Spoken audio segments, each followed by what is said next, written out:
Prologue. On the road. I'm not actually the legitimate son of the Juculius house. Sitting formally on the ground in front of the campfire, Julius murmured those words with a gloomy tint to his eyes. Subaru listened as he combed Beatrice's hair while she sat on his knee. As an artificial spirit, her body was always immaculate and in optimal condition. Even so, Subaru considered it an important part of their bonding to always brush out her hair before bed. It deepened his connection with his precious partner while they peacefully chatted about how their day went. So, why did you pick this exact moment to drop such a massive revelation on us? Apologies. I was just thinking that if I let this moment pass, I wasn't sure when I would get another chance. Subaru furrowed his brow as Julius responded, not looking nearly as apologetic as his words suggested. It was the sort of reaction that could easily be interpreted as haughtiness. That or the relaxed attitude that came with being among friends. So by not the legitimate son, you mean? In the sense that I am not the direct son of the current head of the Juculius house. Alviro Juculius, the current head, is my adoptive father. My father is his younger brother, Klein Juculius. When my father passed away, my current family took me in.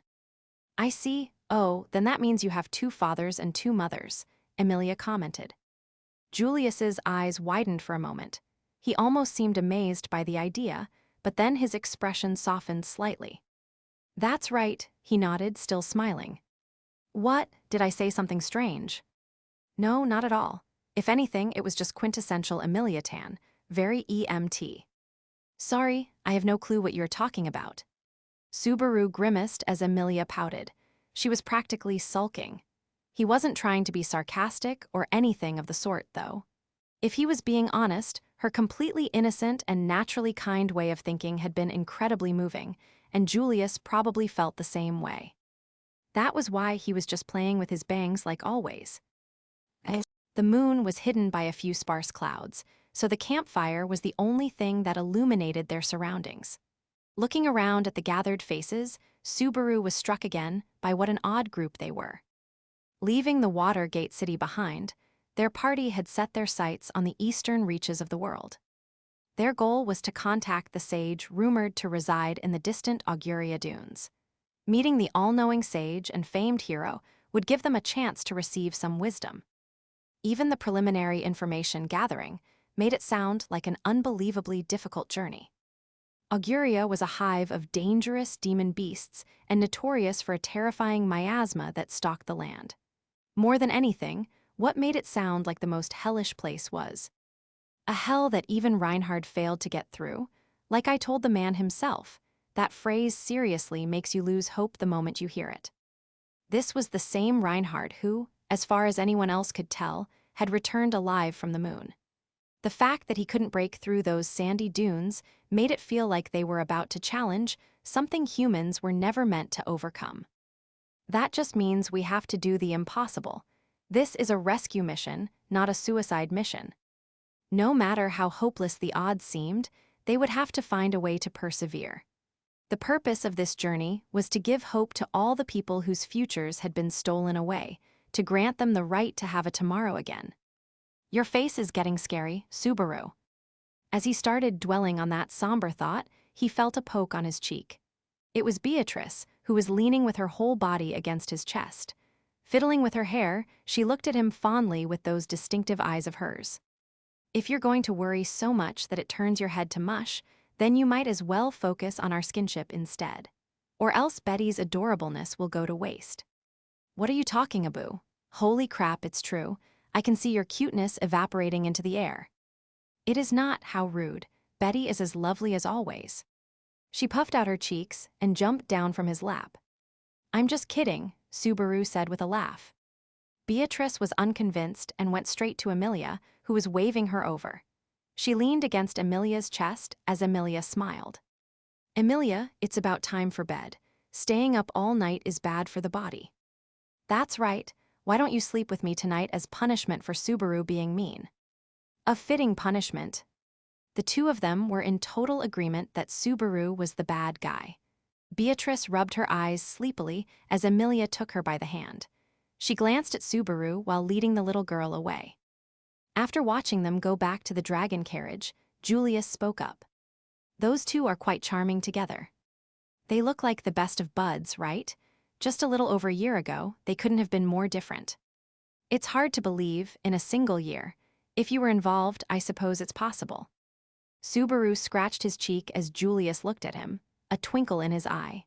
There was no denying that Subaru's presence was a part of it, but he felt acknowledging that fact would just come off as self-centered, so he quickly changed the subject.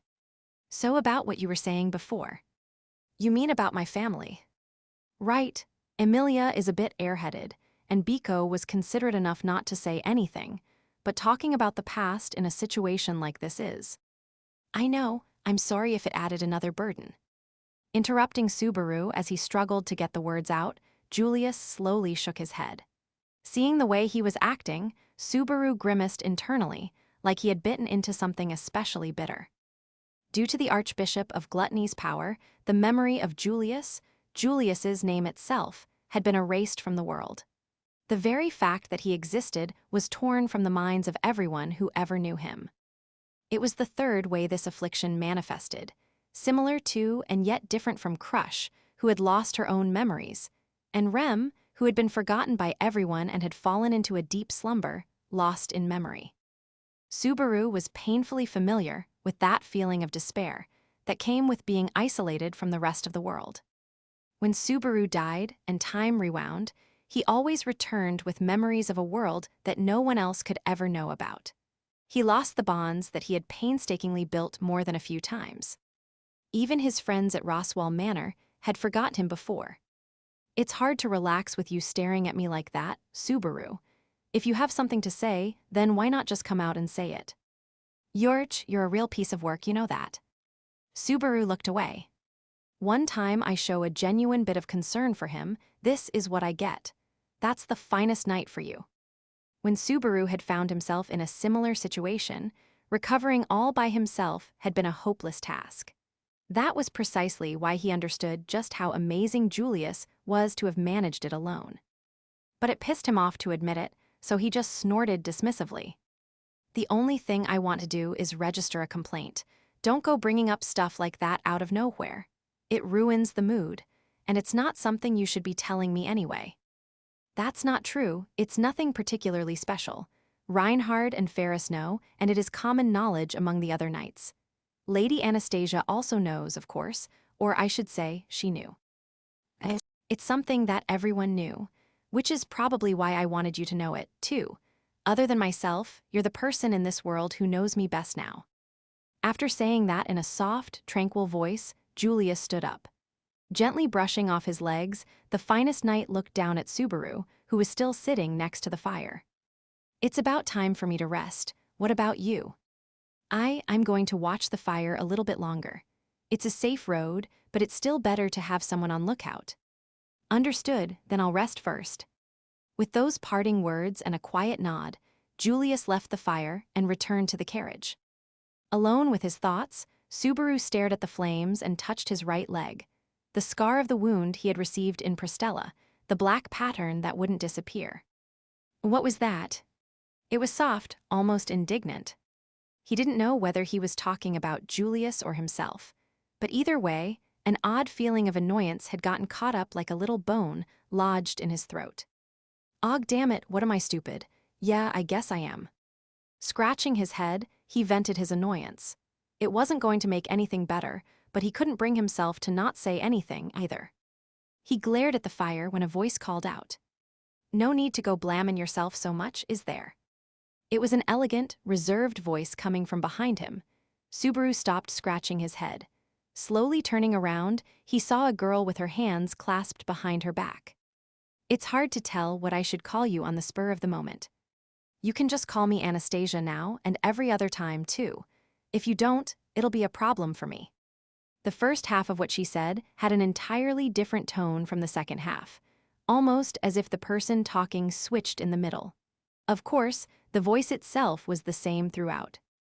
But the rightful controller of that body was no longer actually in control. Foxidna.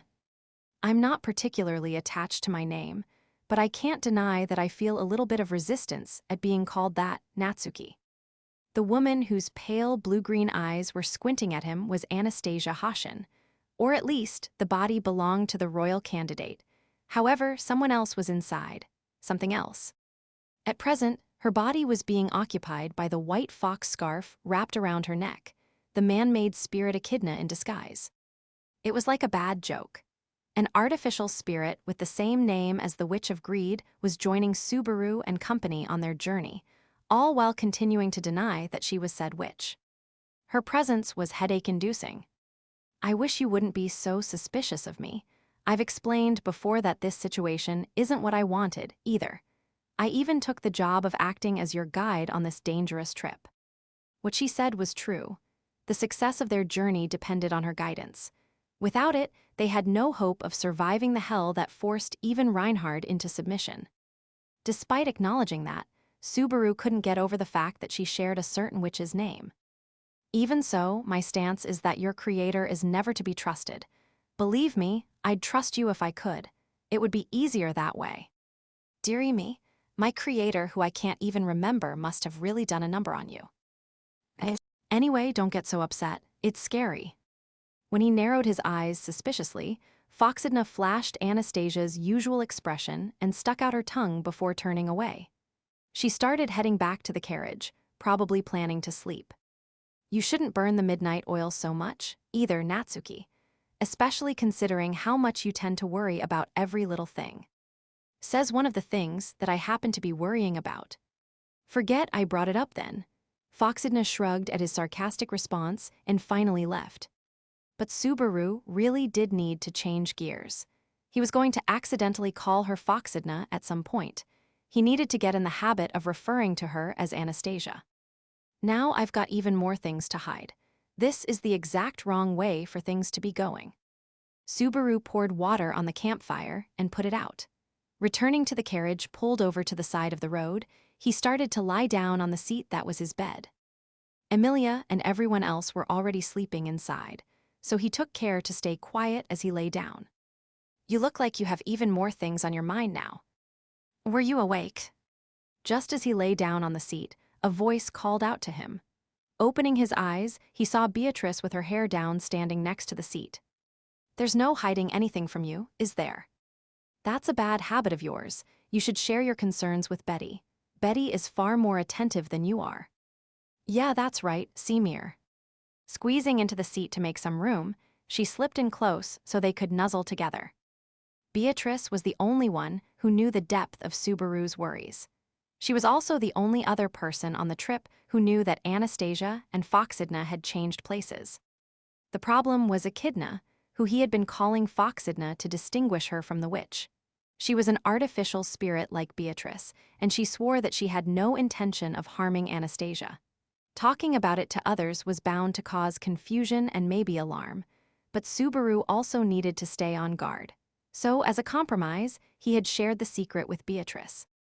Considering Beatrice's complicated feelings toward Echidna, he would have preferred to not involve her with another person who shared that name, but don't worry about pointless things. You should just be yourself and ask for help from any and everyone. If nothing else, I praise your judgment in coming to Betty first. Good at listening and a charmer. Subaru smiled awkwardly at that compliment. All he could do was be grateful. I can't just keep worrying forever. Tomorrow we're finally gonna visit home. Patting Beatrice's head, he braced himself for the first checkpoint on their journey. Their ultimate goal was to reach the Sage's Watchtower, but their party was stopping by Roswaal Manor to prepare for the next leg of the trip and to report back on everything that had happened. However, there was another reason for passing through there. It ain't no regular pit stop. In the grand scheme of things, it was a trivial, almost laughable reason. But for a small person like Subaru Natsuki, it was something that contained a powerful possibility. This was an important detour to reunite with someone dear to him on the long, long road he had to travel before he could finally meet her again in the truest sense.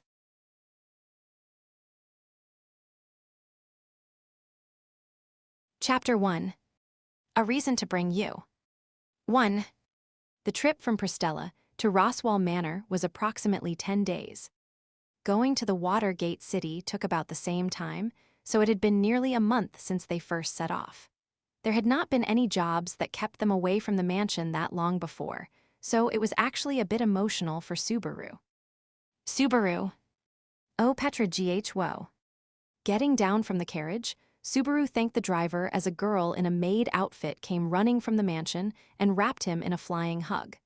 Struggling to catch her, he breathed a sigh of relief as he patted her on the head. Don't scare me like that, Petra. It's been a month, but I see you're in a good mood. It's been so long. I'm just really happy. I'm sure it was difficult for you, Master Subaru. I was worried after the letter came. You aren't just pretending to be okay when you're actually hurt, are you? That tickles. Petra's reddish-brown hair bobbed this way, and that as she checked Subaru's body for injuries. Subaru grimaced a bit as everyone else left the carriage, too. Come on, Petra. It's time for work before Ram gets mad at you. Okay, tell me everything later. With that, Petra pulled away, but that look of suspicion never left her eyes. She didn't seem to trust Subaru at all. To be fair, their original plan was to find some magic crystals, and instead they ended up fighting the witch cult in a massive battle that swept through the entire city. Even if Subaru pleaded his innocence in the matter, it wasn't surprising that she refused to believe him. While he was thinking that, Petra greeted the guests with a practiced speech. Welcome, honored guests. I am a maid serving the Roswaal Manor, Petra Leti. Please allow me to show you into the mansion after your long journey. Julius was helping Anastasia down from the carriage, and they both looked impressed by the gracefulness of her introduction. Emilia and Beatrice looked almost proud of her. Well now, what a dignified little darling. I almost want to hire her myself. Indeed, it's almost like an entirely different person from the girl who leaped onto Subaru. Apologies for that shameful display. Petra's cheeks reddened as Anastasia and Julius smiled. Observing that reaction, Julius nodded. I see. I understand why people have taken to calling you the little girl tamer. Just to be clear, Petra isn't that young, and even if I let that misclassification slide, Biko is the only one, so don't get the wrong idea. Betty doesn't just listen to everything Subaru says. No one has tamed Betty. Subaru met Julius's banter with a biting response, only to be sharply corrected by Beatrice. Besides, there's not even that much difference between Betty and Pet. Wait. Petra has grown a little, I suppose, and her hair's a bit longer, too. A full month has gone by, after all. I'm a growing girl. I'm getting taller, and if I don't cut my hair, of course it will get longer. But you're still this small. How could this be? Beatrice was trembling as Petra smiled and hugged her. Enjoying Beatrice's pouting face, Petra changed topics. I should show you in before Ms. Ram gets upset. If you wanted to avoid that, you should have tried a little harder. Eep. Petra's face paled when a familiar voice came from behind her. A second maid emerged from the mansion, making the younger maid shudder in fear. It was Ram. Her pink eyes pinned Petra in place for several long moments, before she slowly turned her gaze to Subaru and the others. Just when I was thinking your work had been improving, and maybe you deserved some acknowledgement. How disappointing. I'm sorry, but what was that about my work? Yes, I was going to say that you have gotten better at cooking and more careful with cleaning and better at washing the laundry, and you get up earlier than I do. Maybe you should take a look at your own work. How much could a veteran maid be outdone by a girl who had been a maid for barely a year? Even considering how fast Petra could pick up new things, if the bar was that low, clearing it didn't mean much. Ram snorted at Subaru's outburst. What's the point of doubting oneself? I have nothing but self-confidence and the highest of expectations for myself. That is the one thing about you that I really, truly respect. Subaru was astonished at how bluntly she announced that. Emilia tapped Petra's frozen shoulder as she said, Thanks for coming to meet us, Ram. Has anything happened in the manor while we were away? There have been no issues. I am sure you all have much news to share. Did Garf and Otto die? Don't go killing them off. What a thing to say with such a serious look on your face. It's easy to see through a man with no composure. In your case, it's so clear that there's practically a hole and your insides are leaking out, so you should be careful. Being shallow and empty is just the worst. You're gonna seriously hurt my feelings, so could you stop? And besides, you got our letter, right? Ram shrugged as Subaru whispered to her. They had sent a letter in advance of their departure from Pristella. If the contents had been shared with Ram, then she should know why they had come back to the manor. Ram held up her finger. Relax, I heard the story from Master Roswaal. You have business with the Sleeping Beauty and the mansion's jail. Though, Ram's eyes narrowed mysteriously. The preparations for both were Frederica's and Petra's jobs, not mine. Why do you look smug about that? Even after a month apart, Ram was the same as ever. 2. Well now, welcome back. I'm glad for your safe return. Roswaal greeted the group while sitting on the couch in the parlor. Subaru and Amelia couldn't help glancing at each other when they saw his full-faced smile in clown makeup. Amelia Tan, you didn't write anything strange in the letter, did you? I don't think so, but maybe it's because you did something that made him happy. I mean, you and Roswaal do have those secret conversations from time to time. Me? I'd rather spend my time and money on you and Biko and Petra and Frederica and Patlash, and I guess Ram. That could be considered quite a lot of women's names, I suppose. It'd be embarrassing to show that sort of daily gratitude to Otto and Garfield, since they're fellow guys, okay? Beatrice looked exasperated as Subaru put his hand on her head and joined Amelia in confusion. Incidentally, the reason he didn't include Rem was to avoid upsetting the others, but he still regretted leaving her out. He quickly put that thought out of his mind to ask a pointed question. So judging from that smile, you must be plotting some new nasty tricks. Am I right, Roswaal? What a vexing reaction. All I've done is show how happy I am to see you are all safe and sound after worrying about your safety. You could hardly find any problem with that, yees. Roswaal closed one eye, staring at Subaru with the blue eye. This past year, I've had several changes of heart. My cooperation is something to be celebrated as far as Lady Amelia is concerned, no. I guess so, yes, thank you, Roswaal. Amelia accepted Roswaal's brazen appeal with her open-minded generosity. Seeing how Roswaal smiled and waved his hand breezily, Subaru couldn't help wondering exactly how trustworthy this man really was. It's a waste of time trying to grasp what he is thinking. That oddness of his that makes him act the way he does is even more immeasurable than yours, Subaru. That was a bit vague. Beatrice's ambiguous assessment almost made her sound like a rambling old lady. Taking her hand, he stepped into the parlor together with Amelia. He was suspicious of Roswaal being in such a good mood. At the same time, it seemed like a safe bet that Roswaal was genuinely pleased to see them return. Having lost his tome of wisdom, they were crucial for achieving his goal. In that case, it would be helpful if you were a little bit more genuinely cooperative. You will accomplish what you set out to do with or without my aid. And because I have faith in your abilities, I am exerting myself in the arenas where your strength cannot reach. A truly fair relationship, wouldn't you say? Yeah, it seriously gives that hint of RPG spice. A helper character who's not actually available to help most of the time. It was a standard trope of games that characters who were overpowered would only ever join the party for very specific fights. As it so happened, Roswaal always watched from the sidelines as Subaru was pushed to the absolute limit, so he could obtain proof that Subaru's ability to return by death could change fate itself. He was a shrewd one, and someone Subaru couldn't afford to let his guard down around. That assessment was still unchanged. Sue, isn't it about time you introduced us?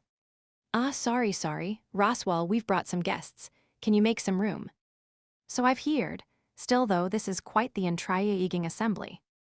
Roswaal stood up and gestured for the guests standing at the entrance to the room to take a seat on the sofa while he shifted to a nearby armchair. Welcome, you've come a long way. We haven't been able to speak like this since the ceremony. Indeed, and it's not like we got a chance to really talk much there either, so I suppose this marks the first time. Anastasia smiled and met Roswaal's diplomatic greeting with an equally diplomatic response. The ceremony they were referring to was the one held at the royal palace to honor Amelia, Crush, Anastasia, and all their followers for their work in slaying the white whale. It happened after the events in the sanctuary, with representatives from all three factions present. He's got some balls to show up for that with a straight face after everything he did. Either way, this was the first time he and Anastasia had met face-to-face since then, and their greetings included a bit of probing. The conversation then shifted to the main topic, reporting what had occurred in Pristella. "I've read your letter. Otto and Garfield are recovering from their injuries, but even so, it sounds like the cost of dealing with the witch cult was fairly low." "Yes, thanks to the really hard work the two of them put in actually. It's also thanks to everyone who was in the town. Subaru and Liliana, too." "Why did you mention me and Liliana all of a sudden?" "Probably because they were in the non-combatant category, not because they were particularly similar." "Well, setting aside Subaru's self-consciousness, Lady Anastasia, it was you who invited Lady Amelia to Pristella. Do you have any thoughts regarding that?" "I regret the incident. If you asked me to apologize, I'm prepared to offer a proper apology. However, Lady Amelia has already refused anything more than that. I'm sure. After all, it's the witch cult who were acting up, so they're the ones in the wrong. Anastasia doesn't have any responsibility for what they did, and we still managed to accomplish what we went there to do." Amelia touched the pendant around her neck when Roswaal glanced at her. A gleaming magic crystal sat there, gathering strength for the great spirit that was still deep in slumber. The reason they had gone to Pristella was to secure a magic crystal that could help Puck. As far as that specific goal was concerned, the trip to Pristella had been a success. Also, the fact that we happened to be there at the right time might be why we were able to defeat the witch cult. If so, then that would be to Anastasia's credit. That's obviously far beyond what I was considering, so just leave it at that. Anastasia grimaced a bit at Amelia's forward-thinking perspective and stopped her. "Really?" For some reason, Anastasia looked relieved as Amelia cocked her head. Of course, that whole line was just a preemptive push from Roswaal. In fact, there was a decent chance the witch cult's attack on Pristella was primarily aimed at Amelia's faction. Roswaal was perfectly aware of that since it had been mentioned in the letter. The actions of the witch cult are their own. We can all agree that they're the worst and move on. The other factions have accepted that, and it's not as if there wasn't anything gained in the fighting, either. Killing one archbishop and capturing another. It is indeed a magnificent outcome. However, those cultists have no sense of working together or solidarity. Even if there is only one left, the danger remains unchanged. I can't argue with that. The witch cult was more a place for deviants to gather than any sort of formal organization. Because of that, it wasn't like gluttony or lust would stop their atrocities just because greed and wrath had been defeated. Anyway, we've got an idea that might take care of that.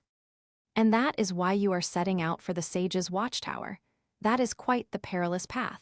Do you have any reason to believe you will succeed? Roswaal was one of the leaders of the kingdom. It went without saying that he was aware that Reinhard had already attempted to cross the Auguria Dunes before only to fail. Between the hallucinogenic miasma and the countless dangerous demon beasts, it was only natural to question how they would make it past those barriers. Subaru simply glanced at the trump card they had prepared for that issue. That is where I come in. Fortunately, I happen to know a secret path that will bring us to the Sage's Watchtower. That is how we can succeed. Even if you ask me to just trust you, something like a secret route through the dunes would surely fetch quite the price from any number of buyers. Why is it that you and you alone happen to be in possession of it? I'm a merchant, so of course money is important, but there are some things money can't buy, and this here is one of those things. Can we agree on that? Anastasia, or rather Foxidna, was matching Roswaal point for point. Despite the fact that she was a fake pretending to be Anastasia, her words possessed a mysterious strength. A strength that even overawed Subaru, who knew the truth. Facing down the full force of Anastasia's gaze, Roswaal closed an eye. I see now how someone so young can run such a large company. It is quite a challenge to outplay someone so worldly with words alone. I imagine Lady Amelia has already agreed to your proposal. I'm sorry for deciding something like this on my own. Not sorry enough to stop making such rash decisions without consulting others. But that is fine. You are one who chooses to take the thorny path, and that path is one he will surely resolve himself to follow as well. Roswaal seemed unenthused by Anastasia's proposal, but that was where his interest lay in the end. If Amelia chose the most difficult path, then the hurdles Subaru would have to clear would naturally be even higher. For Roswaal, that was the hope that had replaced his tome of wisdom. Basically, we'll clear the whatever it's called desert with Anastasia's guidance. That's our decision. The Auguria Dunes, just learned the name already. Julius interjected with a sigh as Subaru relied on his vague memory to make a bold statement. The knight was sitting beside Anastasia and had listened in silence thus far, but he turned his intellectual gaze on Roswaal. I imagine you might be quite concerned, Marquis Mathers. However, there are many people in the city of Pristella who are currently suffering physically and mentally from the depredations of the witch cult. I would ask that you please allow us to undertake this task, that our actions here might lead to their being saved.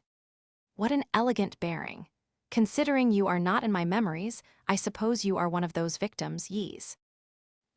The fact that he didn't know Julius at all was enough for Roswaal to grasp the situation. Julius averted his eyes ever so slightly as Roswaal propped his cheek up. The unease of being forgotten by people due to greed's authority, of being left behind by the rest of the world. Seeking a faint hope for your own sake, you needn't adorn it with platitudes about helping others, you know. NGH, I would never act on the basis of such mean self-interest. I'm not criticizing you. It's only natural. People always become more desperate for their own sake than they do for others. There's no need to deny the sense of satisfaction and accomplishment, or even the sense of superiority that comes from saving others along the way while saving yourself. Julius's cheeks tensed as Roswaal's jester's grin deepened.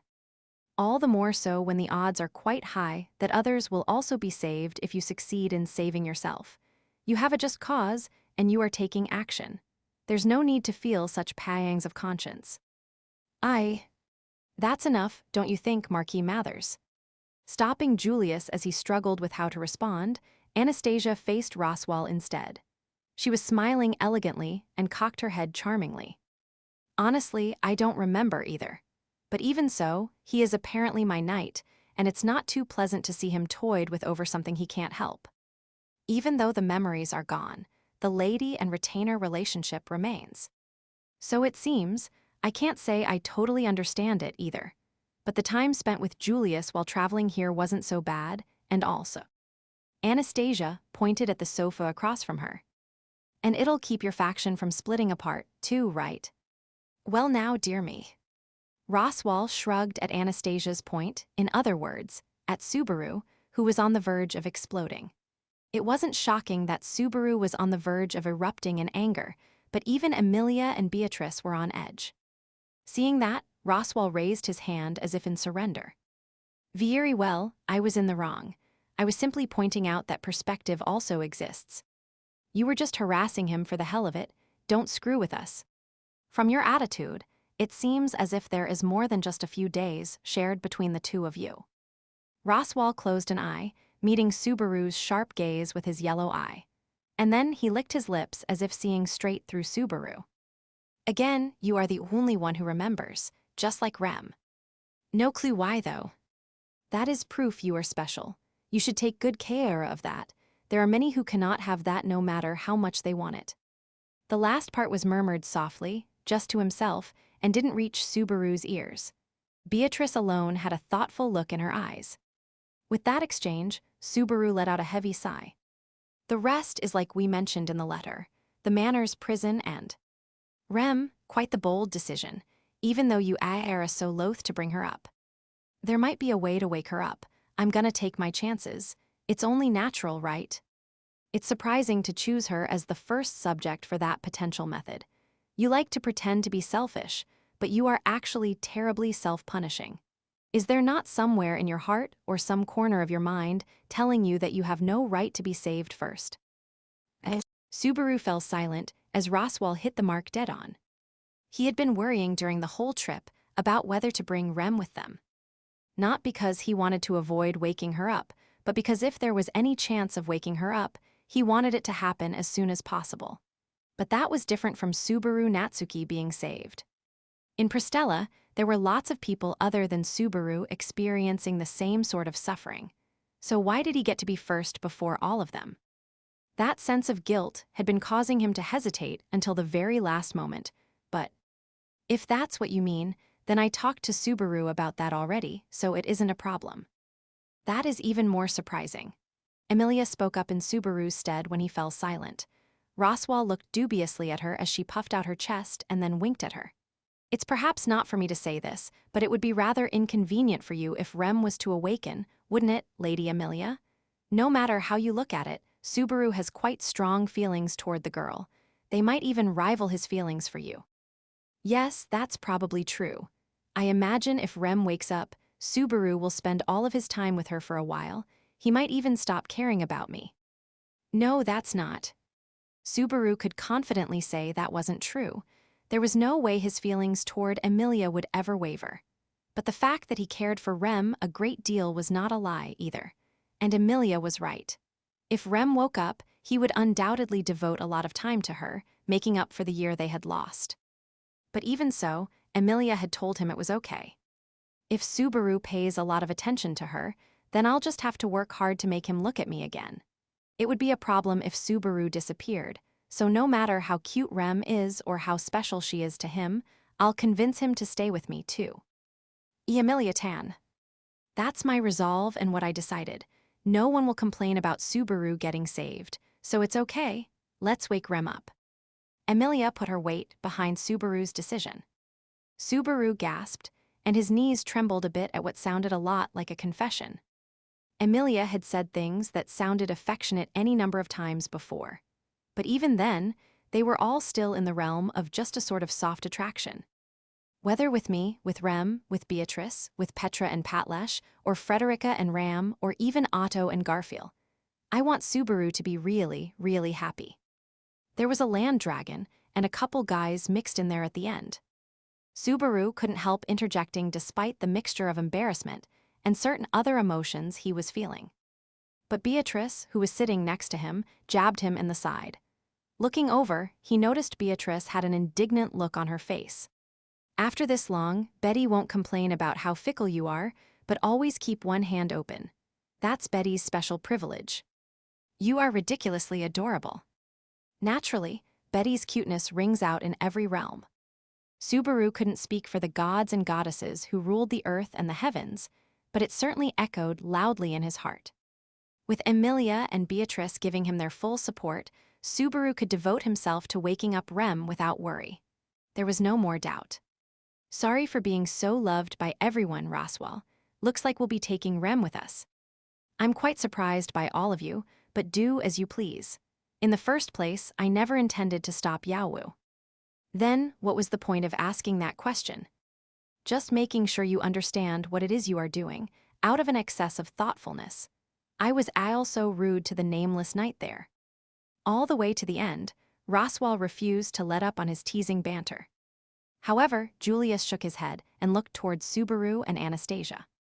No, my name is Julius Juculius.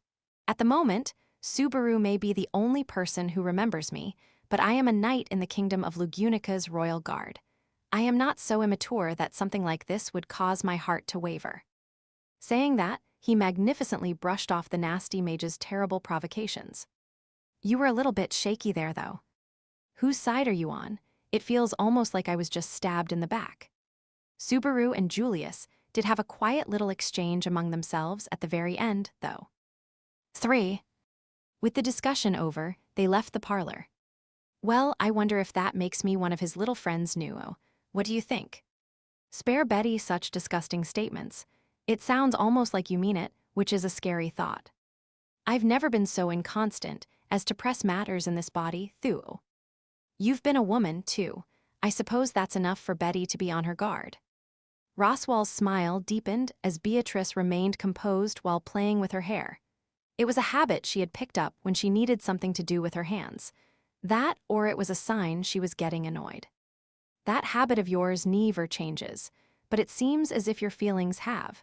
I can't quite bring myself to so easily wag my tail for someone else the way you can. I'm jealous.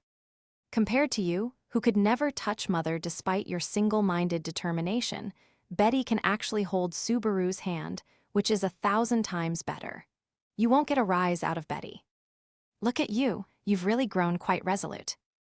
Roswaal was sitting while Beatrice stood across from him, putting them at eye level. Sparks started to fly, but suddenly, Roswaal's expression softened. He defeated an archbishop. That should be the second inside Subaru now. There should be other candidates besides Subaru. But none of them were as close as he was or overlapped. Save the boring pretenses for someone else. Betty won't let him do any more than this. There was a quiet resolve in her voice as she answered Roswaal. Betty belongs to Subaru, so Subaru will remain Subaru. She glared at Roswaal as she said that, and then turned to the door. She had stayed behind to discuss things, but she decided she should not speak any further than that. Beatrice, Roswaal called out as she moved away. She stopped but didn't turn around. I want you to be happy. You are like a little sister to me. I care deeply about you. That's not the most appealing thought, and not as much as you care about Mother, I suppose. That's love after all, isn't it? Beatrice didn't respond. The sound of the door opening and then closing was all that broke the silence. After that, there was no more to say between Roswaal and Beatrice. 4. Did your conversation with the master go well? About the same as always. You can guess how it goes with him. I left Biko back there as someone who could speak freely with him, so I imagine he'll reflect a little bit on what he's done. I see. The master can't stand against Lady Beatrice after all. Frederica covered her mouth with her hand and smiled elegantly. After finishing the discussion with Roswaal in the parlor, she had taken over guiding Subaru and the others as they headed to the eastern wing of the manor. With that, Subaru had reunited with all 3 of the manor's maids. The fierce-looking servant with beautiful, long blonde hair and a neatly arranged maid outfit gave Anastasia and Julius a picture-perfect greeting before turning to Emilia. Was Garf of service to everyone during your trip? I gave him detailed instructions before leaving, but I couldn't help worrying that he might have caused you some trouble. You don't need to worry. Garfield worked really hard during the trip. He is behaving himself and recovering together with Otto right now, I think. At least I hope he is. I did ask him to rest up. I'm sorry that my foolish little brother has troubled you. Emilia couldn't quite reassure Frederica, who apologized on behalf of her family. Ultimately, even though Petra, Ram, Roswaal, and Frederica were concerned about Garfield, there was no mistaking there had been some sort of change in his state of mind while he was in Pristella. He had been hurt and used that as a springboard for further growth. If anything, it was the sort of development expected of a 15-year-old as far as Subaru was concerned. It did seem like Garfield had a lot going on. Was there something you wanted to mention, Master Subaru? No, nothing from me. Honestly, it's not really something I should be talking about myself. Noticing Subaru's meaningful gaze, Frederica questioned him, but he just shrugged in response. Brushing off her question, he could imagine what might be going through Garfield's mind. There was a certain family that had caught Garfield's attention in Pristella, especially a brother and sister with blonde hair and green eyes that resembled Frederica and Garfield. The connection between them and Garfield surely also applied to Frederica. But that was something for Garfield to share with Frederica and Ryuzu, the members of his family. I won't say anything. Subaru Natsuki is just gonna walk away looking cool. Right, speaking of Garfield, there were these children that he was getting along really well with in Pristella. Those kids and... Emilia Tan, don't make my monologue go to waste. Subaru frantically stopped Emilia before her natural airheadedness ruined his attempt to act smooth. Frederica looked suspicious, but Julius required her attention. Ms. Frederica, I regret interrupting your congenial conversation, but is that the place up ahead? Yes, sir, the manor prison, as Master Subaru has called it. So the person in question is here, then. Hopefully the discussion will proceed well. It's a bit of a coin flip, I'd say. Honestly, if we manage to get anything even remotely useful, I'd call it a success. Julius seemed to be ruminating on something as Subaru scratched his cheek and gave his best assessment of the situation. Even though he had suggested it himself, Subaru wasn't really expecting much since there was no telling whether the person they came to see would be willing to help. But she is pretty attached to you, so she should be willing to tell us a lot of things, right? Emilia asked. There's no telling how much or how little that affection level will impact the conversation, though, we're here. As Subaru reigned in Emilia's optimism, the procession reached its destination. Standing in front of the stairway leading underground, Anastasia furrowed her brow. Not exactly the most welcoming place I've ever seen. At a glance, it looked like any old average stairway leading to a basement, but Anastasia was as impressive as usual and noticed the subtle change in atmosphere. Foxes were canines, so maybe some smell tipped her off. Either way, the aura that hung in the air didn't actually have anything to do with smell.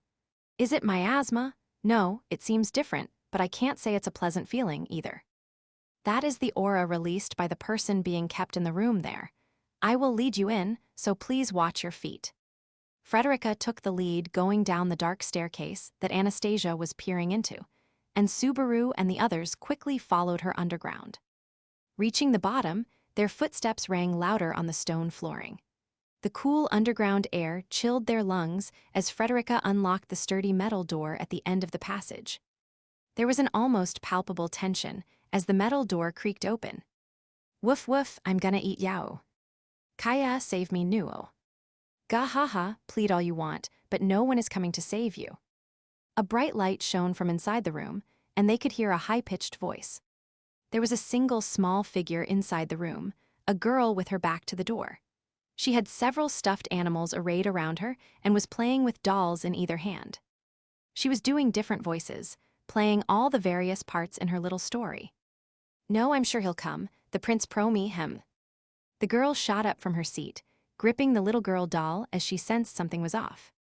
Then she slowly, nervously turned around and saw Subaru and everyone else standing at the entrance to the room. Her big, round eyes widened and her mouth dropped open.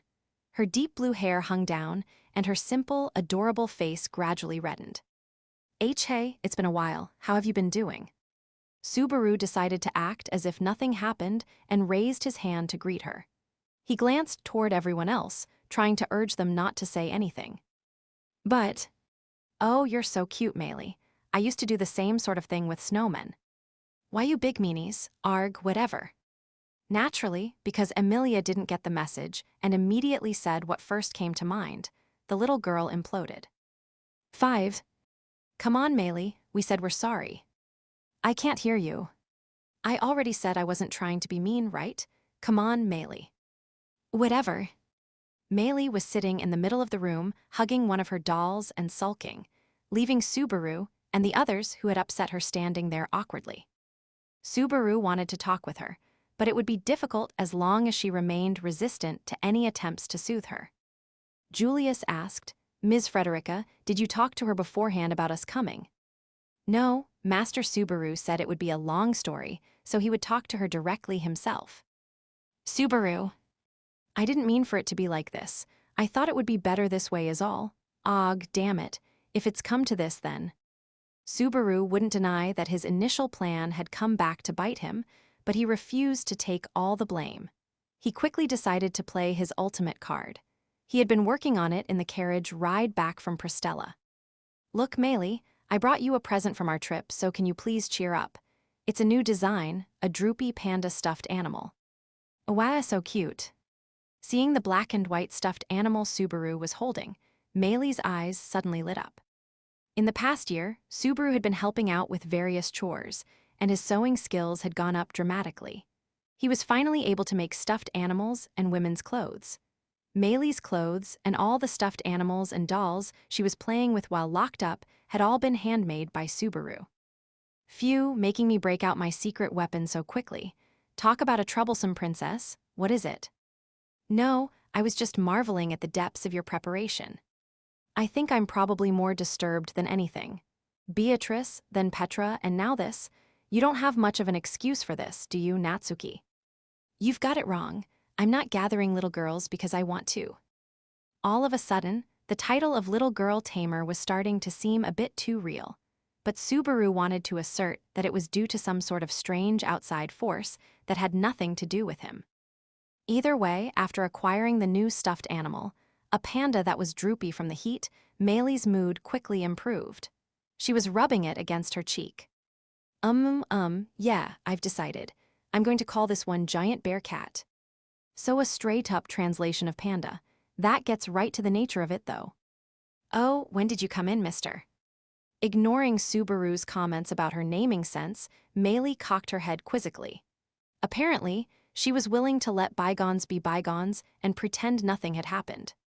Subaru was perfectly happy to go along with it. What do you mean, Maylee? Why did you suddenly? Yeah, it's been about a month, hasn't it? You weren't lonely while we were away, were you? Not really. It was Petra who was lonely without you around. You're so bad, mister. Oh, new faces. When Subaru interrupted Amelia, who couldn't read a room for her life, they narrowly avoided upsetting Maylee again. Now mollified, the young girl was busy setting up her dolls on a shelf when she noticed Anastasia and Julius. Anastasia's expression softened as she watched how the girl changed so quickly. That's fitting for a girl her age. Compared to Mimi, the way she leads people around is downright cute. That's certainly one way to put it. We should be grateful to Mimi. The lady and her retainer shared a moment of odd understanding. Meanwhile, Julius's yellow eyes scanned the room.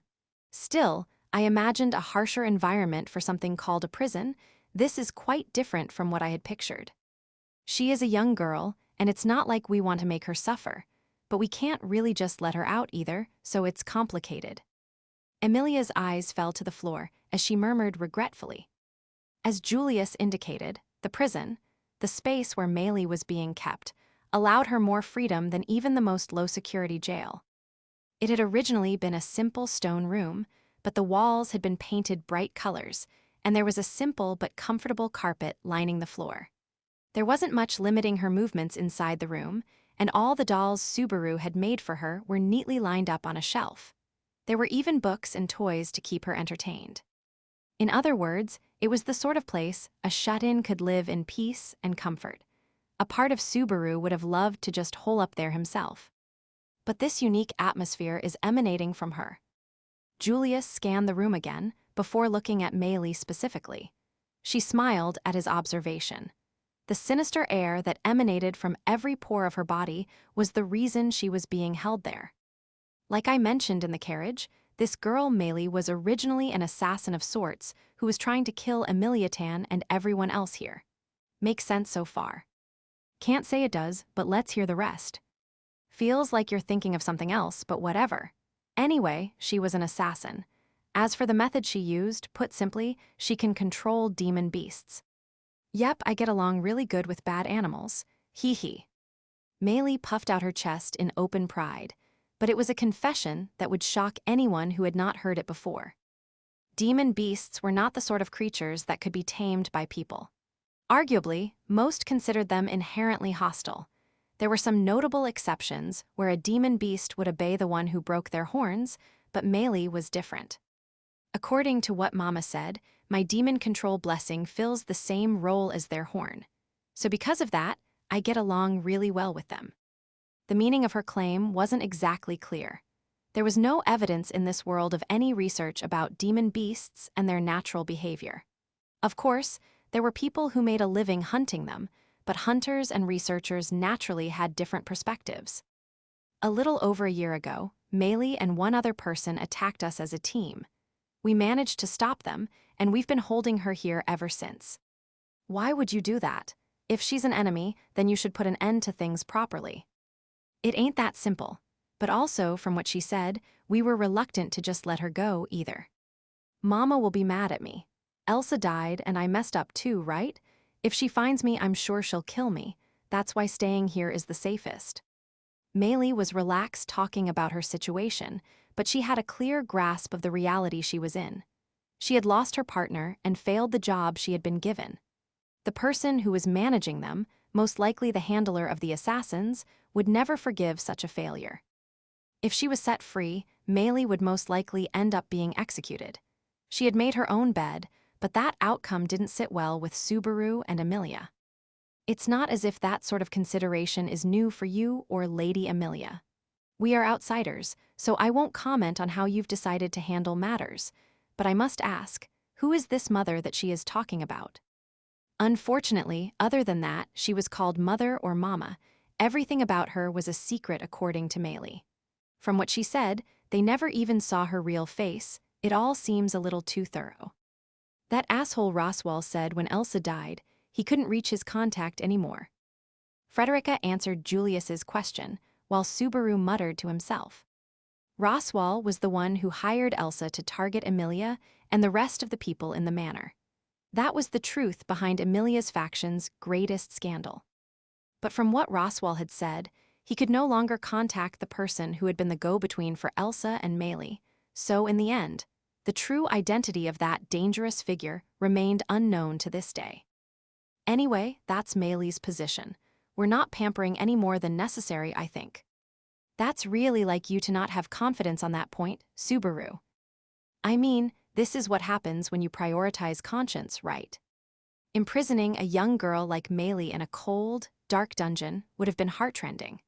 If home arrest was enough of a punishment, then there was no need for anything more than that. That was why Maylie was just locked away in this basement. That's an awfully lenient treatment for someone who tried to kill you. You sure you aren't just being taken advantage of? I mean, there's such a thing as innocent malice, and a crime is a crime no matter how old the perpetrator, but... Subaru scratched his cheek as he thought. Glancing at Maylie, she was looking at him with her hard-to-read eyes, but he couldn't help feeling like it was simply the gaze of an uneasy little girl. If you give evil orders to someone without any ability to judge for themselves, that makes you the evil one. All the more so if you're using a child. What's the point in getting all twisted up and taking it out on the child? That's a nice coat of whitewash. Do you think that will satisfy any of the people who have been killed by her already?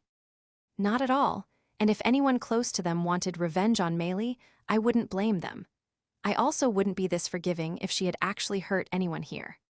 In the end, Subaru's opinions and thoughts changed wildly depending on who he happened to meet. If that meant people thinking he was contradictory or that he didn't stand for anything, then there was no helping it. When I was a kid, I had parents and other adults around who took responsibility for me when I couldn't. So I guess I'm okay with doing the same for a kid who I know and can get along with. Thanks for the valuable opinion. Anastasia ended the discussion, but she was more agreeing to disagree rather than convinced and accepting. Of course, Subaru had not expected her to accept his perspective. If he wanted a fair and clean resolution, then Maylie would have to be judged as a hardcore criminal and sentenced fittingly. But as far as Subaru was concerned, that seemed like a shitty solution. I don't think what you are saying is that strange. Thanks. Even if he was resolved to have his belief denied, it was still a relief to hear Emilia say that. Reflecting on how self-serving his beliefs were, Subaru turned back to Maylie and met her eyes. The reason they had come there wasn't for a scenic tour of the Roswaal Mansion's dungeon. I was wanting to ask you for some help with something. Do you think you can try to answer some questions for me?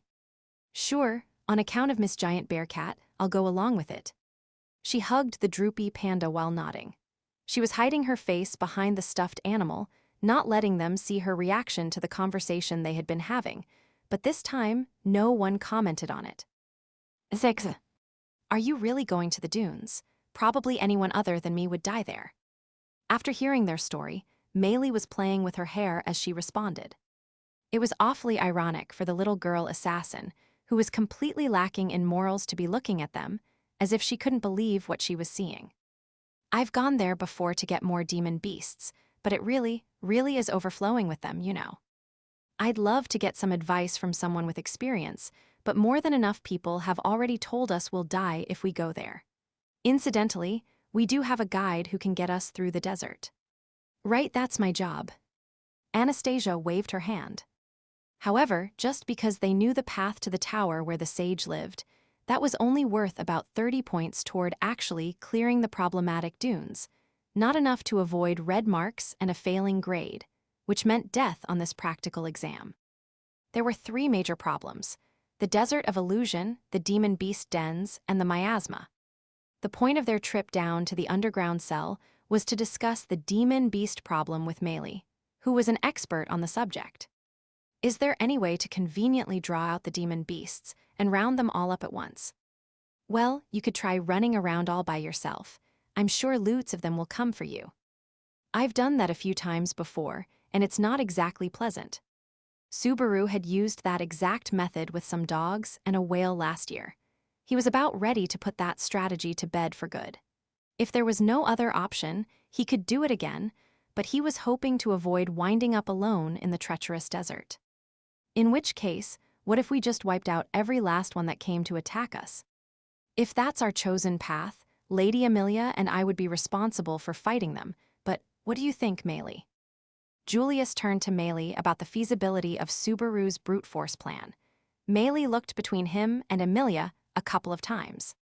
Can you fight for about a week straight without drinking, eating, or sleeping? That sounds a lot like late war trench combat. Okay, I'll try my best. No, it's impossible. You'll just make your beautiful hair and skin all dry and rough, so let's drop it. We're not doing it. Trying to force their way through was just not going to cut it as a strategy. Part of Subaru wanted to believe it was just that Maylie's memories of the Auguria Dunes were particularly bad, but he had also heard from Reinhard just how merciless the place could be, so he couldn't hide from reality. And the resulting discussion with Maylie didn't produce any developments either. What about the barrier preventing demon beasts from approaching Erlem village? Maybe we could do something with that. That only works due to the magic the master has woven there. If you were hoping to pick it up and carry it with you, I'm afraid you should probably reconsider. Damn it, maybe we should just all grab onto Roswaal and have him fly us in from the sky. As they kept shooting down each other's ideas, Subaru scratched his head in frustration. There was a moment's silence. Arg, I guess there's no other way. Hi. I can go with you if you want. Maylie stood up, breaking the silence as she looked around at everyone else. She touched her chest as she nodded. Right, if it's me, I can manage all the demon beasts one way or another.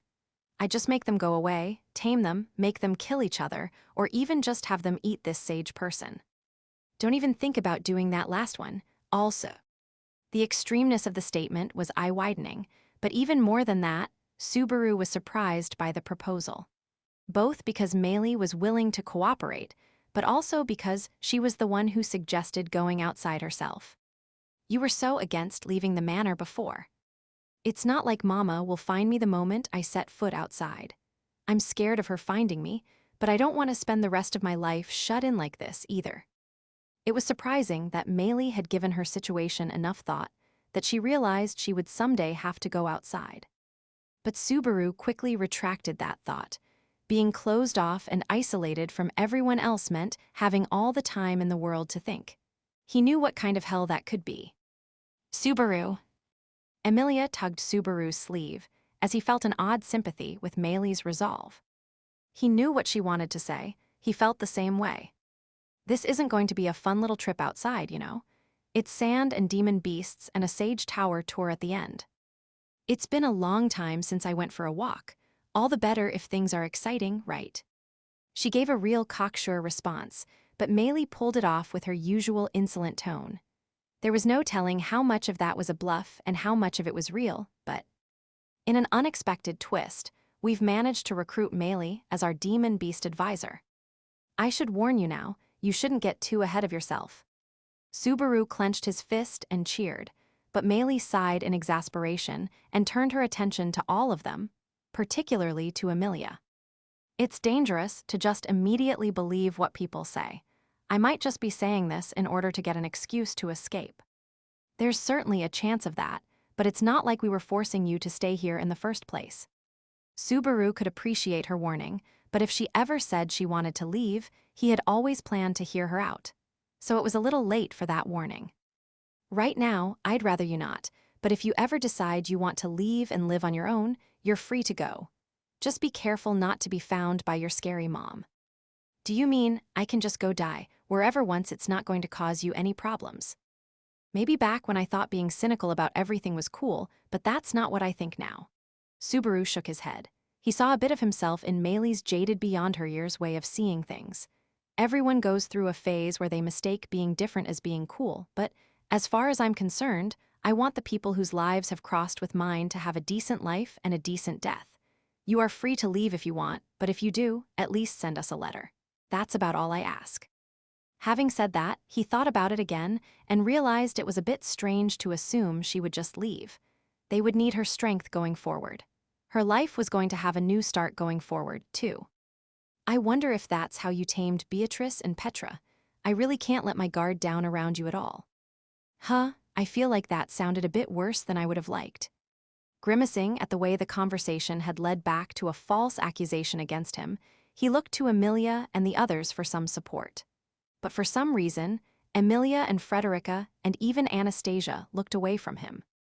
The only one who would meet his gaze was Julius, who was nodding and understanding. "It's strange to say, but you really are quite skilled at wooing young girls. I can't say that skill is particularly respectable, though. It's because you guys say stuff like that that I keep getting treated like a little girl tamer. And to be clear, Maylee isn't that small either, so she doesn't count." Stung by how genuinely amazed Julius seemed to be, Subaru stamped the ground and pointed at the entrance. As he did, someone happened to step through the door. Betty thought it was noisy. I suppose Subaru is kicking up a fuss about something again. The youngest-looking girl had appeared after finishing up her secret conversation with Roswaal. A bit of a quarrel between her and the little girl tamer ensued, but that's a story for a different time. 7. With Maylee agreeing to join the heart-tracing sages tour, some might think that freeing her from captivity would spark controversy, but the reality was somewhat different. "That's fine by me. Lady Emilia has always had the right to decide how to deal with her. And in the 1-in-a-million worst-case scenario, you'll be the one having to deal with the trouble, won't you, Subaru?" The master of the mansion had no complaints, and Maylee was formally freed from her confinement on the spot. And though it was a bit of a strange position since she was going to be helping them, she was given her own room in the manor as well. As for what she would do after they finished their current journey, that was for her to think about. At the very least, Subaru wanted her to have a place to come back to if she wanted one. With that, they had taken care of half of the reasons they had stopped by the manor. All that was left was, "Hey Petra, isn't it about time you cheered up? It's not like I'm especially mad. You are free to go to some far-off, dangerous place, or whatever you like again, Master Subaru." Petra was huffy and red-faced as she went down the hall, leaving Subaru apologizing profusely to her back. The person who was most against Subaru's proposed heart-tracing sage tour was Petra. The reason she was angry was none other than Subaru's terrible habit of breaking promises. "I know I promised that I would take it easy for a little while after coming back from Pristella, but there isn't time for that with what's happened. Please understand, I'm sorry." "Whatever, you just don't get it at all." As Subaru tried to apologize for going back on his word, Petra spun around and glared at him. He couldn't help straightening up under her menacing gaze. As she looked up at him, she sighed slightly. "You're going someplace dangerous again, aren't you?" It's not guaranteed to be sketchy, you know. It's not impossible that it's just a nice, cheap, safe tour."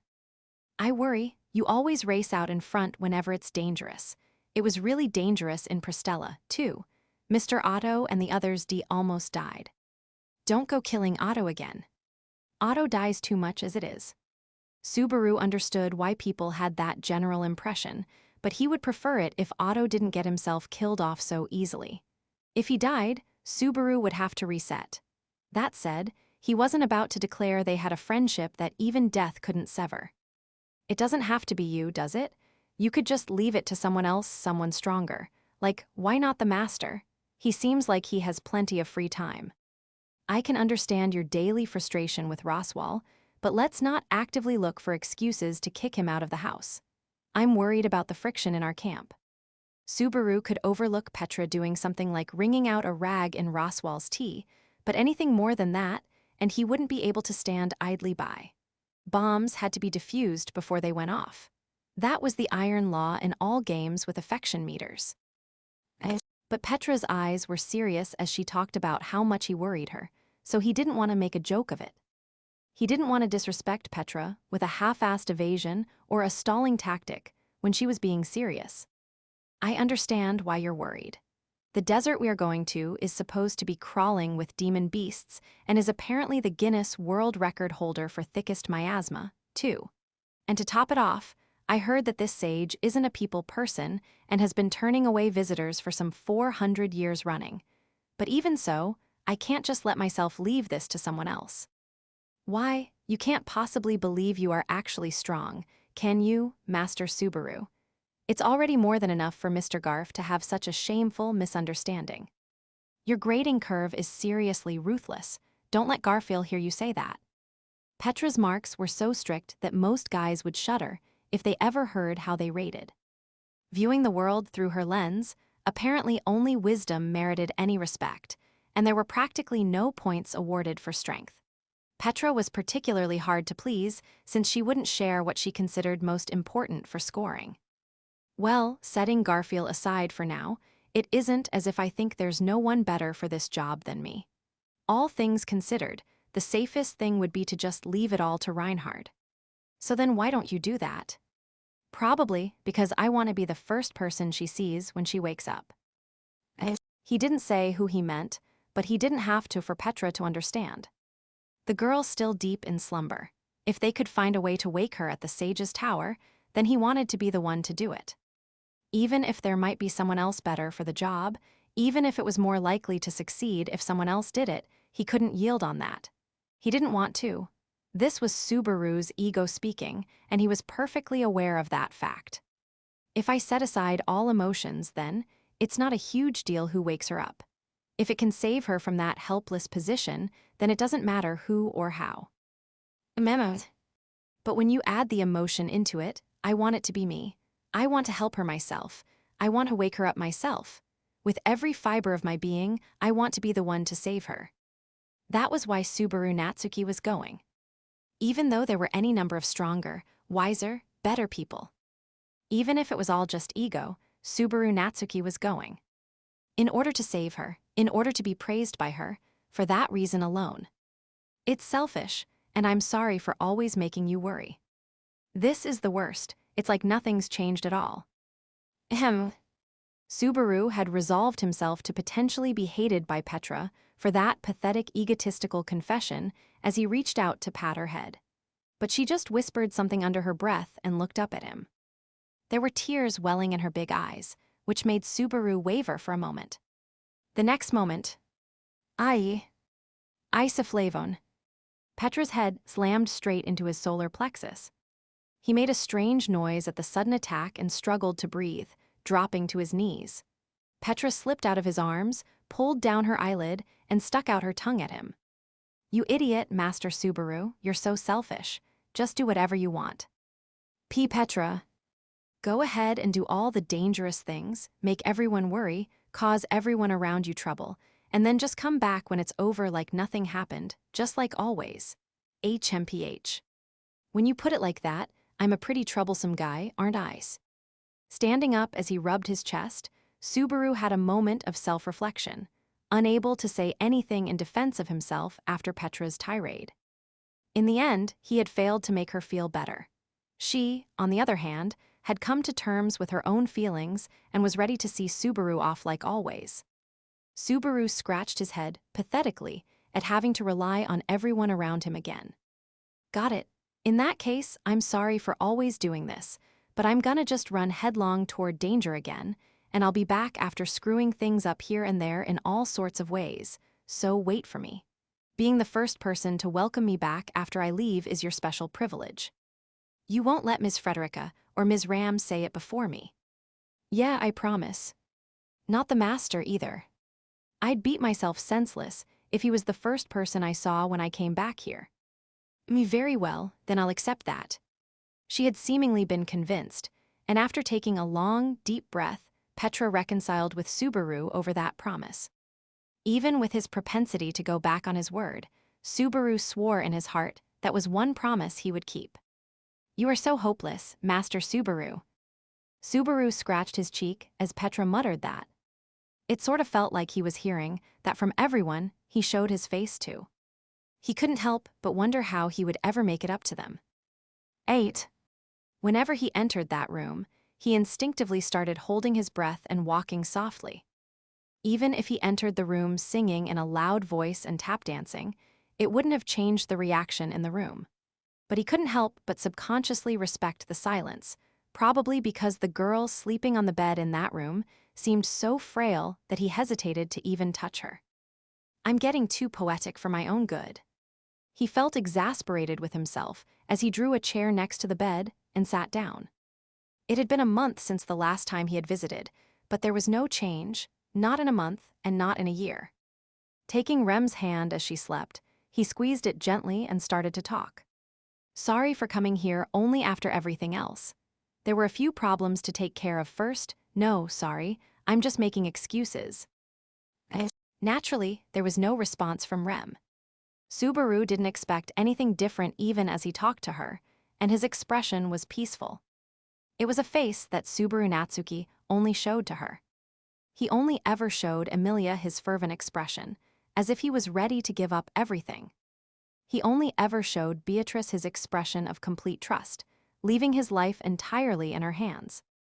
And he only ever showed Rem the expression of weakness that he always kept hidden. Whenever he visited Rem like this, he would tell her about what he had done that day. On days when he went out, he would talk about everything he did on that excursion, too. He had even gotten in the habit of keeping a journal so he could report back to Rem. With her stuck in an abyss of endless slumber, he didn't want to let her be left behind by her friends, too.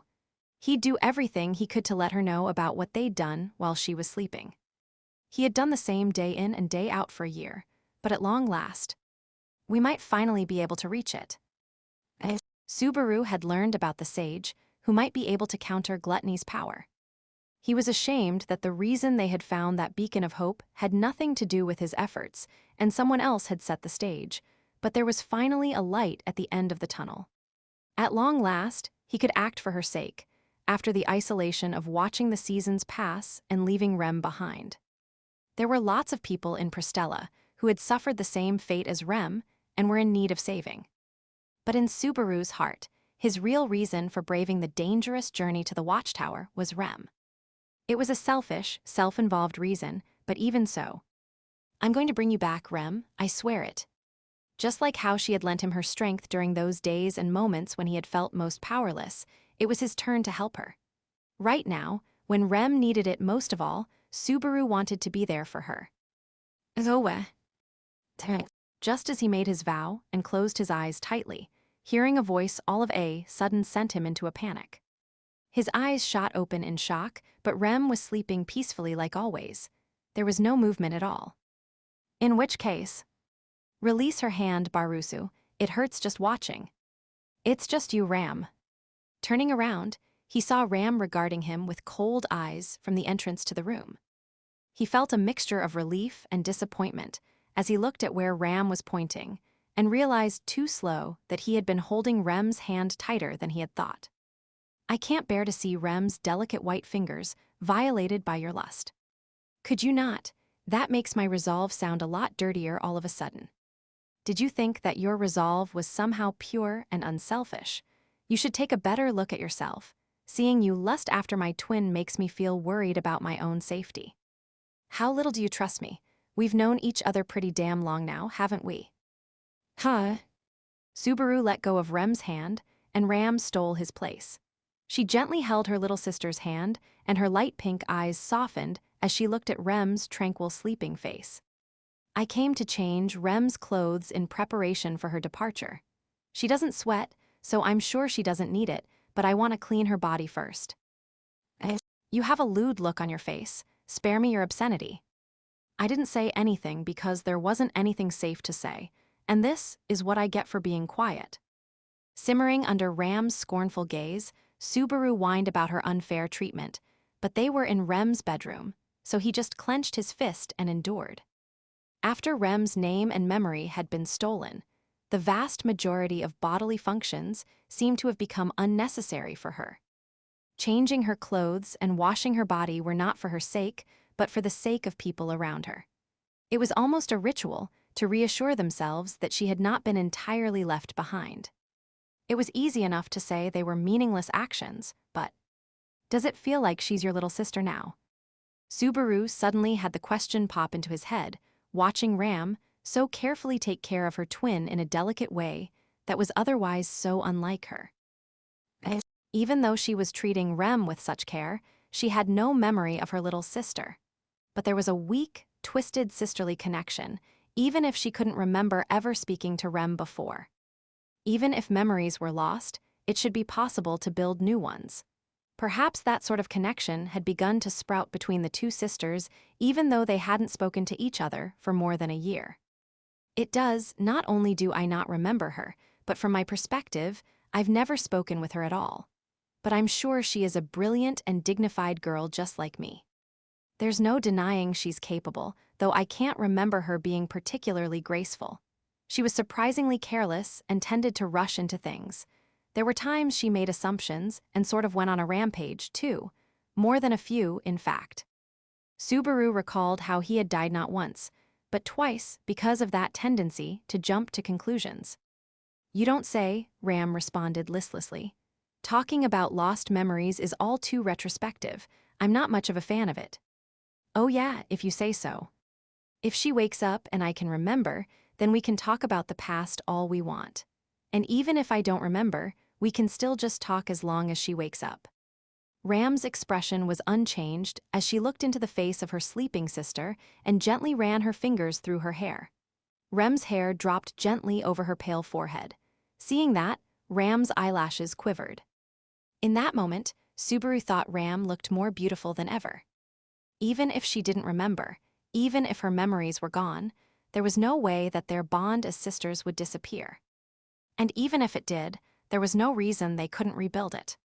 "Leave it to me. I'll clear the way to the Pleiades Watchtower for sure and come back with good news and a Rem who has woken up. Then you sisters can have your emotional reunion." Subaru said it in a deliberately loud and stupidly cheerful voice. Quiet moods and depressed moments didn't suit the relationship that Subaru and Ram had. "What are you saying, Barusu?" "Hi." But despite his intentions, Ram cocked her head sneeringly. She maintained that pose and gaze as she continued. "I'm going with you.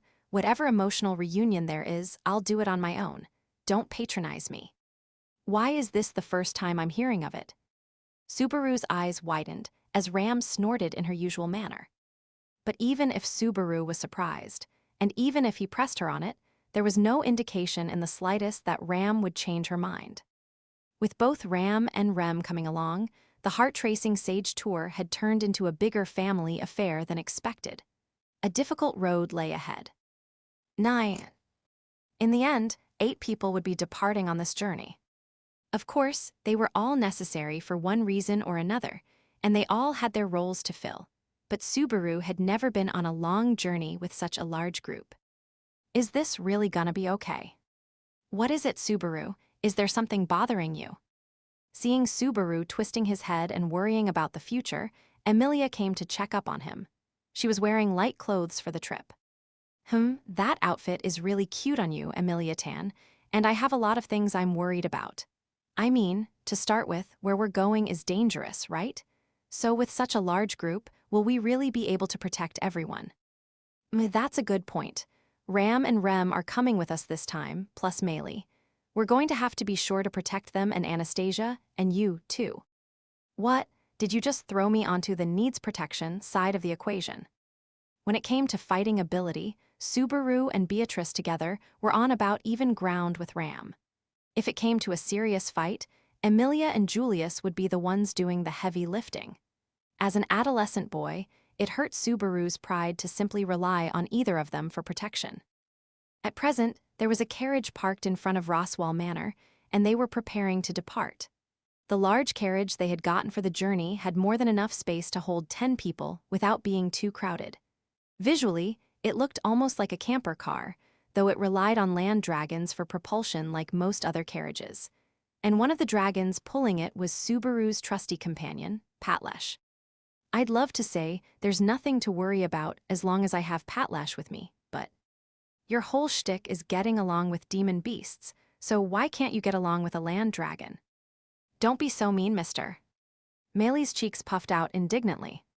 She had changed out of her detention clothes, but she didn't have much baggage. As she tried to load that little bit of luggage onto the carriage, she had gotten into a bit of a quarrel with Patlash. She was unconditionally loved by demon beasts, but apparently land dragons took an exception to her. It wasn't just Patlash. Even the other land dragons were growling at her. They all seemed to hate the smell of the demon beasts on me. That's why they're angry.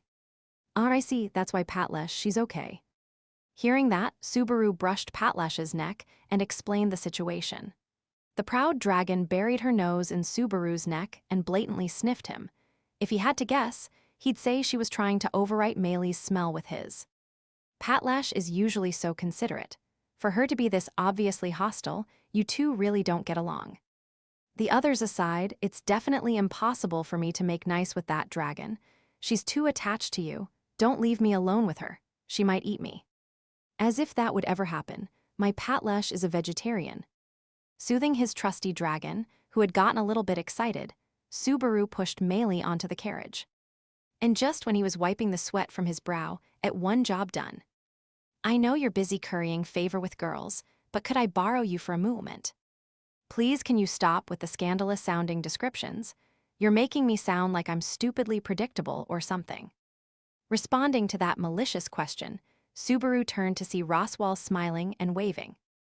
Emilia and Julius were standing next to the Marquis in his jester-like outfit. Subaru headed over while thinking to himself what a strange pairing the three of them were.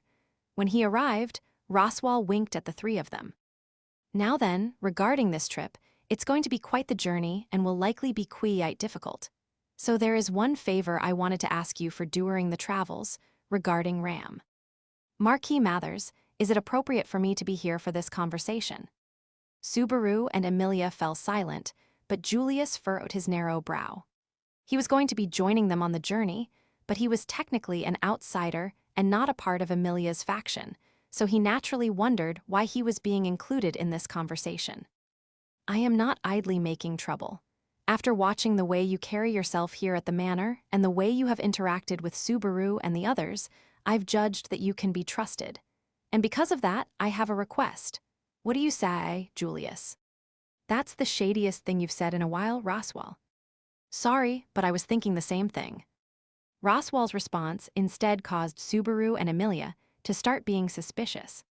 Even setting aside past experiences, that was a statement that was strange coming from Roswaal. He seemed to realize that himself because he smiled wryly. Sorry, it's understandable if it sounds inconveniencing. But nonetheless, there is something I would like to ask Julius, since it is a matter of life and death. Life and, is it related to Ms. Ram's constitution? Dear me, to think you noticed, you are even more skilled than I had thought. Roswaal was impressed that Julius had grasped the crux of the problem before he even explained it. The Marquis nodded and traced a picture of sorts in the air with his finger.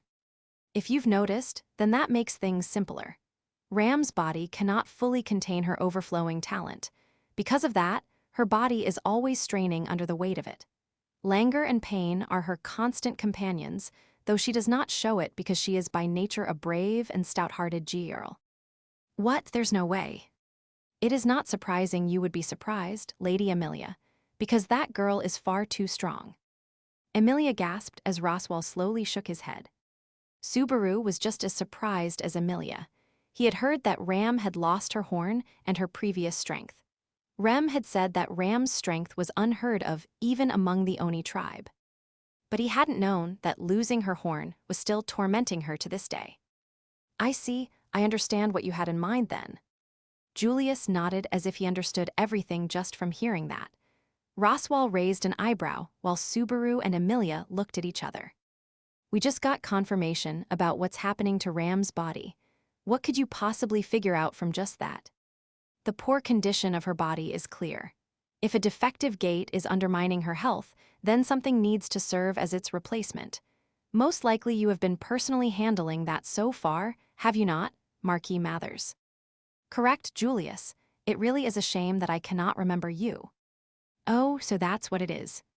While Roswaal admired Julius's insight, Emilia put her fist in her palm, finally understanding as well. While the three of them were all getting on the same page, Subaru still couldn't keep up with his basic level of knowledge and started to look irritated. Hey, don't go finding enlightenment all at once and then stop there. So what is it? It's simple, Subaru. Ms. Ram's body is suffering from a similar sort of deficiency as you are. Just as Lady Beatrice does for you, Ms. Ram needs someone to regulate her mana. Every night, I secretly regulate it for her. Oh, every night, ah. From their explanation, something clicked in the back of Subaru's head. He remembered the image of Ram going to Roswaal every night. To be honest, at first, he had assumed it was a secret tryst between master and maid and averted his eyes from the graphic images that thought evoked. Now he realized it was in a certain sense a type of treatment for Ram. My deepest apologies, Marquis Mathers. I'm afraid I will be unable to meet your expectations. While Subaru's face was getting hot as he realized he had been misunderstanding things for over a year now, Julius shared his thoughts on the matter. Roswaal's eyes narrowed at the unexpected response. It does not appear you are merely being humble, nor are you simply trying to avoid rendering aid to a rival faction. Managing Ram's Odo demands an aptitude at manipulating multiple colors of magic. On that point, I thought that you would be the best fit. I suspect your hope is due to the children around me. Julius's lips softened, like he had been caught in a moment of weakness. For a brief moment, several faint, warm lights floated around him. 6 colors shimmered in the air. These were the spirits Julius had contracted with, that he used to be contracted with. My sprouts, however, our connection is no more. If I had retained my previous status, I wouldn't have hesitated to accept your request, but your contract with the spirits ended when your name was stolen, yes. And yet, despite having lost that connection, they still don't seem to want to leave your sea-eyed. I suspect it's due to the remnants of the bond we once had. Otherwise, the connection is still there even if they cannot perceive it. Either way, though, it is merely their mercy that keeps them by my side. I'm afraid I cannot be of much help with my strength alone. Looking at the quasi-spirits, Julius sighed listlessly. Right now, I can do no more than serve as a simple knight. My apologies. I see, that is unfortunate. Disappointing that it turned out like this, but it's okay. I'll do my best to cover for what Julius can't do. Emilia stepped forward and put her hand firmly against her chest as Julius fell silent. Her purple eyes were welling with determination, if not exactly self-confidence. That willingness to step forward and do whatever she could was one of her greatest weapons. Roswaal, leave it to me. I'll do my best if it's for Ram's sake. Yes, of course. If I can't borrow Julius's strength, then there is no choice but to entrust Ram's fate to you, Lady Emilia. You can speak with Ram herself and Beatrice about the details. Ram aside, what do you mean, Biko? When it comes to the theory and practical application of magic, Beatrice is quite skilled. It's a waste of her talents to be contracted with you, but in terms of knowledge, she is comparable even to me. Sorry to be wasting her talent, but at least I make up for it with love. It wasn't really a counter-argument, but Subaru still emphasized his love for Beatrice. He'd make her his background on his phone and his PC without hesitation. Of course, that analogy wouldn't make much sense in this world. Either way, Roswaal's request turned out to be surprisingly straightforward and genuine. If it was for Ram's sake, then Emilia would do everything she could, and Subaru would talk to Beatrice about it too. Still, I'm shocked you made such a heartfelt request. You feeling okay? It's quite admirable. This is the first time Ram has ever said she would leave my side. Roswaal didn't rise to Subaru's flippant response, answering with a serious tone that left Subaru at a loss for words. Ram can feel something herself, even if she can't remember, I'm sure. It was quite terrifying to see her rebel against me so emotionally. That is why I wanted to ask this of you. Yeah, I'll keep that in mind. Subaru felt like something had changed in Roswaal's heart due to Ram's carefully considered decision. Even after the incident in the sanctuary a year ago, Ram still devoted herself to Roswaal. Maybe even Roswaal had been moved by Ram's devotion despite prioritizing his greatest desire above all else. Him being a human being who struggled to deal with emotions he couldn't contain was far better than him being some incomprehensible monster. It looks like it's about time. Before Subaru could say anything else, Roswaal turned around. Behind him, the door of the mansion opened, and 4 girls appeared from inside. They were all maids of Roswaal Manor, and the sight of the 4 of them together was quite grand. Of course, one of them was still sleeping, and her twin was wearing travel clothes, so the picture was not quite complete. "Master, the preparations for the 2 of them to leave have been made." "Well done, be careful on the road, Ram." After he received Frederica's quiet report, Roswaal turned to Ram, who was dressed for the trip. Ram bowed. "Thank you for granting me this selfish request. I shall return with a result that lives up to your expectations." "I have high expectations for you, but do not push yourself recklessly, and watch out for Lady Amelia and Subaru's recklessness as well. Supervising them is also your role." "Yes, master." Subaru was about to say something snarky, but he was silenced by Ram's razor-sharp gaze. After buckling, Subaru turned his attention to the person next to Ram. Rem was dressed in clothes for going out and was being pushed by Petra in a wheelchair, something that Subaru had recreated using his memories from his original world. The Roswaal Manor was quite near Castor, the famed industrial hub of Lugunica. Using the skills of their craftsmen, Subaru was able to create yet another product of his otherworldly knowledge. "The maintenance is gonna be tricky on such a long journey, but I'll take care of it." "You are quite handy, Master Subaru, and the craftsman indicated it should be sturdy so long as it is not handled recklessly. However, take care in sand." "Please be careful, Master Subaru. Please take care of Rem." With Frederica's seal of approval, Petra let Subaru take control of the wheelchair. Moving around behind Rem, he confirmed there was no problem moving over flat ground. "Okay, feels fine. Frederica, Petra, you 2 hold down the fort while we're gone. Leave the master to us. Mr. Otto and Mr. Garf too." Frederica and Petra nodded as Subaru double-checked the wheelchair. This time, the trip was estimated to take about 2 months at a minimum, so most likely Otto would recover in Pristella and make his way back to the manor before they returned. Trusting the 2 of them to hold down the fort until then, Subaru pushed the wheelchair toward the carriage. "All right, I'm reluctant to go, but I guess it's about time." "Barusu." Suddenly, Ram's voice hit Subaru in the back of the head. "Huh, what is it? Something bothering you?" "No, not that. Figure it out." "Figure it out?" He furrowed his brow at that, and then he realized that her gaze was focused on his hands. In other words, at Rem's wheelchair. "If you want to switch with me, then just say so. Considering what it means that I'm coming with you, and what that means about my goal, it should be obvious that you should yield that to me. Though you figured it out without needing me to say it, which I guess should be considered a small mark in your favor." Subaru reluctantly let Ram take his place, and she pushed the wheelchair in his stead. She moved slowly toward the carriage as if nursing her sister, who was sleeping in the chair. Watching the 2 of them, he suddenly felt someone grasp his newly freed hand. "Biko. You don't have to look so pathetic. It's not as if your feelings lose out to how her older sister feels.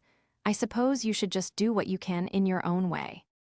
"I'm not depressed about no, I guess maybe I am." Subaru had not expected that it would feel like his role had been stripped away, but he couldn't help it. Subaru pinched his cheek and pulled hard with his free hand. After he did that, his free hand was stolen by another pale hand. "If that's what you're doing with your other hand, then I'll be taking it." Emiliatan.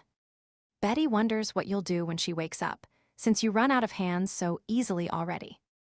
I'm curious about that too."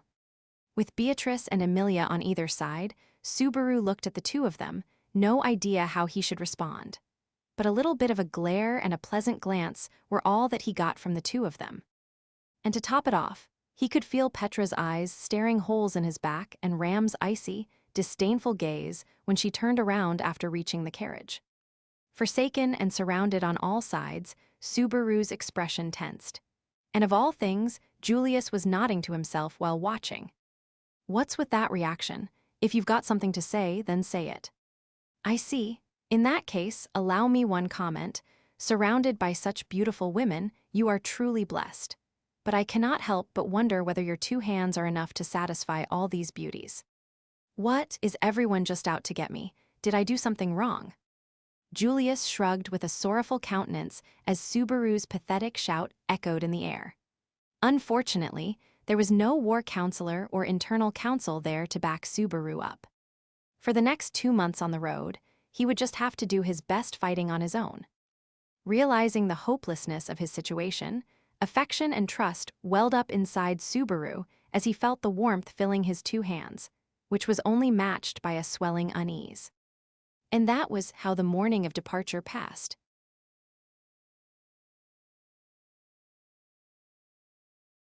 Chapter 2. Overcome Sand Time. 1. It was a 20-day haul from the manor to the Auguria Dunes. The trip had begun with one uneasy morning, but fortunately, there had not been any noteworthy incidents along the way, granting the party a period of peace. They were heading east in a straight line following the road, passing time in luxurious boredom. I had the same thought when we were coming back from Pristella and on the Liffes plains, too, but the roads seem pretty safe here in Lugunica. The maintenance and safety of the roads play an important role in keeping the peace of the country. Compared to other countries, Lugunica is particularly dedicated. Attacks by bandits and demon beasts are significantly lower as a result. Does that mean other countries aren't as safe? The Holy Kingdom of Gustico struggles to maintain their roads since it is covered in perpetual snow. The Valachian Empire and Kararagi Federation are home to many races in their countries, leading to a wide variety of different customs. With such stark differences, clashes are more common. So to answer your question, no, other countries aren't this safe. You don't say. Subaru and Julius were chatting on the driver's bench of the carriage as a gentle breeze blew past. The big carriage was drawn by 2 land dragons. Subaru was holding the reins while Julius sat beside him and watched their surroundings. They had settled on this arrangement because if everyone was inside the carriage, it would leave them slow to react if something happened. But as the idle conversation suggested, the road so far had been peaceful. Yawn. Subaru. Subaru yawned at the unchanging landscape and boredom, but he was immediately met with a sharp voice from Julius. Yeah, Subaru waved his hand. I can understand it is difficult to maintain a high level of focus, but allowing an opening such as that is the most dangerous thing you can do. I won't say don't let your guard down at all, but at least don't do it in such an obvious way that anyone can tell. It was a single yawn. I'm sure you've yawned before once in your life, haven't you? Of course, I experience the same physiological phenomena as anyone else, but a knight should possess the state of mind and wherewithal to avoid showing them in front of others. You are still lacking in self-awareness. Yeah, that's me, the oblivious knight at your service. Julius was as prickly as ever, but Subaru was becoming a master at fending off his jabs. Between the trip from Pristella and their current journey, he had spent over 20 days on the road with Julius. Subaru had learned how to get along with him. I would also say it is proper manners to look at the person you are speaking to when you are having a serious conversation. If someone won't seriously listen to your serious conversation, that means they don't think it's the right time to be having that conversation, right? You should loosen up a little. You're too tense. Yawn a little or something. Subaru cracked his neck as he responded with an indifferent tone. Seemingly taken by surprise by that, Julius blinked. I'm so impatient that even you can see it that easily. I imagine everyone thinks you're just too on edge. I get that to some extent that's just how it is for you, but you're the only one who can recognize it for what it is. There was a trace of resignation in Julius's voice. Subaru simply responded with a husky, yeah. They couldn't hear the conversation the women inside the carriage were having, which would suggest that they couldn't hear Subaru and Julius either. They were both men, and their relationship was complicated in more ways than one. But for the moment, they were comrades who needed to work together. Subaru shifted gears, deciding that they should talk a little bit more openly. It came up during that chat with Roswaal, but what happened with your spirits? There's been no change. They're still at my side, but they won't touch down on my arm to rest their wings. They seem to be perplexed as well. Julius made the spirits visible when Subaru brought them up. The faint glimmer of 6 colors was still following Julius. but they didn't sit on his outstretched arm and were flitting around seemingly in confusion. My blessing seems to still be working as before. That is probably part of what is troubling them. They don't seem to be able to understand why it is so hard to leave me.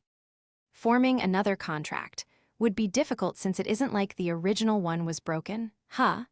I know it's not really my place to speak, but would it be possible to make a deal with another spirit until this is all resolved? It's a rare talent to be able to borrow strength from passing lesser spirits like Lady Amelia does. The only ones I can draw strength from are those who I have known for years. It's similar to how you and Lady Beatrice operate. Amelia Tan and Puck are like that too. I guess it makes sense that your partners are special. Scratching his head, Subaru found himself thinking that he had made an unreasonable suggestion. As a fellow spirit user, he wouldn't have wanted someone telling him to search for another spirit. If his bond with Beatrice was severed, would he just let her go? That was basically what he had asked Julius to consider. Because of that, I can only fulfill my duty as a knight with this sword of mine. Of course, I have trained my sword no less than my spirit magic, but it is still true that it marks a significant drop in my individual strength. When you say your sword alone is strong enough, it just comes off as sarcasm to me. Subaru being completely dominated by that sword alone was the starting point of their relationship. At the time, Subaru might as well have been a baby trying to fight against him. By now, I should at least be at the level of a 5-year-old, though, right? It's the same with Reinhard, but you guys have a bad habit of underrating yourselves. There's such a thing as being too modest. In fact, that's something that applies to a lot of settings, if you ask me. I'm tempted to say much the same thing to you, but I'm not so sure. Setting you and myself aside, what Reinhard does is different from modesty or underrating himself. How so? Subaru cocked his head in confusion as he imagined the red-haired hero. Anyone looking at him would see he was superhuman, the strongest, and completely peerless. That was Reinhard van Astrea, so it was surprising that there would be a difference in how Julius and he evaluated Reinhard. Please don't misunderstand me. I am in complete agreement regarding the high level of Reinhard's strength. Indeed, I suspect on that point every person who knows him would be in full agreement. He is arguably the pinnacle of humanity. It's shocking enough that I can't really call that an exaggeration. It's not just his strength, either. His way of life and self-consciousness are also fully realized. When I first met him, he was not even 10 years old, but he hasn't changed at all since then. Wait, he was like that even back then. It was a bit of a philosophical question to ask when did Reinhard become Reinhard, but according to Julius, who had known him more than a decade ago, he was already completely developed by that point. The boy not even 10 years old who lost his grandmother, inherited her blessing, and became the sword saint. I wonder what it must have felt like. 15 years ago, Reinhard was about 5 years old, right? Inheriting his grandmother's blessing at that age, growing up in a family that inherited the blood of a legendary hero, what sort of responsibility must he have been saddled with? Subaru felt like he could understand the weight of a parent's expectations a little bit. Of course, the weight that he had borne and the one Reinhard carried and the responsibilities it implied were not remotely comparable, and it was maybe even rude to try to compare them, but still. Honestly, I'm weak. I'm weak and don't have nearly enough strength, so I'm always regretting things. There's probably not a single night I haven't wished to be strong enough to not be so helpless. That sounds like you've endured quite a number of fruitless nights. Who asked you? Anyway, it just feels like Reinhard's in the exact opposite situation. I don't think he was always the Reinhard we knew from age 5, so what must he have felt? I cannot begin to say what he might have been feeling at the time. However, Julius paused and looked up. His expression softened as he stared down the road they were traveling. Maybe it was more accurate to say he was looking at the sky in the distance and the sunlight shining down on them. Seeing Reinhard, then, was a major turning point for me. His voice sounded almost proud. It was almost as if he was squinting his eyes not from the sun, but from the dazzling object of aspiration that had been burned into his memories as a child and was still fresh even now. Seeing Julius like that, Subaru's own thoughts wandered to Reinhard. Just like them challenging the Pleiades Watchtower, Reinhard had also taken on an important role. Subaru was worried about how the transport of Wrath was going. They had captured Sirius in Pristella, and she was currently being transported all the way to the capital. By the time Subaru's group found themselves outside the Auguria Dunes, Sirius should be reaching the capital. It would be best if nothing happens and Reinhard's there, so I don't need to worry, but Reinhard will be fine. He will surely come through. Don't go reading people's minds. It's scary. Huh, it's because I've been traveling with you for a while now. I've started to get a sense for it, I guess. Julius brushed back his hair, seeming somehow pleased with himself. Subaru could only sigh. I guess we've both gotten better at dealing with each other. At this rate, if nothing else happens, I'll be able to write a dissertation on you. Don't worry. At the moment, you're already the person who knows me best in the world, second only to myself.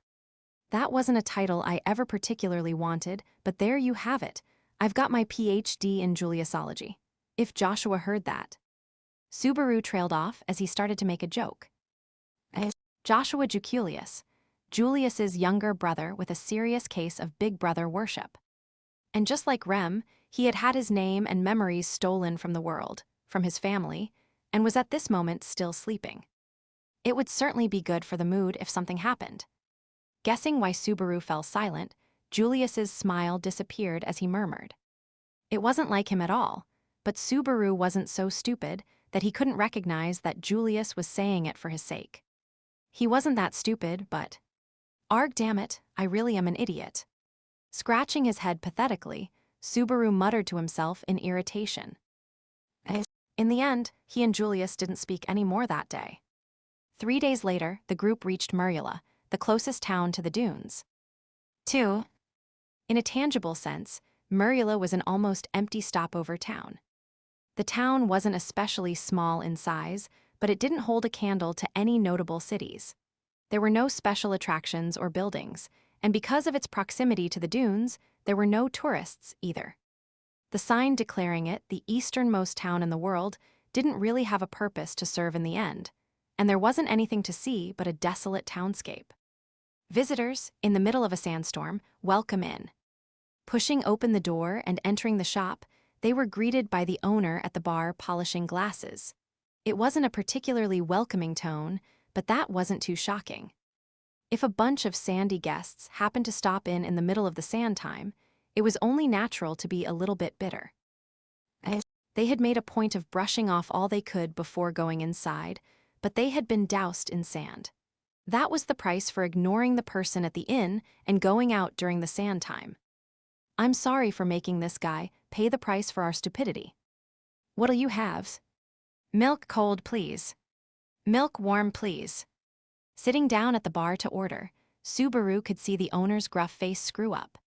Ignoring his reaction, the two of them let out a long sigh and removed the cloth covering their mouths so they could properly breathe for the first time in a while.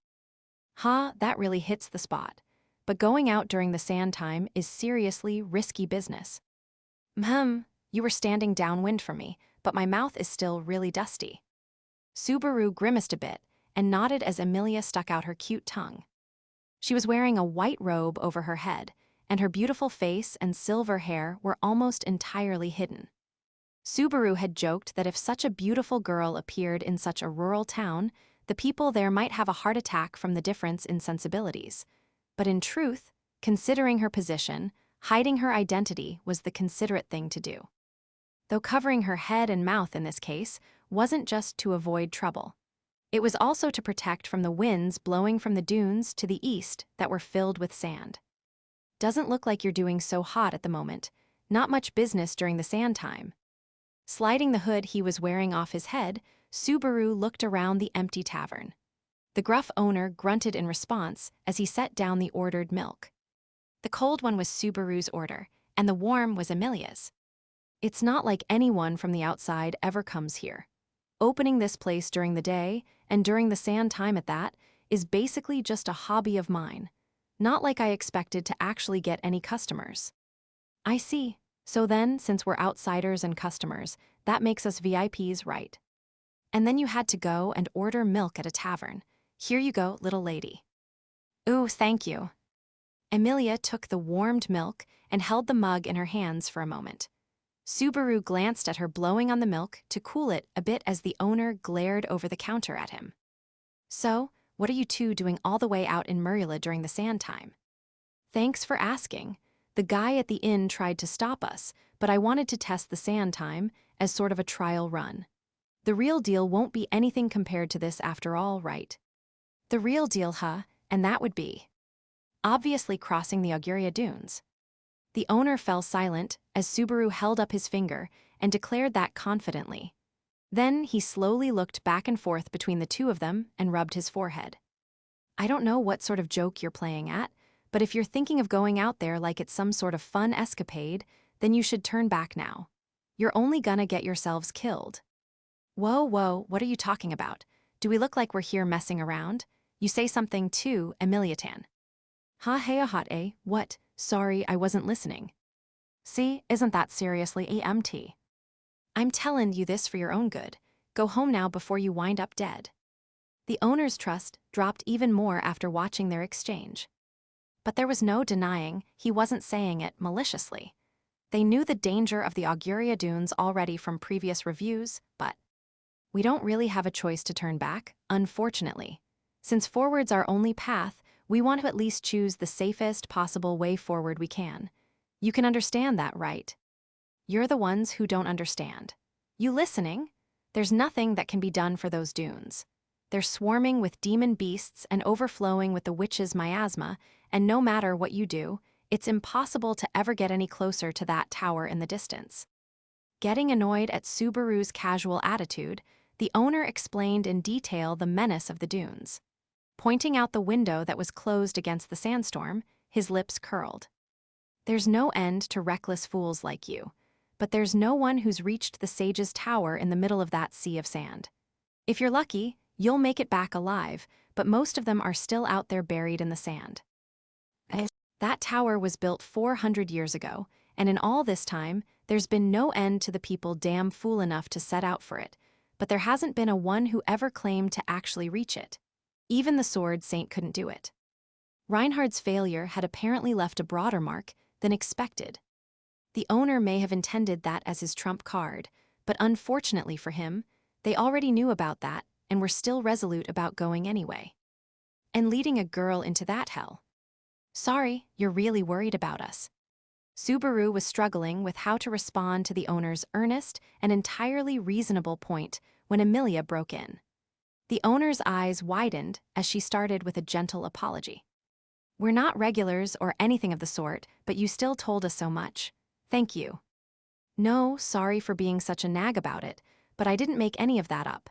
It's always youngsters like you two, every time." "Are there really that many people who want to meet the sage?" "I imagine most of them just want the claim to fame that comes with saying they met the sage.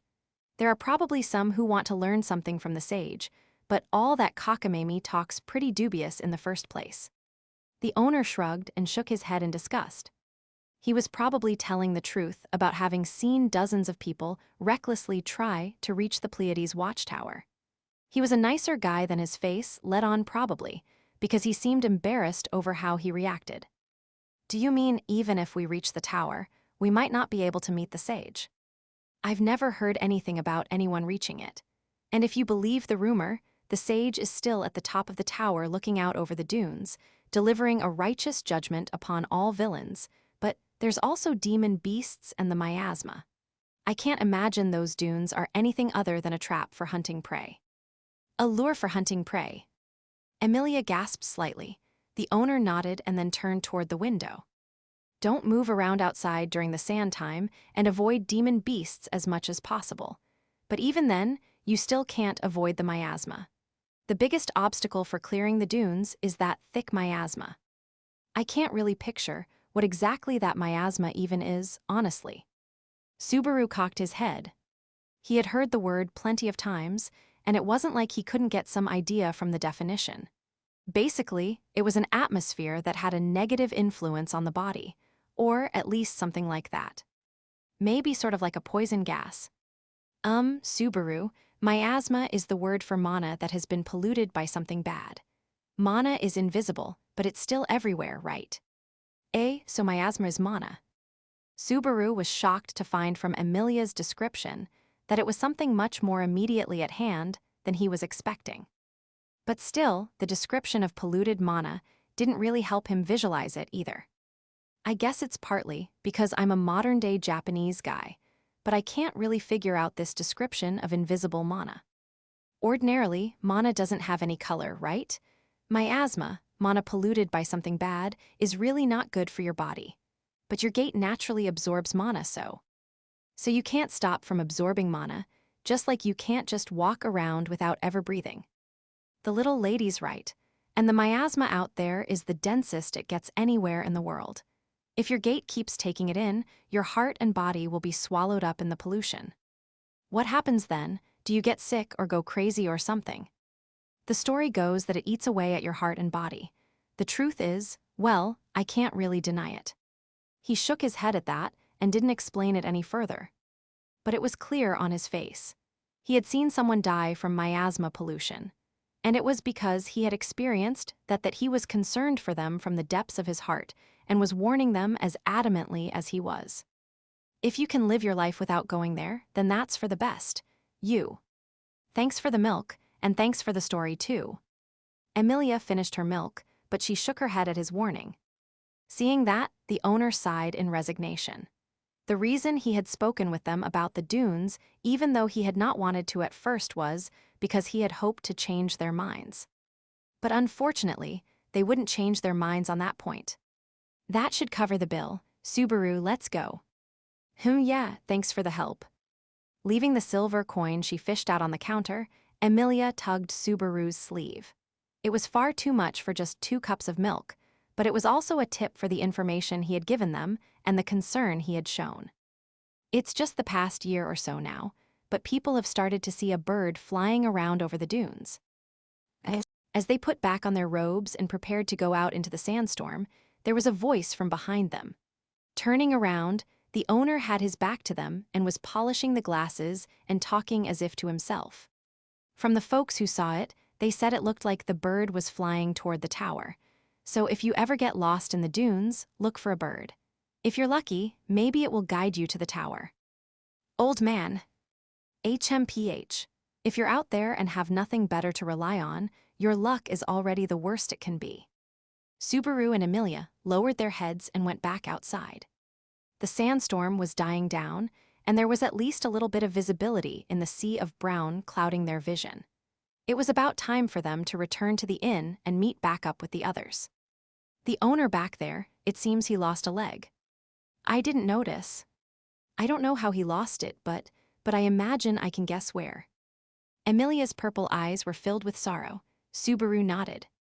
The owner had been awfully kind, trying to plead with a couple of reckless travelers he had never met before about how dangerous the dunes were. If that was a warning from his own personal experience, then that would make them awfully ungrateful. The Pleiades Watchtower. Her mellifluous voice suddenly spoke the tower's name. Looking up, Subaru turned his gaze to the eastern side of the town, to the tower that could be seen from the tavern and from the swirling, sandy streets. The tower that was hanging ominously over everything.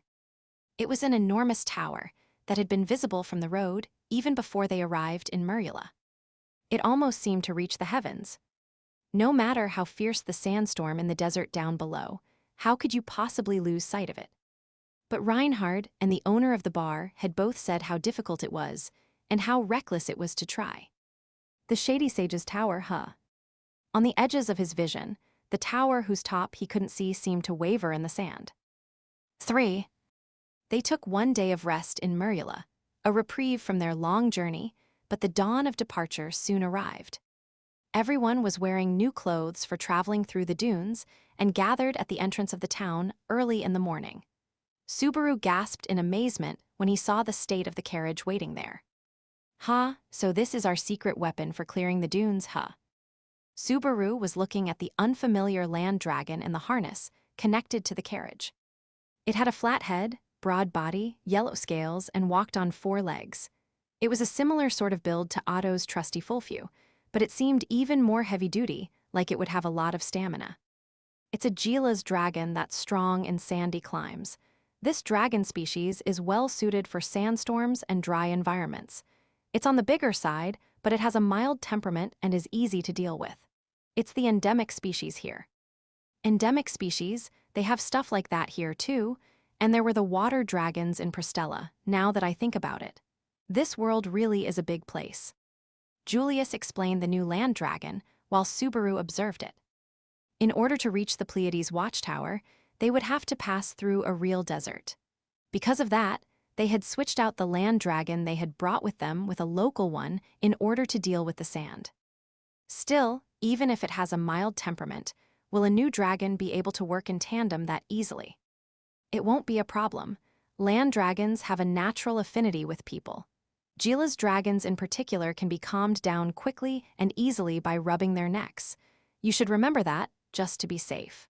Sure thing, though I doubt it'll work with Patlesh. Subaru shrugged as he glanced at the new dragon harnessed to the carriage and the black land dragon with a queen's demeanor. Unlike the dragon that would stay waiting in Murula, Patlesh was locked into joining them on this road. But will Patlesh be okay in a place that requires a desert professional? I don't want to force a lady of ours to somewhere she shouldn't be. Have no fear, your land dragon is a Diana dragon, a descendant of the first dragon said to rule over land, sea, and air. No matter the environment, she will perform well. Whoa there, that's like the background for a protagonist or something, almost a little too elite. It would have been nice if we could bring my Shaknar, but there's not much we could have done about that.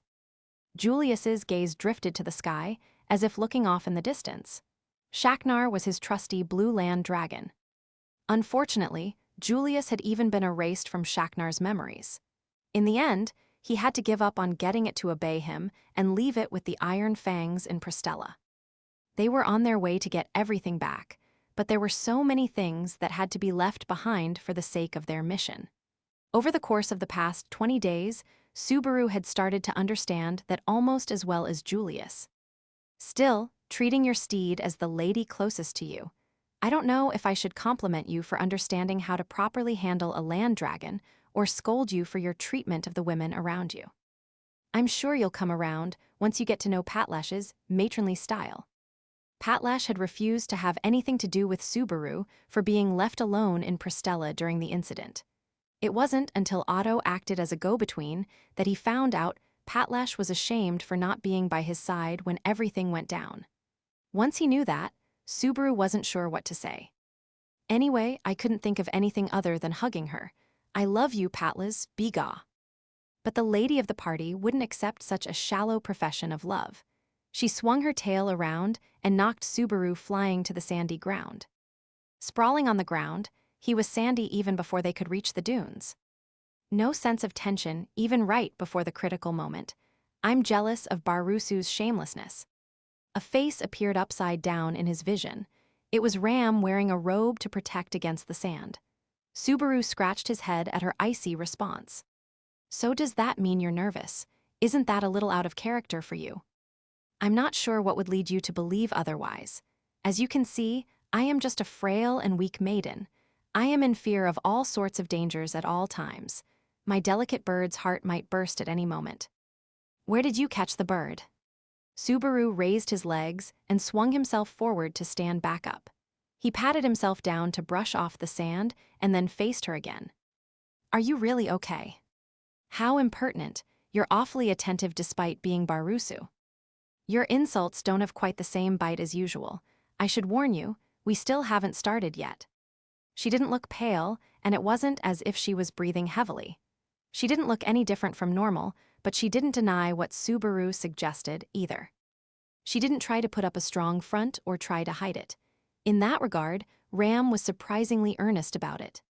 It's been 1 year and 50 days. Are you telling me to stop standing still with my goal in front of me after wasting all that time? How cruel. Don't say it like that, Ram. As her eyes flared and her glare chilled, Emilia chided her, having finished packing the big luggage into the carriage. Emilia had her hand on her hip. Subaru is just worried about you. And I am, too. I'm doing the best I can to treat you every day like Roswaal asked, but even with Biko helping, it still isn't matching Roswaal's treatments. I have no intention of using that as an excuse, and I won't cause any trouble either. But we are worried about you. Ram didn't immediately respond, but she did look unsatisfied at the quiet reply. The usual spirit was missing in her pink eyes. She probably realized it herself. Ram sighed and turned her gaze to the carriage. In the back of it, the wheelchair was locked in, and Rem was sleeping in it. Please don't say something like you are going to leave me behind. It was a frank, ardent plea. Hearing that, Subaru scratched his head and then looked over at Rem, too. I wouldn't say that, but we can tell you aren't at your best, so if something happens, let us know as soon as you notice anything. There's no point in trying to hide it or fake it. We'll still just help you anyway. Hey. For once, Ram actually looked a little bit embarrassed. Emilia giggled softly and looked at Subaru. I think that side of you is really nice. Does that mean you've fallen for me again? Don't talk about things like that in front of Rem while she's sleeping. Mortal enemy of all women. Not just enemy, but mortal enemy. Ram snorted. That brazen attitude was her usual self coming through again. Quit grinning and do your job, Barusu. Your place isn't in the carriage, it's outside driving with your beloved land dragon. If you're too slow, you'll be left behind. Resorting to that already, big sis. Didn't you hear what we've been saying? I listened to you, that's enough. Now get a move on already. With those last sharp words, Ram pushed Subaru aside and got into the carriage. Watching her get on, he scratched his head and glanced at Emilia. Emilia-tan. Don't worry, just leave it to me. You should be careful, too. Aye. Nodding, Subaru looked inside one last time and then headed to his own place on the carriage. Pulling up the anti-sond cloth around his neck, he took a deep breath. All right then, let's do this. The sea of sand and the tower. Inside the carriage after Subaru left. Lady Emilia, why do you have that look on your face? Mo, it's nothing important. I was just thinking that you were cute, Ram. That's an upsetting assessment. It's rather impertinent for you, Lady Emilia. Ram was sitting in her seat next to the wheelchair as she turned away from Emilia's gaze. Strangely, she seemed to be regretting her blunder. Have you started to let me see the face that you always show, Subaru? I let my guard down. Please forgive my discourtesy. I'm not angry. If anything, I'm a little happy. This way, it feels like you trust me more. I was always jealous of Subaru. Ram was silent for a moment at Emilia's innocent response, but she soon turned to face Emilia again. You've changed, Lady Emilia. When we first met, you seemed as fragile as a glass doll, even though you didn't have anything other than a weak facade of a resolve. Do I seem a little bit stronger now? And sweeter, like the glass has now become hardened sugar. That sounds really delicious, so what does that mean? The half-insult went over Emilia's head, and Ram simply sighed. But once she did, her shoulders relaxed ever so slightly. 2 hours after leaving Murula, they began their attempt to cross the Auguria Dunes. Another dozen or so miles east of the town, and all green disappeared from the surroundings. It was just desert as far as the eye could see, and a wind thick with dry sand and miasma. They were challenging the dunes with one large carriage, and Patlesh running alongside on her own. The new land dragon was slow and steady. It couldn't gain much speed, but there was a reliability to its pacing to make up for it. Patlesh was a bit put off at the sudden change in partner at first, but after a couple of hours together, she seemed to find the good points of her new partner and had magnanimously accepted the change. If anything, this dragon's unhappiness has more to do with Betty. Beatrice was snuggled neatly into Subaru's arms. He was controlling Patlash's reins while hugging her tight as he shook his head. No way, you're just imagining things. Patlash is that small-minded a dragon. You would do well to foster a better understanding of your surroundings. Beatrice shifted her legs to ride side saddle as she held her skirt. Compared to before, Subaru's riding skills had improved significantly, and it had become normal for the two of them to ride together. That was why he thought Beatrice was off the mark, but... Well, it's not like I really know why Patlesh likes me in the first place. Indeed, in the first place, it's not like you are handsome enough to receive that sort of attention without any other reason. So then you have some sort of firm reason for loving me. Of course, wait, what are you trying to get Betty to say? Because they were in close proximity riding the dragon, there was no escaping Beatrice's red-faced tantrum. Subaru could only let her weak slaps rain on him as he soothed her ruffled feathers. It is quite pleasant to see your harmonious exchange, but we are about to actually enter the sea of sand now. Julius's voice called out to them from the driver's bench of the carriage being pulled alongside them. Holding the reins of the carriage and able to connect effortlessly with a land dragon he had just met was to be expected of Julius. But seeing him driving a carriage instead of riding his own dragon really felt out of place. And adding to that unbalanced image was the girl sitting next to him. Right, it's fine that you two get along so well, but if you can't control yourselves, I'll be upset. Meili gave Subaru a sidelong glance that didn't really fit her age. With the party finally facing the start of the real challenge, it was time for Meili to step into her element. With the power of her blessing, the odds of them being attacked by demon beasts were dramatically decreased. In theory, at least. That was why Meili was sitting on the driver's bench and looking around their surroundings. And Julius beside her was the partner chosen in order to keep her from getting too bored. You know the nice knight sitting next to you is your escort for the day, right? He's chic, swanky, and way more posh than I am. I don't know what you're talking about, and I don't have any complaints about Mr. Knight, but you're the one who brought me along, Mr. Doesn't that mean you have a responsibility to accompany me? Don't be unreasonable. I've already got Biko taking up that slot. MRGH. Beatrice started pummeling his chest again in anger, but Subaru just let her have at it as he looked over at Meili.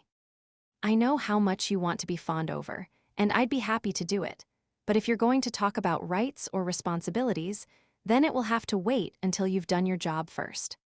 Fine, even though you're already spoiling Beatrice, you big manny.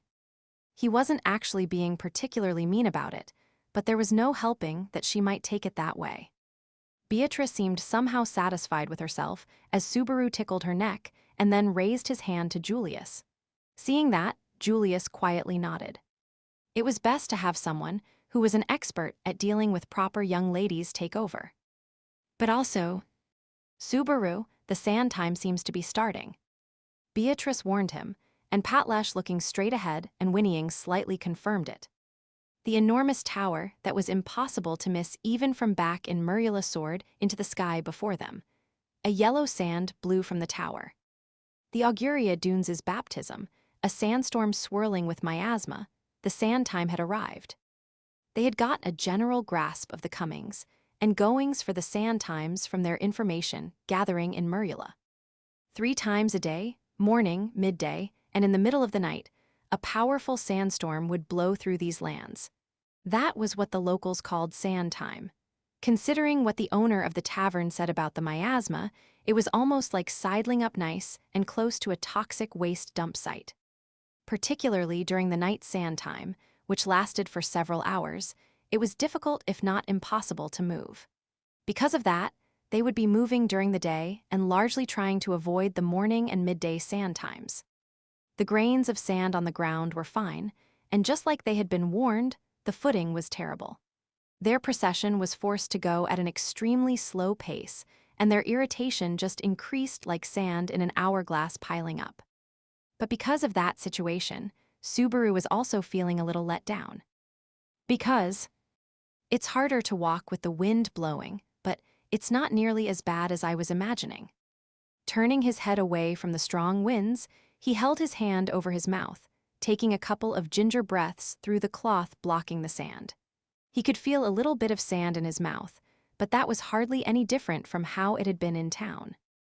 The world was a yellowish-brown color from all the sand flying, and it was annoying to have sand get into all the crevices of his clothes, but that's all really.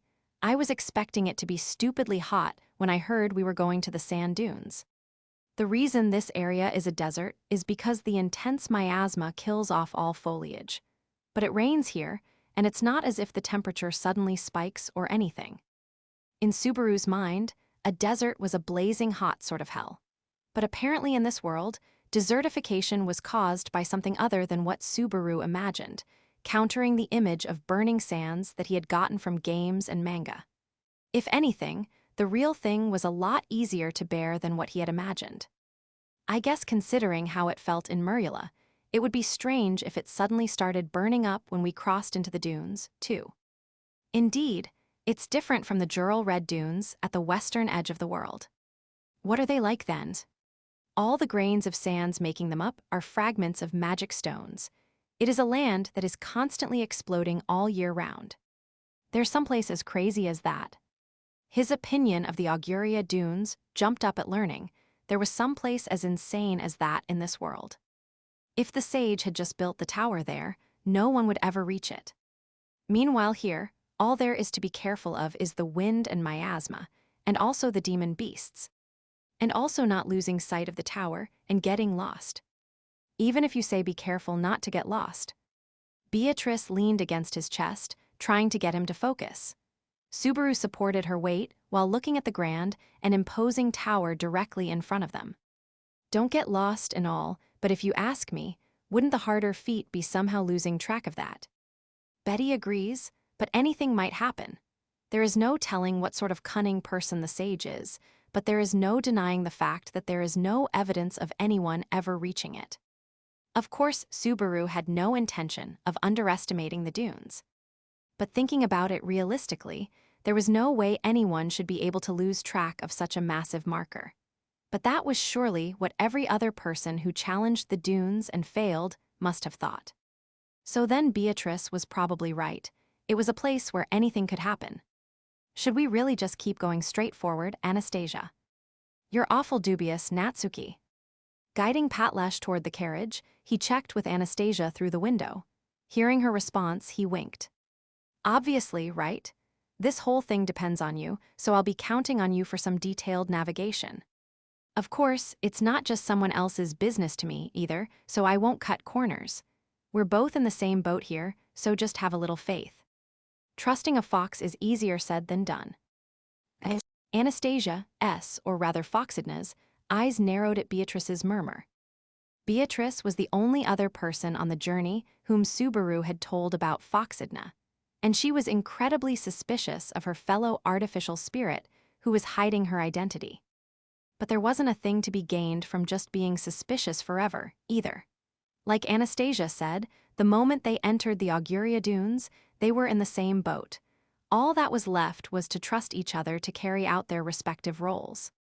Isn't that right, Anastasia? That's right, you don't need to worry. I keep my promises. The last bit was soft enough that only Subaru could hear it. Nodding, Subaru swung Patlash around toward the driver's bench, where he saw Julius looking completely serious while Maylee was rolling around a bit, seemingly enjoying herself. Oh, looks like you're having fun, Maylee. Are you still doing your work? Are you really asking me that? We haven't run into a demon beast once since entering the dunes, have we? That's proof I'm working, isn't it? But it doesn't really look like you're trying very hard, either. It's not like I can tell whether us not being attacked is because of you or just that we're in an area without any. HMPH, in that case. Maylee's eyes narrowed, and she raised her arms as Subaru started to get a bad feeling. Wait, I'm sorry, that was a stupid thing for me to say. It just slipped out because other than the sandstorms, this hasn't seemed nearly as bad as everyone kept saying. I'm not mad. I just want to teach you to show a little gratitude for what I'm doing. Ignoring Subaru's excuses, Maylee smiled while saying something incredibly disturbing. Catching his breath, Subaru started to apologize again, but before he could say anything. WH. It was about 50 yards to the side from the line. They were riding along. There was a faint tremble, and then suddenly the sand exploded up into the air. The massive body that had been hiding beneath the sand appeared above ground. It didn't have any limbs. The long, thick body twisting almost resembled a snake. But between its sandy coloration, the stench it gave off, and the fact that it didn't have any eyes, Subaru realized what it was. Not a snake, it's a worm. The almost 20-yard-long worm burst out from underground, turning its massive mouth toward them. For a split second, Subaru readied himself to die. Okay, that's enough. You stink, so run along somewhere else. As Subaru shuddered in terror, Maylee's disinterested tone brought him back to his senses. The worm's enormous body shuddered, and it returned back underground again. It heeded the girl's instructions, and in a few seconds, the monster had disappeared from sight again. The demonstration was so intense that Subaru couldn't really say anything in response. That was a demon beast called a sandworm. They burrow under the sand, but that one was a little bigger than the ones I've seen before. How much is a little bigger? From what I remember, the biggest they normally become is about the length of a grown man's arm. A worm that size was already grotesque and menacing enough. But the sandworm that had just appeared was tens of times larger still than the ones Julius knew.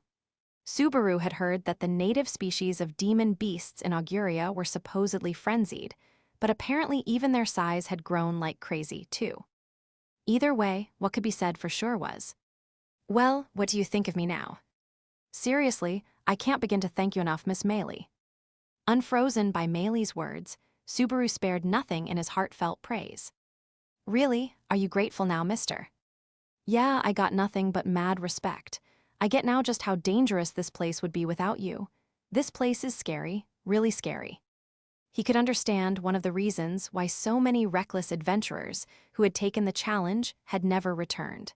And why the tavern owner would try to stop them, too. He had been a fool for thinking that the dunes were not all they were cracked up to be. 3 cheers for peace. Long live peace. Let's keep this a super boring trip all the way to the end. Such a glib flip-flopper as always. It is enough to make even Betty feel exasperated. Don't try to act tough. You wet yourself a little there, just like I did, right? I know. What did you say? They started in again, but for now, there was no one blaming them. Getting noisy would just provoke the demon beasts, but they had also just proved the effectiveness of their ability to deal with them. So Julius didn't try to stop their argument. But everyone refocused themselves, realizing just how thin the ice they had been skating by on really was. The fact that they could live to reflect on that was valuable enough for their first day in the dunes. 5. Their initial foray into the sandy region ended as soon as the sun set. The biggest of the 3 sand times that happened each day occurred late at night. Before it happened, they were hoping to set up camp in an appropriate place for the night. Perhaps because of the effect of the miasma, the stars were not visible. And of course, that meant that the Pleiades Watchtower they were using to navigate could no longer be seen, either, so it was best to just rest and recover for the night. Incidentally, will the demon beasts attack while you're sleeping, Maylie? Will we be okay? You scare too easily, mister. I've got that covered. After learning just how crazy the demon beasts of the dunes could be, Subaru had lost his nerve a bit, but Maylie just sniffed, in a good mood at having put him in his place. She was proud after having demonstrated her usefulness, but Subaru had experienced being killed by demon beasts before, so he was still uneasy. He was tempted to just sleep cuddled up with Maylie if he had to. Upsy-daisy, this should be fine. Ignoring Maylie and Subaru's exchange, Emilia patted the ground where she had been squatting and then stood back up. Beside her, there was a big wall of ice that had just appeared. She had formed it all around the carriage to provide their camp some cover. She was hoping to shut out the sandstorm during the night with her ice wall. "I'm ashamed to have to continuously rely on your strength, Lady Emilia." "It's fine. You and Subaru were doing your best the whole time while we were moving after all. And for some reason, I've been really feeling good ever since we entered the dunes. It feels like I can do anything." "Really? Amazing. I got too much sand in my mouth and haven't got enough water." Emilia flexed unimpressively as Subaru and Julius exchanged tired glances. There's a special sort of heaviness to the air because of the miasma. The weird tiredness we've been feeling is probably a result of it, and it's also probably why no one was talking that much while we were moving, especially later in the day. I'd like to get out of these dunes as soon as possible, but we must not get impatient. I do understand painfully well your desire to rush ahead. Even though Subaru was just looking up at the dark eastern sky, Julius could guess what he was thinking and patted his shoulder. Subaru snorted and turned around. "All right, time to rest in preparation for tomorrow. The sand time should end around dawn, so I have to take care of Ram's treatment first." "All right, in that case I'll leave that to you and Biko." "Ma'am, leave it to us." The two of them went into the carriage, where Ram was waiting in her seat. NGH. Through the closed door, Subaru could hear the voices from Ram's treatment. The intense, trembling voice that sounded like it was biting back against the pain was Ram. Emilia and Beatrice were working together to do the job that her lost horn had done.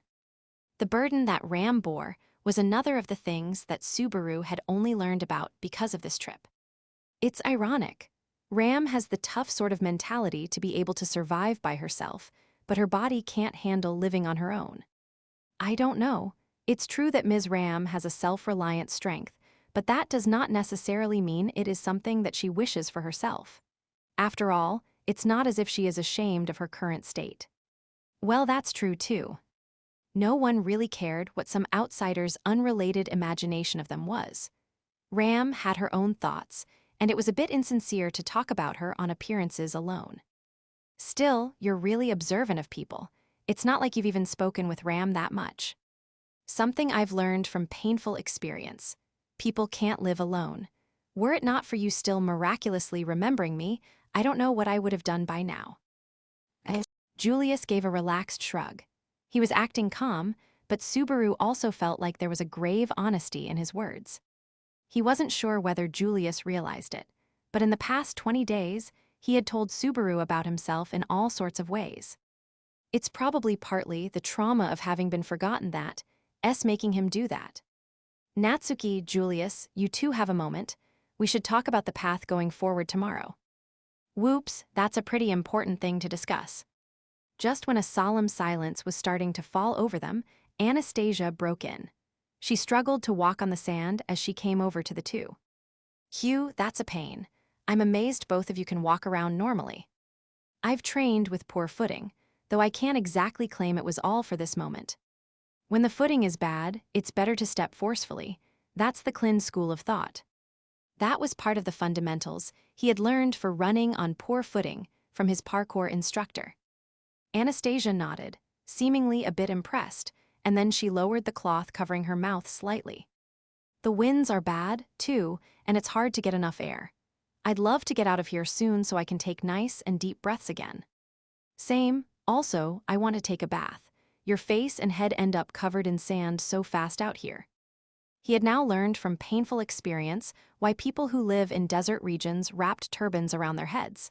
It worked against the sand and extreme heat and cold. It made sense logically, but people who lived in extreme environments really did have good reasons for what they did. Subaru had not exactly done nothing, but halfway measures were not enough to protect against the sand. Agreed on the bath, but getting out of Pleiades Dunes is gonna be troublesome, you both noticed, right? Her smile disappeared, and her voice dropped a little bit. Subaru and Julius glanced at each other and nodded. Yes, we spent half a day today going straight toward the tower, and yet it didn't get any closer at all. Julius finished Subaru's line, and then they both sighed. On the first day, they had confirmed that they could deal with the sand time and that Meili's anti-demon beast effect worked. But put another way, that was all they had achieved. Was this trick why Reinhard couldn't reach the tower? When we spoke with him before, I had imagined something like this might happen, but it's quite different to experience it ourselves. Wait so you noticed it too, say so sooner. I couldn't be sure, I didn't want to cause any undue alarm. What's with you people always doing this? Julius had been concerned, but Subaru just glared up at him. Can you spare me that crap? I won't be mad if you share your thoughts. If anything, that might be how we find the light at the end of the tunnel here. Where do all of you get the idea to just make a mental note and keep things to yourself? You think the situation's just going to suddenly get better somehow that way? At least in my experience, there hasn't been one time where I wished I hadn't said anything.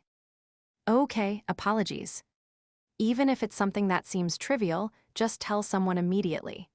If you see something, say something is the most fundamental of fundamentals, right? And if you're hiding anything else, Anastasia, you better spill it now. He reaffirmed for Julius and Anastasia the same thing he had told Ram. Julius looked like he was remorseful, faltering in a way that was unlike the finest night. Meanwhile, Anastasia put her hand to her mouth at Subaru's broadside. Oh my, I never would have imagined being told off by you when we first met. But you're right, I'll have to reflect on my handling of it too. The first step in reflection is confession time. If you come clean now, I promise I won't get too pissed. You're quite the charmer, Natsuki. This half-day walking around the dunes, I firmed up a feeling I had. The reason we aren't getting any closer to the tower is because the space around us is warped. Warped? Subaru cocked his head at Anastasia's revelation. She pointed toward the direction where the tower was. Basically, the tower and the dunes are connected, but also not really connected. It's possible we've just been walking around in circles in the same place this whole time. And that's why the Auguria Dunes are so impassable. It makes sense. Anastasia sounded almost indifferent as she explained, and Julius nodded deeply, as if understanding. Of course, that was something that their guide Anastasia/Foxidna should already have known, though. I told you, did I? It took me half a day of close observation to be sure of it. Sensing Subaru's eyes, Anastasia waved both hands, pleading that she had not been deceiving them. It was incredibly suspicious, but with Julius there, too, he couldn't really press her too much further. He just let his suspicions go for the moment. Okay then, this twist in space has sunk countless adventurers before us, so how are we going to deal with it? It's a difficult question, and breaking through might even be the wrong way of thinking about it.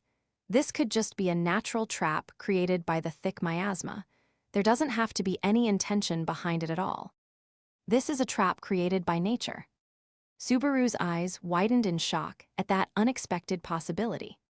It was incredibly rare, but there were times when nature seemed to have an almost malicious lethality to it, so much so that it felt like nature had it out for people. The mirages that could be seen in deserts, or snow overhangs that hid cliffs in areas with heavy snow, or more generally bottomless swamps, or the ebb and flow of currents. But for the dunes, where the Pleiades Watchtower was built to be a natural trap. It's possible the tower was built here precisely because of this occurrence. That's a perfectly logical interpretation. It all depends on the intent of the watchtower's builders and the purpose it was designed to serve in the first place. Julius's words managed to pull Subaru back from the unthinking cul-de-sac he was on the verge of getting trapped in. The dunes being a natural, pre-existing menace that the people who built the tower used for their own purposes rather than a trap created specifically for the sake of the tower. That was a plausible explanation, particularly since the watchtower was supposedly made in order to keep watch on the shrine, where the Witch of Jealousy. That theory made sense and meshed with what they already knew. Subaru had a bitter look on his face. There was a shrine on the far eastern edge of the Auguria Dunes where the Witch of Jealousy was said to be sealed. The Pleiades Watchtower was said to be where the sage could watch over that seal through the years. If the twists in the dunes were a riddle created by humans, then solving it would lead them to their answer. But if it was just a natural mystery, then there was no guarantee that an answer that would satisfy them even existed. Maybe the reason the sage never shows their face is because they can't get out either. That's an interesting theory, but don't go underestimating me. Hi. Subaru was feeling like he had stumbled blindly into a labyrinth, but Anastasia smiled fearlessly. Subaru's eyes widened at her reaction, and there was a look of anticipation in Julius's gaze. I'm the one who took the job of guiding us to the Pleiades Watchtower. Once a merchant takes a job, she follows through to the end, and I don't plan to fail now. Then you are able to see the path to the tower, Lady Anastasia. Not me, but I do have an idea about who might be able to find it. Anastasia looked off in the distance toward the tower. The wind was gradually picking up speed. The sound of the wind and sand hitting Amelia's ice wall started to get louder. Listening to the sound of the sand, Anastasia's eyes narrowed. The sand times when the wind picks up are connected to the effects of space warping and shifting. The sand time is when the twisted space starts to come apart, and beyond those cracks is the real sea of sand that connects to the tower. The real sea of sand. And when it comes to finding that crack, the most important person here is. Anastasia's mouth cracked into a smile as she pointed her hand to a certain point. Looking there, Subaru and Julius both furrowed their brows. She was pointing at the carriage, where Amelia and Beatrice were working on taking care of Ram. Ram, Ram is our key to getting out of this labyrinth of sand. 6. I understand the situation. You are quite the slave driver. I can't really say much when you put it that way. Do you really understand, though? Understand what? Your villainous streak, asking me to strain myself to the limit on the same day that you told me not to overdo it. Yes, I understand quite well, you brute. He. Subaru grimaced a bit and shrank under Ram's harsh gaze. Emilia, who was inside the carriage listening, also chimed in. Ram, it's not like Subaru is asking you to do it because he wants to. He just immediately went back on what he originally said because he thought that was the best choice. Emilia, that isn't helping. I suppose it's also just going to make Subaru even more depressed. Subaru was shriveling away as Beatrice stopped Emilia for him. Watching the three of them, Ram sighed in exasperation. So then what do you say? It was my idea, but do you think you can do it? Barusu is correct. I am the only one who can fill the role you are suggesting, Lady Anastasia. And Ram looked toward the back of the carriage where Rem was sleeping. On the roads and in the desert, she had not complained at all. So the only thing growing was the anxiousness and self-reproach of all the people who cared about her. And even if she couldn't remember it, as Rem's older sister, Ram had experienced those feelings more than anyone else. There's a good and well-considered reason for it, so I won't hesitate. Because of that, she could confidently take on the task set for her. But your condition is a concern. Your clairvoyance was it. That wears you out right. There's no other person suited to this task. It is technically a secret art of the Oni tribe, so no one else can use it. Right, it would have been better if I could have taken your place. Emilia averted her eyes. She had been volunteering for a lot, seemingly in great condition ever since entering the dunes. As far as Emilia could remember, Ram was the person who had taken care of her most at the manor. During the trip, she had been burning at the chance to pay her back, which was probably why she seemed ashamed to be unable to help with this. Subaru was the only one who noticed Ram's kind gaze at Emilia. Probably because he was the one who had seen the gentle gaze she had for Rem more than anyone. So Ram is up for it, that leaves Meili. Not commenting on Ram's gaze, Subaru turned his attention to Meili. She was sitting on her seat, propping her head up. Meili cocked her head. Yeah, we're going to be doing a bit of a variation on a wave tactic, and we're going to need your help for it too. You need to find the demon beasts, right? I can't really say exactly where they are like that, but I can point you to the general place. That's what I wanted to hear. Subaru clenched his fist at that answer. That means the plan itself is at least possible to execute. Anastasia's suggestion for finding the opening during the sand time was incredibly simple. Using Ram's clairvoyance, we can see what the demon beasts here in the dunes see.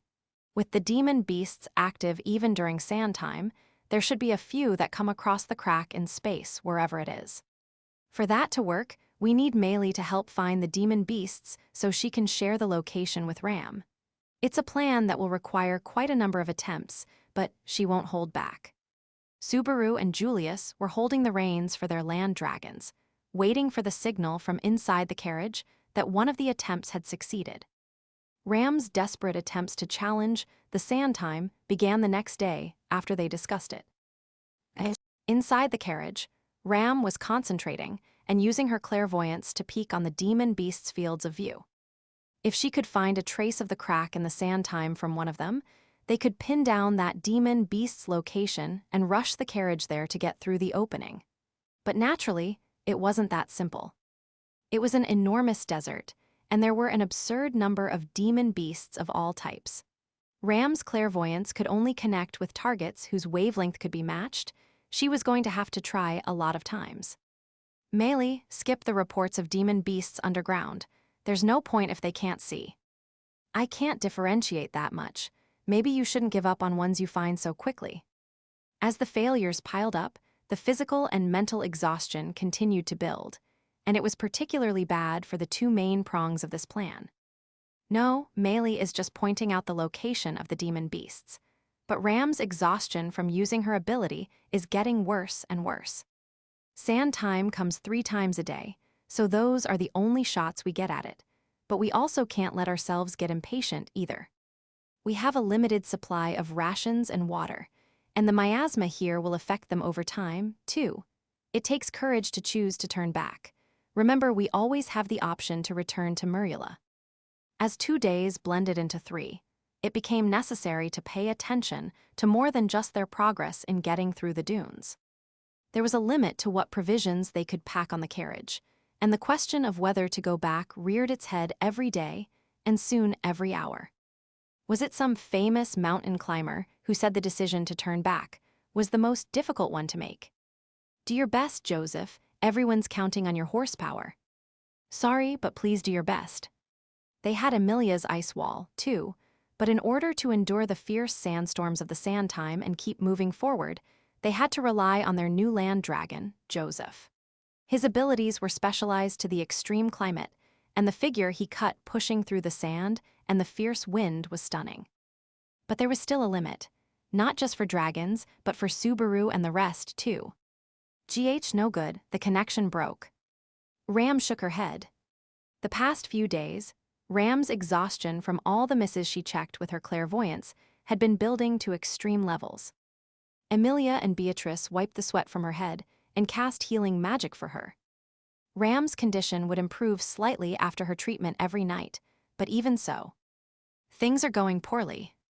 Yeah, you don't have to tell me that. Standing outside the carriage, Julius and Subaru were looking up at the bright sun. When the sand time broke, the wind died down and the thick clouds parted, revealing a clear sky. Very much at odds with how their trip was going, the sky was actually bright and reassuring. At this point, it just annoyed Subaru. The idea itself isn't wrong. It's just a question of the stars aligning, I guess. Anastasia emerged from the carriage and joined the two of them. Stars aligning, huh? Subaru scratched his head roughly. In other words, it's pure luck, but it's not like any of us here are particularly lucky to begin with. No luck, bad luck, and tragic luck. That's the whole reason this trip started in the first place. It was a sad thing to admit, but at any given moment, there was a high probability that they were all going to be abandoned by fortune. Which is all the more reason we have to make our own luck. Like I'm going to let this be swayed by something as vague as luck. Subaru stretched his hand up to the sky and clenched it tightly. Julius and Anastasia didn't say anything, but they seemed to be of the same opinion as they both stared at the blue sky together with Subaru. And as the three of them looked at the sky, ah, a bird. I guess it would want to fly around when the sky's this stunning. Shading her eyes with her hand, Anastasia looked up. Looking in the same direction, Subaru saw she was right. There was a bird flying in the sky.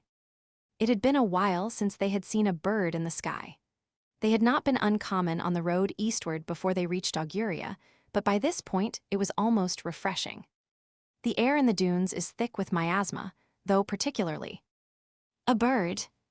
Suddenly, a strange feeling stopped him. Subaru furrowed his brow, trying to find the source of it, and then it hit what the owner of the tavern in town had told them. Ram, can you use your clairvoyance again? On instinct, Subaru opened the door to the carriage and called for Ram. Ram was in the middle of treatment, and she glared at Subaru with a slightly reddened face. What is it, Barusu? You should warn us before coming in. I'm sorry, but save it for later. There's a bird flying in the sky right now. Can you see through its eyes? A bird, why should I? Put off by Subaru's intensity, Ram's brow furrowed, but Amelia, who was beside her, gasped and put her hand to her mouth. Subaru, a bird?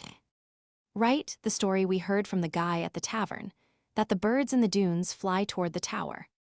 Of course, strictly speaking, it had not been anything so sure-sounding as that. But at the moment, they needed all the help they could get to find a way through the sand time, so they should lend an ear to the advice of those who knew the area. Ram.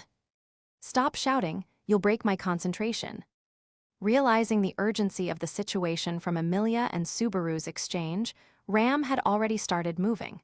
Slumping deep into her seat, she took a single deep breath, and then the air about her changed. Ram activated her clairvoyance, and her vision linked with that of the living beings in her surroundings. With a specific target in mind, she could see what it was seeing. However, there was no guarantee. Whether the bird in the sky's wavelength would match Ram, S was impossible to know. I got it. NGH, Julius, get the carriage, Biko, come with me. It was a once-in-a-lifetime shot, and they all leaped into motion. Subaru held Beatrice as he leaped onto Patlash. Emilia slipped in next to Ram and supported her. Anastasia tumbled back into the carriage, and Maylee went up to the driver's seat. And Julius cracked the reins, giving the land dragon the signal to run. Let's go, this time, we're gonna make it through the sand time. They started running across the sea of sand again, determined to break through. 7. Follow the bird in the sky. There was no evidence, and in a certain sense, it was an absolutely insane decision. If it had been their first day in the dunes, when Subaru saw the bird, he would never have thought to try to follow it based on what the tavern owner said. But after several fruitless days, there was something he had noticed. The demon beasts are one thing, but there's no way a normal bird could fly in the sky here. Of course, there were many reasons for that, including a lack of water and food to eat, but the biggest was the demon beasts and the miasma. Even a bird flying in the air would still be affected by the terrible environment and have to worry about predators. So then why would a bird spread its wings in such a harsh environment? No matter how you look at it, that bird can't be normal. There has to be some sort of trick to it. After having spent a few days out on the sands, that was the suspicion he felt about the bird flying over a hellscape like Auguria. And Ram's clairvoyance was proving that his guess was right. Straight ahead, it isn't letting the tower leave its sight at all. Barusu's suspicion was correct. For once, his twisted, untrusting personality has paid off. Phrasing. It wasn't uncommon for migratory birds to fly for days at a time, but for it to keep focus on one place continuously was surely unusual. However, following a bird that was flying without rest was a harsh task for those without wings.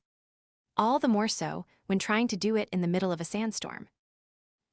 While they were chasing after the bird, the sand time had started up again. The difference in the intensity of the winds during and outside of sand time was extreme. During the sand time, it was like a true sandstorm, to the point where it actually hurt anywhere the grains of sand in the air hit. Beneath a cloak and hood, covering their faces and every bit of skin they could, they pressed forward through the sand and wind. Through the black of night and the sand that filled their eyes, relying on Ram's clairvoyance for guidance. Subaru and Beatrice were clinging to each other, braced against the sandstorm as they rode atop Patlash. They couldn't open their eyes. Sand was everywhere. The carriage should have been right beside them, but they couldn't even confirm that for sure. It was possible they were alone in a sandstorm. In order to reassure himself, Subaru hugged the girl in his arms tighter. Straight ahead, straight ahead. Ram, who was the lifeline of the entire party, poured all her focus into her clairvoyance. Her voice should not have been audible from inside the carriage, but the steadfast advance of the carriage spoke for her. Suddenly, it felt funny to Subaru. If he didn't trust in his comrades, there was no way he could possibly make it through such a difficult journey. It was almost strange how he didn't hesitate at all to entrust his life to Ram, to believe in her completely. And Chen, grinning at the crazy situation, holding the cloth over his mouth, he felt a bit of air pass his lips. The field of view suddenly cleared. The sandstorm that had been bellowing so loudly all around them could no longer be heard. The pelting grains of sand disappeared like an illusion. There had always been more of a wind down when the sand time ended before. The sandy wind gradually weakening until it withdrew like an ebbing tide and the smell of sand started to waft up. But that didn't happen. It was as if it had cut off all of a sudden. As they had been dragged onto a completely different stage from where the sandstorm was blowing. Julius. Moving his dry lips as he turned, he saw the carriage sitting there. Sitting on the driver's bench, Julius was looking stunned at having escaped the sandstorm, just like Subaru. However, hearing Subaru, he adjusted his grip on the reins and nodded. And they both raised their fists, celebrating having broken through the sand time. We did it, we did it. Yes, and I wonder why you were yelling so much in Betty's ears. As Subaru cheered, Beatrice's palm stretched up from beneath him, sending his head back. Swinging back with the momentum of the hit, Subaru glared down at Beatrice. Wa W's at alloa udden, uadet eit ong. You were so annoying muttering to yourself while holding Betty. Downburst, this and off-road, that, and whatever you were talking about, always ringing in Betty's ears. Beatrice responded to Subaru's slurred complaint with a fierce objection. Subaru blushed, realizing that everything he had mumbled while clinging onto Beatrice for comfort to keep from losing hope had actually been said out loud. He coughed awkwardly. Anyway, we managed to splendidly break through the sand time. Come on, 3 cheers, hip hip hooray. Hooray. Even if Beatrice was sulking, that didn't change the fact that they had managed to push through a major obstacle. Rubbing Patlesh and thanking her for her hard work, Subaru looked at the tower right in front of them, visible in the night sky. Perhaps because the effects of the miasma had lessened after getting through the sand time, the stars were visible in the night sky. And with that light, it was clear to see that the silhouette of the tower had gotten closer. As proof, they could even see the foot of the tower that had not been visible before. See, it's proof that the stage has changed. The desert has become a field of flowers. A field of flowers. As the excitement at making it through settled, Subaru's cheek tensed. In his arms, Beatrice also froze, her big round eyes opening wide. Having survived the menace of the sand time, the party had finally closed the distance with the Pleiades Watchtower. And surrounding them, now, was a vibrant, beautiful paradise of flowers. 8. What awaited beyond the wall of sand was a secret garden. The phrase in full bloom came to mind as Subaru looked around. If it was just a field of flowers, then he might have felt a moment's peace at the tranquil scene. But they were in a barren desert riddled with miasma and demon beasts. It was an impossible field of flowers. The vibrant and brilliant colors of the field of flowers covered the ground all around them. It was a paradise filled with so many flowers that there was quite literally nowhere to step without trampling them. Subaru felt an odd sense of déjà vu at such an abnormal and incomprehensible scene. Mysterious and bizarre, a combination of unnatural and irrational. The identity of the doubt he was feeling was, "They're Warren bears." Meili spoke at the same time that Subaru's instincts reached an answer. Glancing over, he saw that Meili had moved to the driver's bench of the carriage and was staring at the field around them. She always looked composed and at ease, but the blood drained from her face, and there was a tense urgency in her eyes. Warren bears. Demon beasts disguising themselves as flowers that attack people. Normally, they lie in wait with their mates in forests, though. Hearing that, Subaru looked around again. The colorful flower garden extended as far as the eye could see. It depended on how big the demon beasts were, but it sure didn't look like just 1 or 2. A chill ran down Subaru's spine as he imagined being attacked by that many demon beasts. "Subaru, what happened?" Ram said her clairvoyance suddenly broke off. "Stop there, Emiliatan. Stay calm and stay quiet." Emilia was peeking out of the small window on the carriage, but Subaru immediately gestured to stop her. Emilia quickly closed her mouth, guessing from Subaru's tone of voice and the sudden appearance of a field of flowers that something strange was going on. These flowers. If the sand time was the first stage, then the second is the Garden of Demon Beasts. It looks like the sage's nastiness is on a whole nother level. A second trap set to catch people when their guard was down after having just cleared the first stage. Meili's warning and the fact that the demon beasts just happened to be sleeping, were it not for both of those. "It's too soon to breathe easy. I suppose you should save it for after we get out of here." "I'm not fearless enough to be able to breathe easily in a situation like this. The tower is over there." Subaru managed to pry his gaze away from the field of flowers. The silhouette of the tower was much closer than before they pushed through the sand time. It had been correct to rely on Ram's clairvoyance. However, demon beasts are most violent right after they wake up, so. She probably wanted to tell everyone to keep quiet, but she stopped partway. The reason was obvious.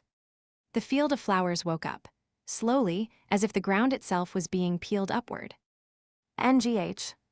Subaru's throat clenched as he saw a demon beast stand up a few yards in front of him. Not because of the sudden movement, but because of how repulsive the monster was. Maylie had called it an warren bear, and it did have a bear-like form, but that only applied to its silhouette. There was a crucial difference. It was almost 3 yards tall. The legs were short, but its arms were long enough to reach the ground while standing. There were vibrant flowers growing from its back, but its front side was the most impactful. The roots of the flowers extending through its body and out the front were so dense they almost looked like black fur. Between the sunken eye sockets and the dim eyes, it almost seemed like a living corpse, as if the roots were absorbing all the vitality from the body. The flowers and beast were not living in harmony. The flowers were clearly killing it. Don't move. The corpse-like demon beast sniffed, as if confirming their presence. Subaru started to gulp at that, but Maylie stopped him. There was a sickly, sweet scent in the air. The disconnect between the fragrance of the flowers and the hideousness of the bear made Subaru want to vomit. It even made him miss the violent sandstorm. If only it could just come and blow all this away. But that plea wasn't to be, and the warren bear reached its claws out toward. There was a sound that drew the warren bear's attention from Subaru. It was Maylie, who had kept her head better than everyone else. She put her finger to her lips, indicating for Subaru and everyone else to calm down. And then she held her finger out and tried to draw the warren bear's attention toward her. She waggled her finger side to side while making noises to get its attention. It was almost like what a person might do to comfort a kitten. It would have been a cute image if it had actually been a kitten she was doing it to, but with a ferocious demon beast, it was like a scene from a horror movie. She kept going, wagging her finger as she made noises, and gradually the warren bear's attention shifted from her to her finger. After centering its focus on her finger, she pointed it to the side of the carriage. Drawn by that, the warren bear followed her finger's invitation, slowly taking one step in that direction. NGH. Subaru accidentally let out a little sigh of relief when he saw it starting to move away. Emilia and Beatrice were still frozen, but the tension in their eyes was gradually abating. If the one that had already gotten up moved away, then they might be able to discuss how to deal with the rest of the field. We haven't even had time to celebrate actually making it through the sand time together, ye. Ugralar. That moment, a low, thundering growl resounded across the field. Faced with a sudden emergency situation, it was easy for the heart to give out. That applied to humans, of course, but also to land dragons, so no one could blame Joseph. Shit. When Joseph's roar broke the silence, the warren bear spun in that direction. No, it's not just that one. All of the sleeping warren bears woke up as well. The field suddenly rose up as one, unleashing a savage howl. The air was filled with the noxiously sweet fragrance of the flowers, and the base-killing instinct of the bears permeated the area as the demon beasts charged at the carriage. That's enough. Mana rapidly formed into an ice spear before running through one of the demon beasts right in the face. The head of the spear entered its opened mouth, crushing its head from the inside and freezing it at the same time. The warren bear collapsed backward without a noise, dead, knocking several of its friends backward with it. Ruined. The moment he realized it was Emilia's preemptive attack, Subaru shouted. Responding instantly, Julius cracked the reins violently, sending the carriage racing. And naturally Patlash started sprinting, too. They blew past the demon beasts standing still in shock and charged through the field of flowers. And one beat later, the mob of demon beasts started running after them. They're coming, they're coming, they're coming, they're coming, they're coming. All around them, the enormous field of flowers peeled backward, releasing a sweet scent as the ferocious demon beasts pressed toward them. They were rising everywhere, from all around. At the end of their long arms, it was like they were wearing nightmarish cactus gloves. If they had the same sort of strength as a bear, it was easy to imagine the nasty, bloody pulp that would be left if just one attack from that landed. As sturdy as the carriage was, it wouldn't be able to hold out if a blow like that hit. Yao hit them. At some point, Emilia had leaped up on the roof of the carriage and was swinging both arms, creating countless ice blades to keep the demon beast's savage attacks at bay. The bluish dance of light visited a beautiful but cruel death upon the demon beasts, creating a little bit of space around the carriage. Woo-oa, that's my Emiliatan. I'm falling in love all over again. You seem awfully composed, Barusu. If you don't want to die, then you better run like your life depends on it. Obviously, wait, Ram. Subaru got excited at Emilia's fighting, but a cold voice brought him back down to earth. Looking over, he saw that the driver of the carriage had shifted from Julius to Ram. Her exhaustion from using clairvoyance was still obvious on her face, but it didn't affect her handling of the reins. Leaving the driving to her, Julius had drawn his sword and moved around to the side of the carriage, deftly slashing any demon beasts that dared approach. I cannot allow Lady Emilia to shoulder this burden alone. Sensing Subaru's eyes, Julius responded with grace and refinement. All the while, his knight's sword flashed adroitly, piercing the arms and faces of several different demon beasts, shaving away at their ability to fight. Thrusting forcefully at another that charged in, there was a flash as his blade pierced straight into its head, destroying its brain. Minimal motion for maximal effect, the epitome of the finest swordsmanship. Damn it, I'm not gonna lose now. You ready to go, Biko? Naturally, you aren't going to run out of gas, are you, Subaru? Subaru was holding the reins in one hand while lifting Beatrice up with the other, standing her up on Patlash's back. They held hands, and Subaru felt something fiery welling up in the pit of his stomach. Minya. A purple crystal appeared with her cast, taking aim at a demon beast blocking Patlash's path. Lining up the target, accelerating for a brief instant, and then it hit. Hit by the purple arrow, the demon beast recoiled as its head crystallized and then shattered like glass. All right, good one, Biko. But I can't fire recklessly. We have to carefully manage Minya. What happened to careful management? Beatrice's ability to keep fighting depended on Subaru's mana supply. And unfortunately, Subaru's mana was a drop in the bucket compared to the number of demon beasts they were dealing with. Beatrice's tuning ability was top-notch, but each shot still shaved away at Subaru's spirit. Emilia, Julius, and Subaru and Beatrice were all fighting the good fight, and set off by that. Erg, this was my ace in the hole. Their ultimate weapon, who had stayed silent, so far finally stood up, and stamped on the carriage with a red face. Looking at the demon beasts that refused to obey her, she held out her palm. Here's a punishment for bad children, come sandworm. It sounded like the words of a sulking child picking a fight, but in response, there was a tremendous force that shook the ground beneath the Warren bears. Sand welled up from the ground as the enormous sandworm reared its head. Ralarg. No way. There was an awful stench as it rose into the air and swallowed several Warren bears. The sight of it chewing on them and then knocking back a dozen more just by wriggling its body was stunning. Guo sandworm, smash 'em all. Wait, really? Are you serious? Hey, really? Like actually? The sandworm's giant body slammed down, crushing a dozen Warren bears beneath it as sand, the scent of flowers, and death throes filled the air.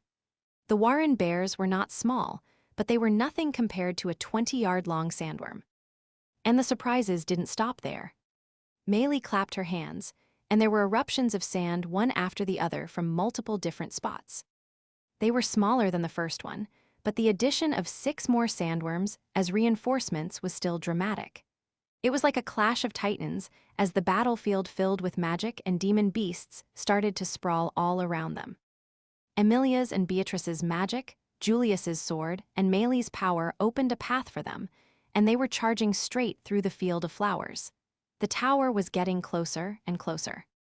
Just a little bit more, if we push straight through to the tower like this.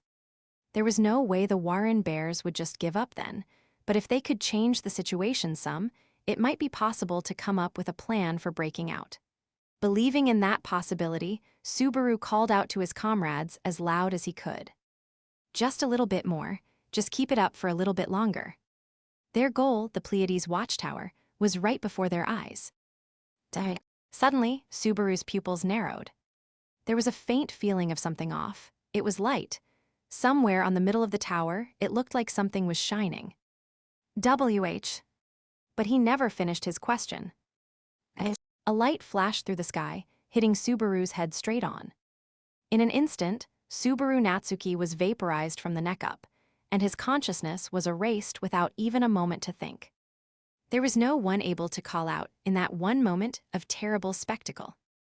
Because everyone who saw it, everyone who started to cry out, was vaporized in the same way too. Having lost their heads, the land dragons collapsed to the ground, and the carriage tumbled on its side.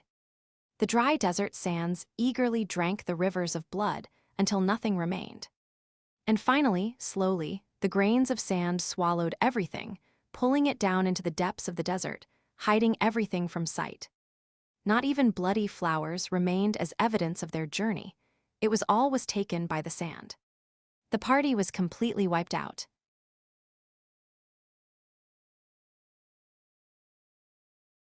Chapter 3. The Watchtower Baptism. 1. I saw a light, that's all. He could remember looking straight up at the tower in front of him. Then he noticed a light out of the corner of his eye, and his eyes had reacted to it. But that was all he could remember. No pain, no shock, no fear. For Subaru Natsuki, at least one of those was always present when he experienced death.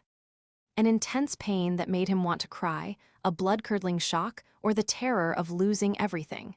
Instead, there was nothing. In a way, it had been a far kinder death than any other he had experienced. Of course, in the moment, with his head vaporized, Subaru had not been able to perceive the kindness of the death. But also, he didn't have any time to linger on the memory of it. It was like the blink of an eye. It was no more than a single instant, barely long enough to notice that his vision had gone dark, and then he had returned to life, moving backward to be thrown back into reality. For a moment, there was an almost unbearable heaviness that froze his senses, and then Subaru opened his eyes. The sound of blood flowing through his body was distractingly loud in his ears, and a lance of pain shot through him when he tried to stretch and flex his muscles. He was gripping the reins so tightly his fingernails were biting into his palm, and Beatrice's warm body pressed against his chest. Why? In the dim light, he looked down at Beatrice's head from up close. The aggressively sweet scent that filled his nose was different from what he usually smelled whenever he hugged her tight. There was a sickly sweetness to it, almost like toxic gas clinging to his nostrils. Subaru had once heard that smell was the sense most strongly connected with memory. But there was no need to resort to memory to experience that scent now. It was all around him. The bigger problem was that his memory associated with that smell cut off only a few seconds ago. As Subaru's consciousness struggled to catch up, a rhythmic sound rang in his ears. Beatrice, who he was holding tightly to his chest, had gone stiff, and Patlash was watching with bated breath, eyeing the terrifying demon beast standing right in front of the carriage where Emilia and Rem were riding. It was a ferocious, blood-starved demon beast with thin roots all over its body, and Warren bare. That instant, the raw reality of his death finally hit Subaru in a way that a phrase like déjà vu couldn't even begin to describe, and he started to shudder. There's no mistaking it, I definitely died and came back. Subaru Natsuki had returned by death. NGH. But why did I come back to now of all times? Subaru gnashed his teeth more at the checkpoint he'd been saddled with than the fact that he had died. Meili was trying to coax the demon beast to peacefully pass by the carriage. She would end up succeeding, just barely, but things would get real messy real fast. Because Joseph, the land dragon pulling the carriage, would panic under the pressure of the demon beast's overwhelming presence. Even knowing that, though, Subaru was unsure how to respond. He couldn't see Joseph to judge his condition from where he was sitting on Patlash. And Julius, who was holding Joseph's reins, hadn't noticed something was wrong with his mount. Even he didn't have the composure to maintain perfect situational awareness under these circumstances. Everyone in the carriage was praying for Meili to successfully connect with the Warren bear. Unfortunately, though, PSSSD. There was a change in the noises Meili was making, and her finger pointed to the right side of the carriage. The Warren bear was drawn by it and started walking slowly in that direction. Seeing that, everyone on the carriage and Beatrice started to feel a sense of relief. But Joseph couldn't endure any longer as the threads of tension loosened. Julie. Grother. It was too late. Joseph's roar drowned out his voice.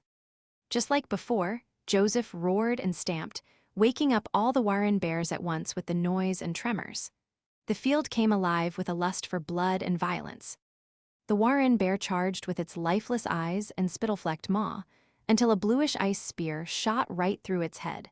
The explosion of ice fragments matched perfectly, too. That's enough.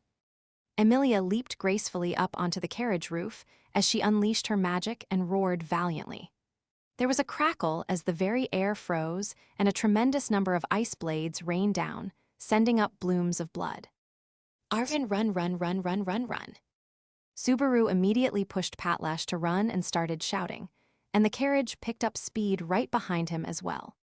Glancing over to the driver's bench, he saw Ram leap out and take over for Julius, who drew his sword and slashed into the onrushing Warren bears, sending them flying. It was exactly the same as before. NGH. It was the first time Subaru had ever experienced a reset that was such a waste. There had been plenty of times he failed to fully comprehend what he had learned the last time and ended up dying in the same way.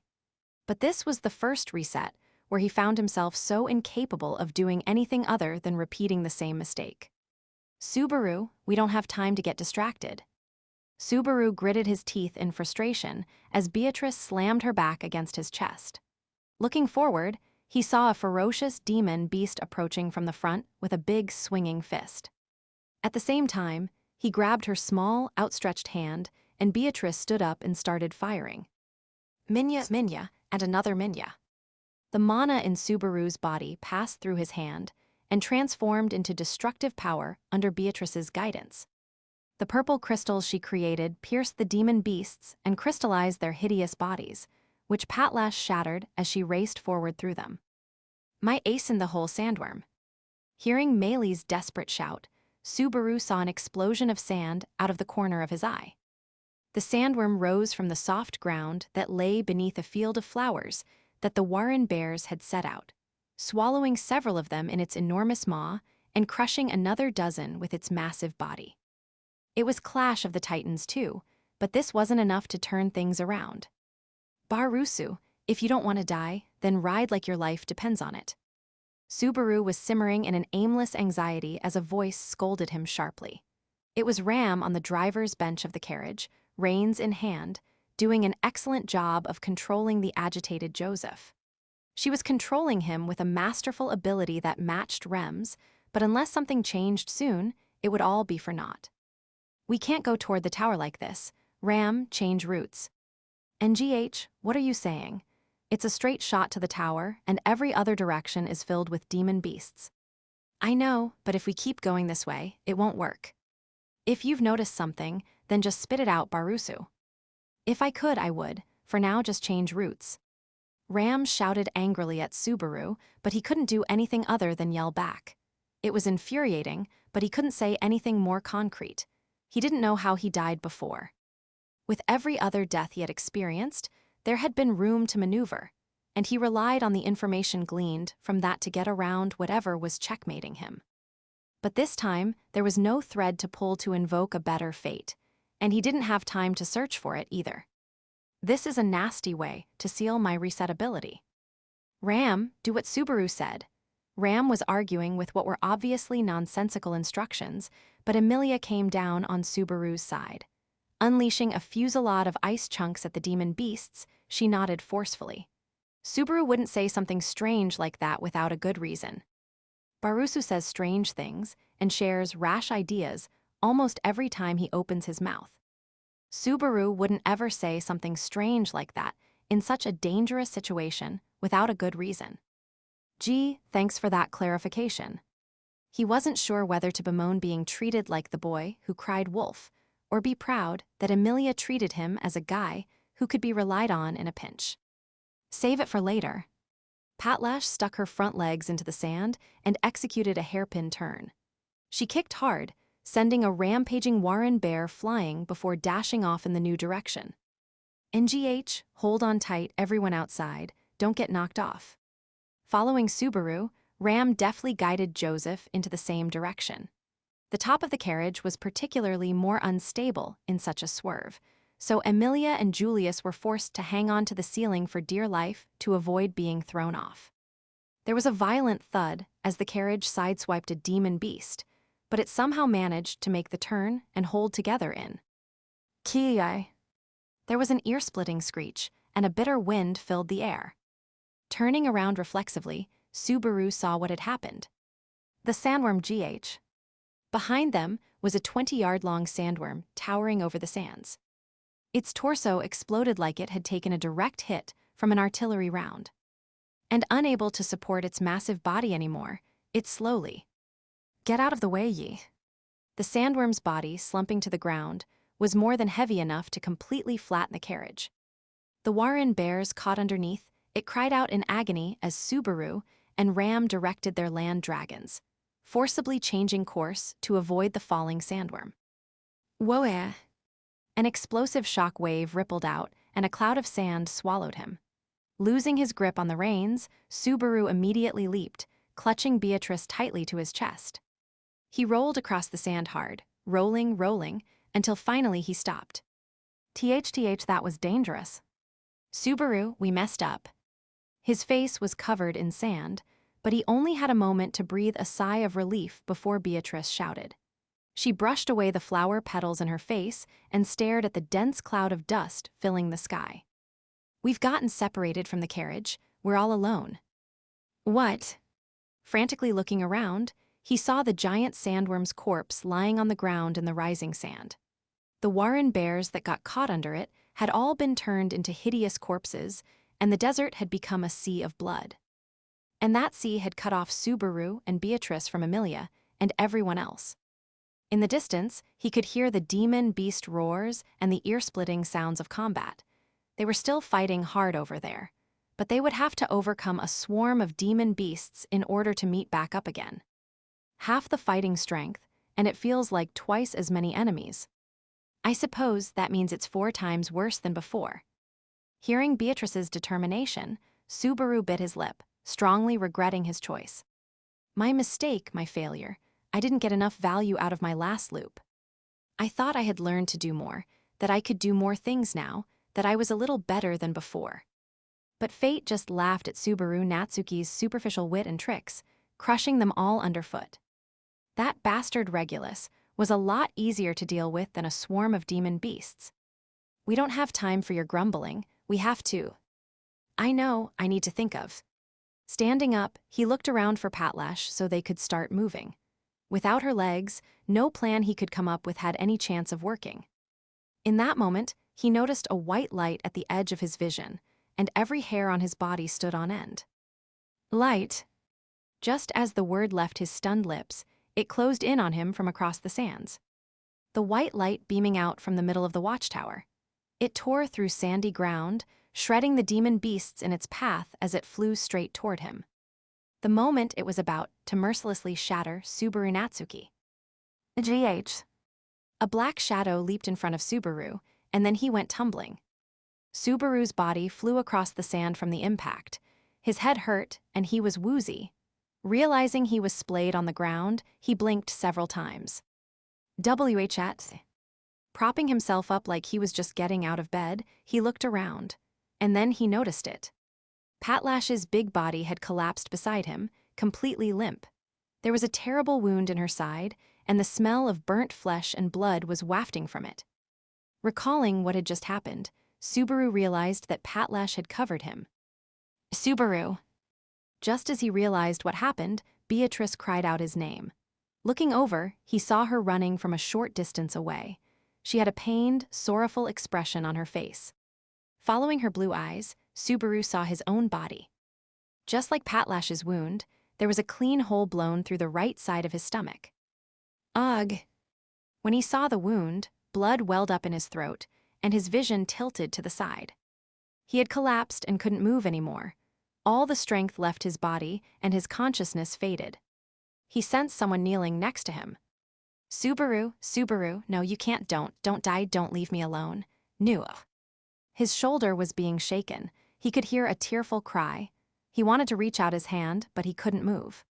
Such a pretty face, but she's crying, I can't make her cry. Don't leave Betty behind. She was sobbing as she desperately hugged Subaru. Subaru's limp body was too much for her little arms to support, but even so, she tried her best.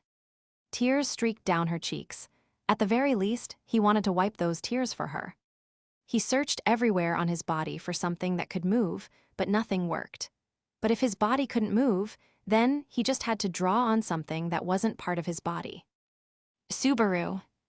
An invisible hand, something that only he could see, wiped the tears from her cheek. The black finger touched the teardrop, and she was looking at Subaru as if realizing something. He tried to smile to put her at ease, but he didn't have the strength. Suba. She started to say something.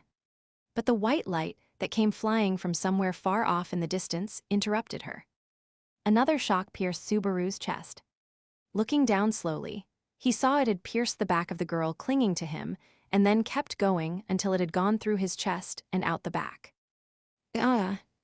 That rasp was her last. Suddenly, in the blink of an eye, the girl's body transformed into particles of light and disappeared. As if she had never existed. Ugh. Without her support, Subaru collapsed to the ground, unable to move, without a reason to move. Pierced by the unfathomable white streak, Subaru's insides were completely destroyed, and the swarm of demon beasts drew toward him, licking their lips. He stopped breathing, and his eyes lost focus. It was hard to say whether his life extinguished before the fangs, and claws tore his body to shreds. Before that, his brain failed, and he couldn't comprehend anything. But at the very end, it felt like there was another white flash on the horizon. 2. He wanted to praise himself for not screaming the moment he regained consciousness. Having returned to the demon beast's flower garden after a second death, Subaru frantically covered his mouth as he thought that. Meili was calling to the Warren bear, and the overpowering scent of flowers filled the air. The Warren bear, blocking the carriages, was gradually focusing on Meili's noises and her wagging finger. Everyone was holding their breath and waiting to see how it would unfold. Just a few minutes earlier, Subaru had watched this exact scene play out, unable to do anything. Touching the side of his torso, where the killing blow had landed, he confirmed there was no more wound as his thoughts roared into motion. It was shocking, but he had to quickly shift gears. Forgetting about the swarm of monsters that had been chasing them a minute ago, he focused on the most immediate problem at hand. The problem at hand, what is it? What's going to happen? The smell, the sweetness, annoying, itchy, painful. Which one is now? His brain, which had been used and abused until he could swear it was boiling, suddenly realized something. He could feel Beatrice twitching ever so slightly against his chest. Seeing her watch the Warren bear's every move without making so much as a sound breathed life back into Subaru's brain cells. The death he just experienced came rushing back, as did Beatrice's sobs and teary face. Right. Subaru had already died twice. This was his third time experiencing this moment. The first time had been a death he couldn't understand. The second was, no, save it for later. PSSSD. Right as his mind started running again, Meili caught the Warren bear's attention. Drawn by her sounds and finger movement, the demon beast's focus shifted away from the carriage. But that wouldn't be enough for the menace to pass and everyone to breathe a sigh of relief. As the Warren bear slowly turned, the land dragon right in front of it breathed raggedly. Dealing with the overwhelming pressure of staring down the demon beast at close range and the scent of the flowers that made it so difficult to focus, the land dragon's composure was steadily being worn down, and when that last thread frayed and broke, it would lose control. If Subaru couldn't stop it, then he would be destined to repeat the same death. I have to stop it from panicking, but how? He couldn't raise his voice. It was difficult to convey the situation to Julius, who was holding the land dragon's reins. There's no time. Without a eureka moment in the next second, he would just have to roll the dice and call out to Julius. The last death had involved a stampede of demon beasts, and the light from the watchtower and Beatrice's tears. Biko, I love you. Hugging her small body from behind, he whispered in her ear. Beatrice was shocked by that unprompted confession, but his hand was covering her mouth so she couldn't say anything. Instead, Subaru reached a hand out to the dragon in front of him, toward Joseph. A hand to gently soothe it, just like how he had wiped a tear from Beatrice's cheek before he died. Invisible providence. He was busy telling Beatrice he loved her, so he just said the ability's name in his mind. All of a sudden, in the center of his chest, it was a different feeling from when Beatrice was helping him channel mana. The black power was exuberant when he called it forth. An otherworldly invisible hand cheered at the opportunity to accomplish a noble task in slothful Subaru Natsuki's stead. The black limb slowly reached out from Subaru's chest toward the land dragon. Just like the original, no one was capable of seeing the hand other than Subaru. While feeling relieved at that, he also felt something inside himself being torn away. It was unclear what price had to be paid, but he knew instinctively that he couldn't take too long. And he had no intention of doing so, either. The slender, outstretched hand gently patted the thick neck of the land dragon that was on the verge of losing control. He had only learned that was the best way for calming down this species of land dragon the morning before they set out into the sands. I never would have expected to use it in a situation like this, but I guess I should pay attention to what people are saying all the time. The land dragon shuddered at someone suddenly touching him, but he instinctively recognized that the hand didn't harbor any ill will. His ragged breathing gradually calmed, and the tension left his body. Ahem. Julius noticed the change, and he gently pulled the reins and started to pacify the dragon as well. Joseph started visibly calming down, just the sort of expertise one would expect from Julius. In that moment, Subaru broke the connection with the invisible hand, and the black hand faded away. Ha, phew. That should be the immediate problem handled at least. The cost had been relying on a taboo power, but Subaru Natsuki's style was to always use any cards he had to play. He didn't have any qualms with that. But what bothered him was that the effect of having used the invisible hand was so much less intense than last time. The first time in the sanctuary when he used it against Garfield, it had felt like half of his body had been stolen from him. But this time all that happened was he was breathing a little heavily. It's not just that I'm getting used to it. Subaru felt more uneasy than relieved to have the sense of loss, and hatred be so much lighter than before. It is better to have an option than not, but there's nothing good about more rounds in the chamber when the game is Russian roulette. It's a powerful ace in the hole, but that's enough Subaru. Beatrice started struggling a bit in response to Subaru holding her up for so long. That was enough to finally draw his attention back to reality. He started to apologize when, "What happened, Biko? What's with that look?" "It's because you've been kneading Betty's hair this whole time. What were you thinking?" I was." Beatrice skillfully kept her voice down as she angrily let Subaru have it.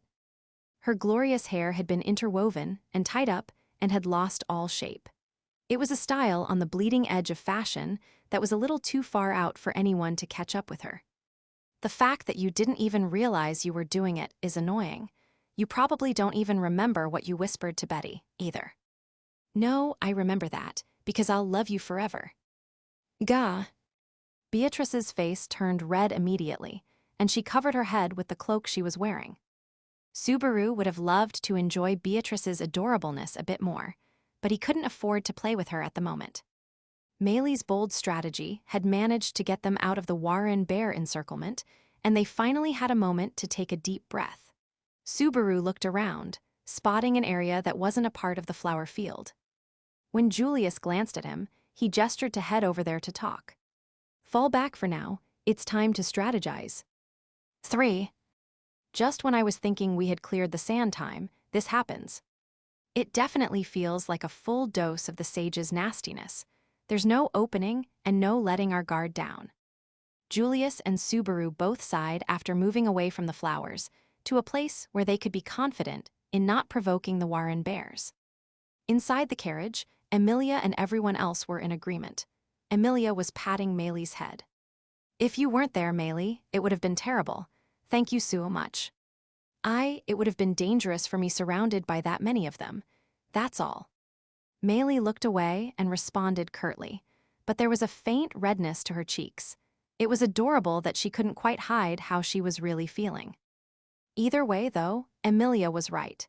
Maylee had made a huge contribution, and in that sense, so had Ram when it came to actually breaking through the sand time. How is your body doing, Ram? Is this the time to be worrying about me? We don't have the leeway for that. Ram fired back in a slightly hoarse voice. The night was dark in the desert, so he couldn't see her face clearly. But Ram's already pale skin looked even paler than usual, indicating just how exhausted she had to be. But she didn't pay any heed to Subaru's gaze and looked over at Maylee. What about that flower field, Maylee? Can you get all of those demon beasts to get out of our way with your ability? Like I said before, it's difficult. If there were only 100, I could do something, but when it gets to be more than that, it's hard, even for me. 100, huh? That is already quite remarkable, unfortunately. Julius looked over toward the flower field. Even at a glance, it was clear that there had to be more than 1,000 of them there.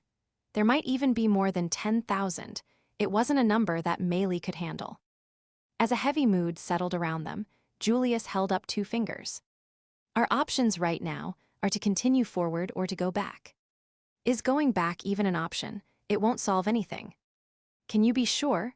It's entirely possible that, when we passed through the sand time, that it just happened to connect here. If we pass through a different crack in space, it is possible we might end up at another place even closer to the tower. Subaru was skeptical of that possibility, but he had no hard evidence to deny it either. The fact was that there were 3 different sand times. They had passed through the sand time during the night, but there was a chance that the morning and midday ones were different. Spare me such naive optimism. As Subaru was considering that, Ram's quiet voice rang in his ear. It was none other than the person who had worked the hardest to get through the sand time, who glared at Subaru and Julius.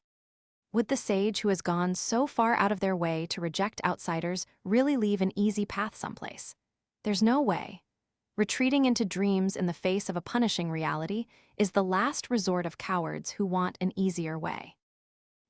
We're just talking about the possibility of even a slightly safer path. We embarked on this journey well aware that it would be dangerous. The resolution to lose something is necessary to ever be able to gain anything. Or were you planning to win without ever risking anything? How arrogant can you be? Faced with Ram's fierce tongue-lashing, Subaru paused for a moment and then let out a deep breath. Ram was intentionally phrasing it provocatively to urge them forward. And there was of course a logic to what she was saying, too. But there was also a logic to what Julius had said. All that was left was to decide which one. Maylee, what about just making the ones on the path we take move out of our way? Try to narrow it down instead of moving all of them. In that case, Maylee focused on the field, examining it closely. If it's just that much, then I think I can do it. Move them out of the path and then make them go back to sleep once they're far enough away. Yeah, it's okay. I can do it. At the very least, she was in agreement with Ram on moving forward. Hearing that, Subaru turned to everyone else. It might sound like a flip-flop, but I agree with Ram. There's certainly a possibility of something different if we go through a different sand time, but if it is demon beasts blocking our way, then at least we have Maylee with us. There's also the possibility that this is better than what we would find anywhere else. Beatrice nodded as well, while fixing the hair that Subaru had messed up. In the end, we have no choice but to rely on Maylee. In the worst case, if the demon beasts do wake up, then it will be up to Emilia Tan and Julius, and me and Beatrice. Sorry. Whoops and Patlesh, thanks, I love you too. His trusty steed made her presence known, and Subaru reached behind to tickle her neck affectionately. And then Subaru looked at everyone. The demon beast's flower garden was right in front of them. They couldn't afford to take too long to decide, so he started to put it up to a vote. I agree with Subaru and Ram. I don't want to turn back even for a second. Emilia smiled reassuringly, backing Subaru's conviction. There was a powerful determination in her purple eyes, and she was looking at the tower that lay beyond the field of flowers. The path is straight and the tower is right ahead. If anything happens, I'll be there to help everyone, no matter what. You are surprisingly muscle-brained when it comes to situations like this, Emiliatan. Muscle BRA, what do you mean all of a sudden? Ah, don't embarrass me like that. Emilia kept a cool look while saying it, but she started blushing at Subaru's wry comment. She didn't really get the meaning of muscle-brained, but there was something cute about the way she blushed. Surprisingly for me, muscle-brained wasn't exactly an unalloyed compliment for Emilia Tan. Yeah, nope, I probably meant it as compliment. I'm head over heels all over again. EMT all the way. He realized again just how important the girl who was looking so resolutely ahead was to him, of how much he loved her. With Emilia, Ram, and Maylee in the Keep Moving camp. So then all that's left is what Anastasia and Julius think, but not much I can say there. We already have a majority, and I'm not exactly keen on trying to go against it. But I do want to think a little bit more about whether this place is really what it seems. Anastasia put her hand to her cheek. Hearing her response, Julius turned to her. Do you have some sort of concern about this garden of demon beasts, Lady Anastasia? Nothing that big, but there was a cranny for slipping through the sand time, right? So I just wondered whether there was something like that for this field too, is all. What do you think, Beatrice? Why would you ask Betty? Beatrice's cheek tensed when Anastasia, or rather Foxidna, turned to her. Anastasia's lips softened at Beatrice's hostile response. From what I've heard, you're a specialist in dark magic, right? And when you're talkin' 'bout dark magic, then twists in space are sort of dark magic's bread and butter, so I was just wondering if you might notice something is all. The sand time was a natural disruption, but the way it twisted was similar in structure to Betty's passage. That is what Betty felt passing through it. Answering the question calmly, Beatrice looked up at Subaru. A long while back, Betty cast a similar spell on Subaru. On me, when? The first time we met. The first, when I cleared that infinite loop-looking hallway on the first try. Sorry for that after all the work you put into setting it up. It's annoying that it feels like you are genuinely apologizing. Just forget about it. You're the one who brought it up. Beatrice's cheeks puffed out in a pout as Subaru shrugged passively. But he couldn't ignore what Beatrice and Anastasia were saying. If they actually had some idea other than just passing through the field, then that would be the best. But also, there was one more problem they couldn't afford to ignore still hanging in the air. One question I had, though, did anyone notice a light shining from the tower? A light from the tower. Emilia and everyone else looked confused at his question. The white light emanating from the watchtower. He didn't understand the details, but it was what caused his death twice now. The first time he had not even been able to react to it, and the second time he had avoided an instant death only thanks to Patlesh. Were it not for her, Subaru would have been killed on sight again, and he would have had to face this loop still ignorant about the light. But even if he had brought back some information from his last death, it wasn't a simple thing to come up with a way to deal with that light. I didn't notice anything. Did you see a light shining from the watchtower, Subaru? Yeah, I don't think I was just seeing things. There was definitely a gleam from the tower and... Does that mean the sage in the tower noticed us? They don't have to notice us to turn on a light at night. Maybe that's all it was. I see. Assuming for the moment the sage has noticed us, then perhaps if we indicate we mean no harm, there will be some contact. The fact that his explanation had been vague, due to not being able to explain his death resets, had come back to bite him. Once he started talking about lights, it was only natural that they would start imagining something like a room light or a lamp. It would be stupid to assume a lethal hostility right from the start. He had to find some way to get the dangerousness of that light across without flirting with the taboo of his ability, though. How did the light look to you, Barusu? While he was struggling to find a way to change the conversation's flow, Ram threw him a line. She was crossing her arms as she turned the topic back to Subaru, who took his time phrasing it. I think it was something dangerous. At the very least, it didn't seem friendly. Any evidence other than gut instinct? Well, not really. That was the part that made the least sense in Subaru's explanation. With no evidence he could point to, though, he had no choice but to call it instinct and try to make it stick. Because of that, he expected Ram of all people to be exasperated, but... I see, that's a problem. Ram took his answer seriously. No, it's not just her. Emilia and Julius, and even Anastasia, had serious looks on their faces. Huh, what? I just said it was gut instinct. No one's going to get suspicious about that. Maybe if it was just instinct, but it's your instinct, right? In that case, it's better to take it seriously than suspect it, if you ask me. You should not be so self-deprecating. You have made it through quite a number of trials and tribulations. There is an instinct that only people who have survived those sorts of situations can develop. Call it a wealth of experience. A field rat knows to change its den before the heavy rains come. Barusu's instinct isn't to be made light of. That's already making pretty light of it, but I get it. They all gave their own reasons for trusting what he claimed to be simply intuition. They were all telling him that even if it was just his instinct, they trusted him. He felt a wave of relief at their stance, even from Julius. Rubbing his nose for a moment at the feeling, Subaru looked away from his comrades. Because of that, he didn't notice it. The first to notice was Ram. Barusu, that's... Hey. Ram's voice was dead serious. Following her gaze, he saw her looking at his chest.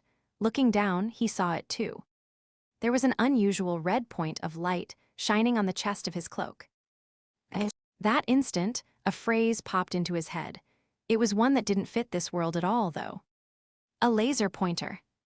NGH. The next instant, all his comrades moved in a miraculous way. A beam of light, unleashed from the watchtower, flew straight at Subaru with terrifying speed and accuracy. It was death incarnate, moving faster than the wind, piercing its prey without a noise. That one attack would vaporize Subaru Natsuki, killing him without giving any time to react. I won't let that happen. If he had been alone when it took aim at him. A shield of ice, the size of a hand, appeared on Subaru's chest, where the red point of light was shining. It was a magic defense Emilia had immediately created to protect him. The beam of light's aim was on target, and the ice intercepted it just like she intended. No way. It was only a split second. The white light was slowed by the shield of ice for just an instant before vaporizing the barrier and passing through. Not only did the ice not stop the light, it didn't even delay for a whole second.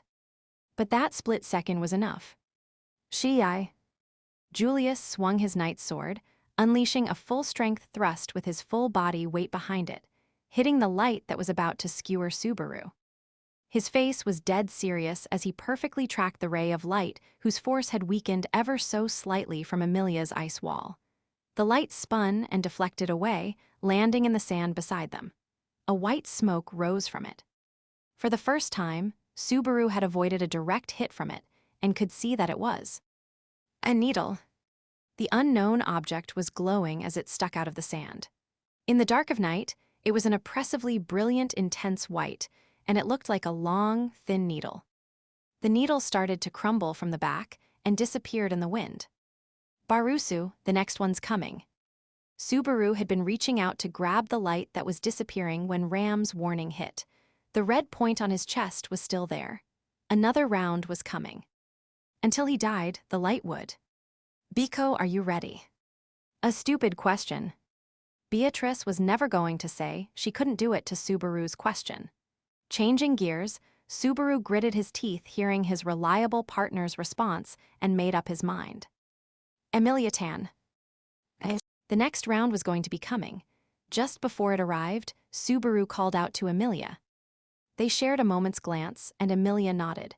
They couldn't hash things out in detail, but Subaru had faith in her. He saw a flash of light out of the corner of his eye. Death was coming on rails at him. Stop. A multi-layered wall of ice unfolded between Subaru and inescapable death. If a single layer wasn't enough, then she would make 6. The light slammed into the ice. It tore through the first easily, and the second and third might as well have not been there either. But there was some resistance from the fourth, and the fifth even lasted for 1/10 of a second. And by the 6th, the speed of the light needle was noticeably slower, and at that point the knight's sword pierced it. Again, I will not allow it. If the first time had been a miracle, the second was a combination of training and technique. Emilia and Julius used their abilities to the limit to protect Subaru from the death that had him in its sights. In that moment, Subaru and Beatrice unleashed their mystic art. EMT. I suppose. Flipping up the hood of his cloak, Subaru shouted his praise for Emilia, or rather, a cast. In time with that, Beatrice collected every last bit of mana inside Subaru and formed a complex and mysterious spell, something completely new and unknown. What they were weaving was one of 3 original spells that they had created. When the magic was complete, a faint light expanded with the 2 of them at its center. It spread as if creating a ball of light enveloping all of them, and then the field was complete. This is... Julius was stunned, trying to decipher what it was, when at the edge of his vision, he saw another beam of light coming for Subaru. Julius immediately tensed, but that was stolen away a moment later by the change that he saw. The force of the light coming towards Subaru dissipated the moment it entered the light field. It lost power. The light had been reduced to the speed of a simple arrow. Swinging his blade, he easily knocked it aside. Of course, even if it had lost speed, it wasn't something that could be deflected easily. But that was just a testament to Julius's masterful swordsmanship. He was able to easily defend against the attacks that followed as well. EMT, absolute nullification magic. Inside this field, all magic loses its strength. Since he was still holding hands with Beatrice, Subaru used his free side to point at the tower. That field was one of 3 trump cards that Subaru and Beatrice had developed. The third was still incomplete, but it was created with the goal of being able to fight with powerful enemies, the pinnacle of dark magic. But it won't last long. Effectively, this all ends once my mana runs out, and right now I'm like a bucket with a giant hole in the bottom of it. That is an effect that is beyond the pale. I can see the cost of it is also quite heavy. Do you have a plan? No clue. They noticed us, so we should pull back for now. Subaru looked around for a way to retreat as Julius ran over toward him. In such a tense situation, Ram's quiet voice had almost a translucence to it. They're looking at Barusu. Ram was covering her face with her palm. Subaru wondered for a moment what it was, but then he realized she had activated her clairvoyance, realized that Ram had managed to sync with someone in the tower. Not just anyone, either. There's only one person she could aim for there. The sage. NGH. There was no response from Ram. Instead, there was a trickle of blood from her right eye socket. It looked like tears of blood flowing from her pink eye. It's not an attack. I don't know, but it looks like recoil from the clairvoyance. Stop it already, dumbass, right now. Subaru tried to stop Ram's risky spying. He grabbed her by the arm and dragged her slender body into his arms. Wait, Barusu. Hell no, you're going in the carriage. Right now, He turned around while holding Ram. In that moment, the world around them shattered. NGH, we messed up. An impossible change occurred in the desert night as Beatrice's voice rang out. The EMT frayed the warp space. What is that? Subaru couldn't finish his question as he felt a floating sensation and his feet left the ground. The world twisted chaotically, fraying and breaking apart like a sheet of paper being torn to pieces. Cracks formed in the ground and sky, swallowing up the carriage, Subaru, and everyone else. Crap, Emilia. Subaru. Falling into sudden darkness, Subaru shouted as a feeling of weightlessness came over him. He couldn't tell up from down or right from left or where the carriage was, but he could hear Emilia's distant, oh so distant response to his shout. This is... Before he could finish saying it was bad, Subaru was spat out on the other side of the shattered sky. 4.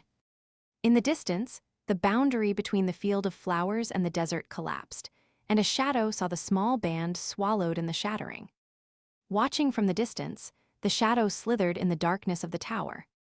Leaving the window it had been standing at, the shadow stepped on the stone floor and descended the spiral staircase. The shadow's footsteps were slow, but they gradually picked up speed, getting restless. I found you. It was a hoarse, ragged murmur, like a voice that had not spoken in years. But there was no one who would mistake the emotion in that voice for joy. I found you. That much was certain.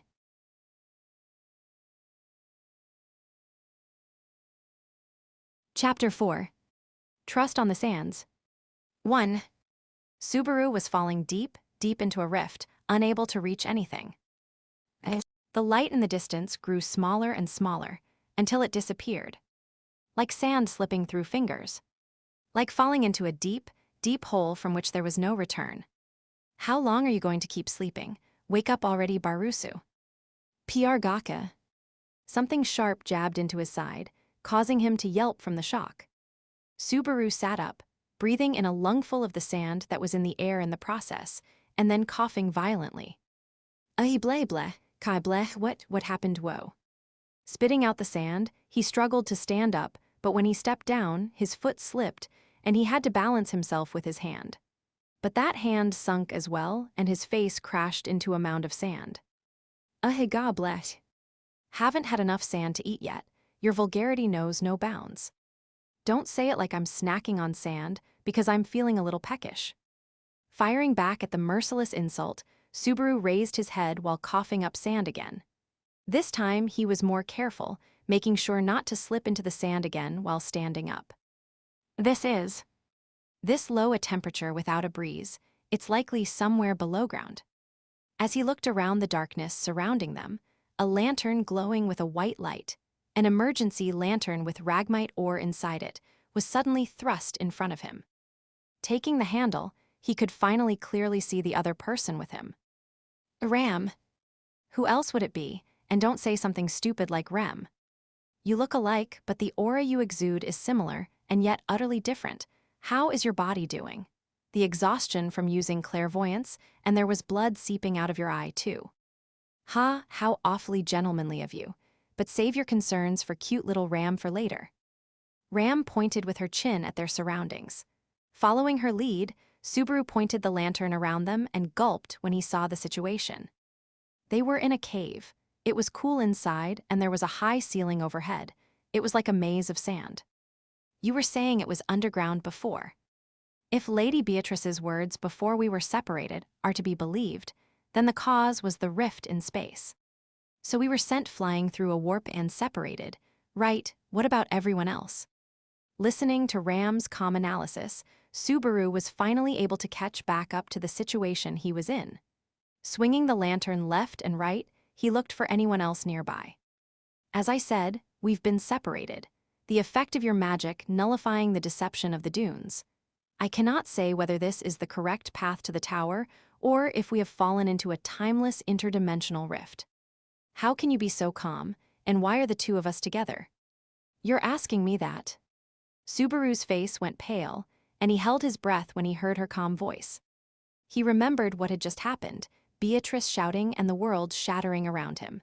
In that moment, Subaru had reflexively held on to Ram. And then the party had been swallowed up by the rift in the sky, and when he woke up, the two of us were here together. I can't see Lady Amelia or Lady Beatrice. You really stepped in at this time. This isn't really the time for that. We need to meet up with everyone. No, Rem. It's fine if she ended up with someone else, but if she got separated. Amelia and Julius were already the group's main fighting power. They wouldn't have a problem. Beatrice and Maylie had their own strengths and should be able to find some way to stay alive. Anastasia/Foxidna probably had some ace up her sleeve like when she had to deal with lust in Pristella. But Rem, who could only sleep, was different. We have to link up with everyone else too, but priority one is finding Rem. We can't just leave her all alone in a place like this. That's not okay. That's not okay at all. Barusu. Damn it, this is my fault. I just had to bring her along, and because of that, she Rem. Barusu, calm down. Getting anxious now won't. Calm down? How the hell do you expect me to calm down? Are you fine with Rem just being alone in danger? Of course not. As Subaru panicked and imagined the worst-case scenario, Ram grabbed him by the chest and shouted at him, then pushed him forcefully up against a wall until looking him in the eye from right up in his face. Subaru dropped the lantern in the shuffle, and it was lighting Ram's white face from the side. There was rage in her pink eye, no, not anger, an anxiety and distress that she couldn't fully hide. Subaru's shoulders untensed, and Ram let go of his chest. My bad, sorry. I was being stupid, I'm the worst. Just like always. If you spent every waking moment apologizing for everything you did wrong, you would never get anything done. Cut the pointless drivel. Yeah, sorry. Taking that insult as Ram's way of reconciling, Subaru apologized one last time. It's mere consolation, but I feel a faint connection to Rem. At the very least, she is still alive. A connection, right, synesthesia? Hearing that, Subaru remembered a nostalgic word. When the Betelgeuse-led witch cultists were after Amelia and the others, Rem had been able to sense that Ram was in danger at the mansion. Any chance you could use that feeling to figure out where Rem is? Like I said, the connection is faint. All I can do is sense that she's sleeping. And the wavelength of my clairvoyance does not overlap with Lady Amelia or the others, so I can't say whether they are safe either. I see, a safety check with clairvoyance, so you can't connect with anyone. Strictly speaking, there is one other I can connect with. Not that there is any point in it, though. Subaru couldn't understand what she meant by there not being a point in confirming the safety of any comrades who had been separated from them. But that question soon answered itself. From the look of things, I guess you're up now, Natsuki. Subaru shrank back when a light shone on him out of the corner of his eye. But its gentle waving wasn't threatening him, and he quickly realized it was the light of another lantern. Finally, the outline of a person holding it became clear enough for him to make out. Anastasia and Patlash. Slowly, the two of them appeared together. Patlash's black scales made it seem like she emerged from the darkness itself as she approached, and Anastasia was riding on Patlash's back in her white outfit. Anastasia smiled down at Subaru. Sorry for borrowing Patlash without permission, but I'm a little too helpless to be going around exploring on my own. That's fine, but I thought it was just the two of us, Ram. I don't recall ever saying it was just the two of us. Subaru stared over at Ram, but she feigned ignorance, just blaming it on Subaru's own assumptions. Lady Anastasia, thank you for going out to check. Was there anything of note around us? I checked a little deeper, but I couldn't find anyone else. It seems like the three of us and Patlash were the only ones sent here. I see. While Subaru had been unconscious, the two of them had apparently split up tasks. It was easy enough to guess how Ram was feeling after hearing Anastasia's report. There wasn't a thing for Subaru to do about his worry for Rem either, but it's at least good news that you're safe, Anastasia, and also my Patlash. Yes, it's not all bad news. It's important to recognize the good things, too. Honestly, it was a big help that Patlash was here and that she's willing to listen. Patlash lowered her head when Subaru walked over, happy to see him again. Patting her neck, Subaru breathed a sigh of relief at safely reuniting with his trusty steed. So is this everyone then? Just 4 people? If you're counting Patlash as a person, then yeah. There's no reason for Amelia or the others to be hiding. Well, I guess Maylee might. What, you mean try to escape in all the confusion? I mean, I guess I can't rule it out, but... As Maylee flashed through his head, Subaru thought about her. Thanks to his death resets, he did know that she had the sandworm under her control to fall back on as a last resort. But he had no way of knowing what she intended it to be used for. It might have just been setting herself up to be able to attack them and escape at some point. I don't think that's it. You hope, or do you fully trust a girl who already tried to kill you once? Just call it a heartfelt prayer. Anyway, what's going on deeper? Setting Maylee aside, Subaru wanted to hear a bit more detail about what Anastasia found while looking around. Ram had deduced they were somewhere underground from their surroundings, but I'm of the same opinion. It's clearly colder here than out on the sands at night, and the air is heavy, so it's hard to imagine we're somewhere outside of Auguria.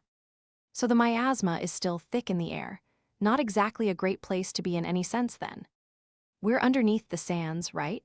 I don't want to imagine it, but it's entirely possible this is a sandworm nest. If it is, that would be really bad. Subaru's expression twitched as Ram touched the sand wall. They had seen sandworms that moved underground already, so Subaru couldn't just laugh off the possibility. Considering how big the sandworm Maylee had controlled was, it was certainly possible for a sandworm to make the cavern they were in, too.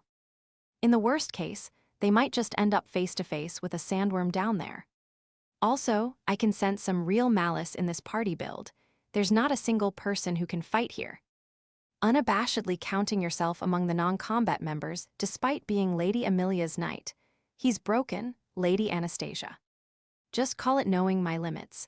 My trusty whip isn't powerful enough for me to start thinking I'm anything special without Biko. Even just on the level of self-defense, they were a gathering of party members who were all lacking in combat ability. Ram had her limitations, and Subaru without Beatrice went without saying. Incidentally, what of Lady Beatrice? You're contracted with her, so can't you feel a link with her? Unfortunately, while our hearts are strongly bound together, it's more in the sense of a deep emotional bond. You're useless. Who asked you? Sticking out his tongue at Ram's side, Subaru turned to Anastasia. Seeing her calm expression, he whispered in her ear. And what about you? Can you fight? If push comes to shove, but it means shaving away at Anna's life. That's something I want to avoid if at all possible, so I've got big hopes for you. You're only gonna get let down with hopes like that, for better or for worse. Subaru snorted, as Foxedna spoke plainly for once. Either way, though, they had confirmed the situation they were in, and also the fact that they couldn't afford to just sit around waiting, either. There is nothing to be gained by just waiting here. We should search for Rem and Lady Amelia. Fortunately, we have light thanks to Lady Anastasia, so we can keep going forward. More thanks to the emergency bag Natsuki prepared than me. I grabbed that before the carriage was swallowed up, so we have lights, a knife, and some emergency rations. Anastasia pointed to the bag hanging from Patlash's saddle. It was one of the ones that Subaru had prepared in case of an emergency before they left. There's nothing better than not needing an emergency kit, but it's important to have options when things go wrong. That's why you always make sure to confirm where the emergency exits are in a building you've never been in before, too. For once, a great achievement by Barusu. As a reward, I'll allow you to hold the lantern. Be sure to keep a brisk pace. Sure, you call this a reward. While Subaru took the lantern, Ram and Anastasia got onto Patlash. No matter how he thought about it, he'd basically been relegated to the position of foot servant. 3 people riding is just, if Ram and I squeezed in, you could maybe fit. No, if he got that close, Barusu would start breathing raggedly in excitement. Don't think I'm going to stay quiet forever. If you're going to be like that, I'll just imagine something even more amazing. That's not a threat either. Don't underestimate youth. Unwilling to admit defeat, Subaru snorted at their reactions and started walking. He headed into the cavern, setting out beyond the darkness to meet back up with the rest of his comrades. The light-hearted banter that didn't fit the situation was merely a front in order for the two of them to avoid dealing with the unease they were feeling. Both Subaru and Ram realized that, but neither commented on it. 2. It sort of feels like a breeze, but sort of not. No, there is a breeze, but judging by the strength of it, it will be quite a ways farther before this path connects to above ground. Subaru licked his fingertip and held it up to sense the breeze, and Ram's pink eyes narrowed. Trusting the words of the wind magic user, Subaru felt disheartened at the length of the road ahead of them. It had already been an hour since they set out, but it was incredibly difficult to walk on the ground in the sand cavern. Walking alongside Patlash, who was used to the sand, Subaru ignored the discomfort of all the sand in his boots. From the experience he had gotten walking on the sand the past few days, he was managing to get by without slowing down too much. But there was no avoiding the sand, sapping his endurance, so they were taking breaks at regular intervals, and Ram was searching for the others with her clairvoyance during those breaks. No good, nothing is in range for me. All I can see is Barusu's land dragon's vision. You're on the same wavelength as Patlash. I guess that makes sense. Though they were different species, Ram and Patlash were similar in their haughtiness. But it was a little inconvenient that the only one she could connect with was the dragon who was already with them. Lady Amelia and Julius can communicate with lesser spirits, so they should not get lost. On that point at least, I do have to wonder about the maliciousness of this grouping. Guidance from lesser spirits? Yeah, Amelia Tan tends to use that pretty effectively. In my case, the connection with Biko is too strong, and it scares off the lesser spirits, so I can't really use it. You are just a half-baked mage born of Lady Beatrice's pity after all. I didn't get my hopes up. Grrr. There was nothing he could say in response to being called useless for gathering information, so he didn't try. In the end, it just meant that the people who could be counted on to fight could also rely on their abilities in other areas as well. She's hiding it behind a tough front now, but right after we got sent here and before you woke up, Ram was pretty panicky about not being able to find Rem. That's so. You're doing fine in terms of keeping Ram calm. You aren't useless at all. While Ram was searching with her clairvoyance, Anastasia quietly mentioned what had happened right after they had been separated from everyone else. Considering how Ram felt, what Subaru had said earlier really was the worst. Subaru had seen how devoted Ram was in going to take care of her little sister that she couldn't remember every day during the past year. Even if someone else doubted her feelings, Subaru at least should not have doubted her. Reflect on your mistakes and make the most of them. It's the same in life as it is in business, and you're the kind of guy who can do that, are ya? Don't change gears on me and start saying nice stuff like that. The witch who made you tried to ensnare me with a similar sort of setup. Ensnare, huh? I'd appreciate it if you could start thinking of me as a different person from that witch. If you're too stubborn, the girls will never fall for you. Consider that a genuine bit of advice from me. I don't know any other way to go at things, but I'll make a mental note of that. With that advice on social grace from an artificial spirit, their group continued deeper and deeper into the cavern. As they went along, the mental stress of walking through a labyrinth of sand where everything looked exactly the same grew ever more intense. Their unease and anxiety at the lack of progress continued to grow, but also there was something bothering Subaru. Even though we were on guard about this possibly being a demon beast nest, we haven't run into a single one.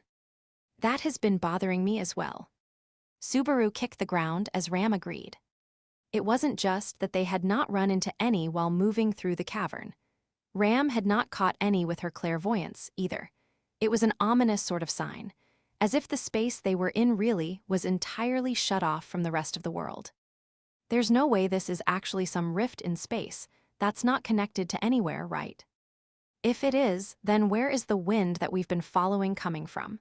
Do you think we're in the nostril of a giant demon beast, and that's just its breathing? The fact that I can't actually deny that is scary. He had seen the world shattering around him with his own eyes.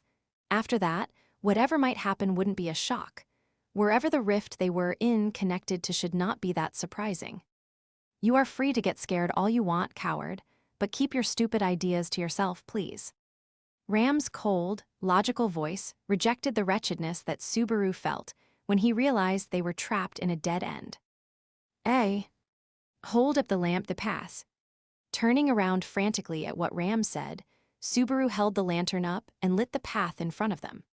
Even if you say that, it's just the same straight path we've been following the whole time. In other words, there wasn't anything new to be. A fork in the road.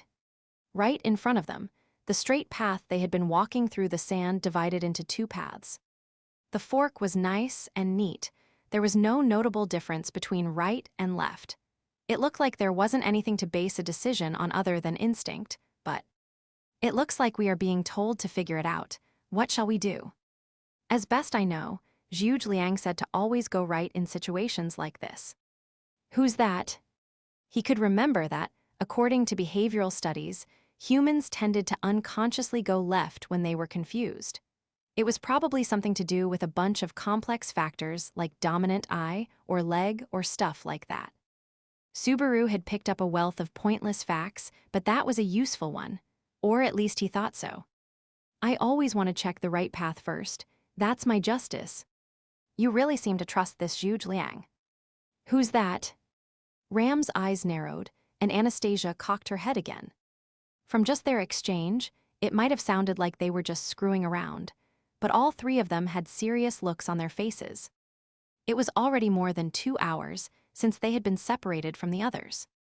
They had managed to calm down before, but it was time enough for the anxiety and unease to start making waves again. And just at that moment, there was a fork in the path. Honestly, considering how anxious he was feeling, he wanted to start moving again as soon as possible. We have no way of deciding, but I don't really like the idea of relying on Zhu Liang. For now, let's just go with what Natsuki wants. The right one, yeah. Neither Ram nor Anastasia had enough reason to say otherwise, with Subaru wanting to go right. And all three of them shared the desire to get out of their maze of sand and meet back up with everyone else as soon as possible. Oh right, it's not just us. You're here too, Patlash. Sorry, I haven't forgotten about you. Patlash's nose pushed against Subaru's head. Feeling like his timidity had been blown away, Subaru smiled. What? You'll follow me on whatever path I choose, even to the gates of hell. Nonsense, but the fact that you seem to be basically right indicates it's a serious case. Really, though, which is best? Subaru made up his own translation of Patlash's intent, and Ram sighed in exasperation. Anastasia clapped her hands, watching the two of them. All right already, that's enough discussion. If we're agreed, then let's move. Time is money. One of Hashin's sayings, was it? Okay then, let's go. Same formation as before, and let's be careful. Ram and Anastasia nodded. Following the great strategist Zhu Liang's teaching, the non-combatant party resumed their march. They headed down the right path, believing that their comrades awaited them at the other end. Honestly, a fork in the road with no hint at all is mean, but it at least rules out the hell of an infinite loop. I guess this really is one of the sage's traps. If so, how much time must have been spent digging a hole like this underground? But it is a shut-in pretending to be a hermit, after all. There would be plenty of time in all those years, I suppose. Big sis, that's a pretty harsh evaluation of the sage. But he could understand her hostile stance toward the sage, too. If the sand time and the garden of demon beasts and this labyrinth were all set up by the sage, then sinister was probably a better title. At this rate, I'm not going to be doing anything other than complaining when we finally do meet this sage. Agreed. After doing all this, if they're still not willing to help, then I won't have any choice. Worst case, I'll have no choice but to string them up and make them talk. I'm not sure what to say about your grave-robbing approach to things. If there's something I want, I take the measures needed to get it. This is not some child's game.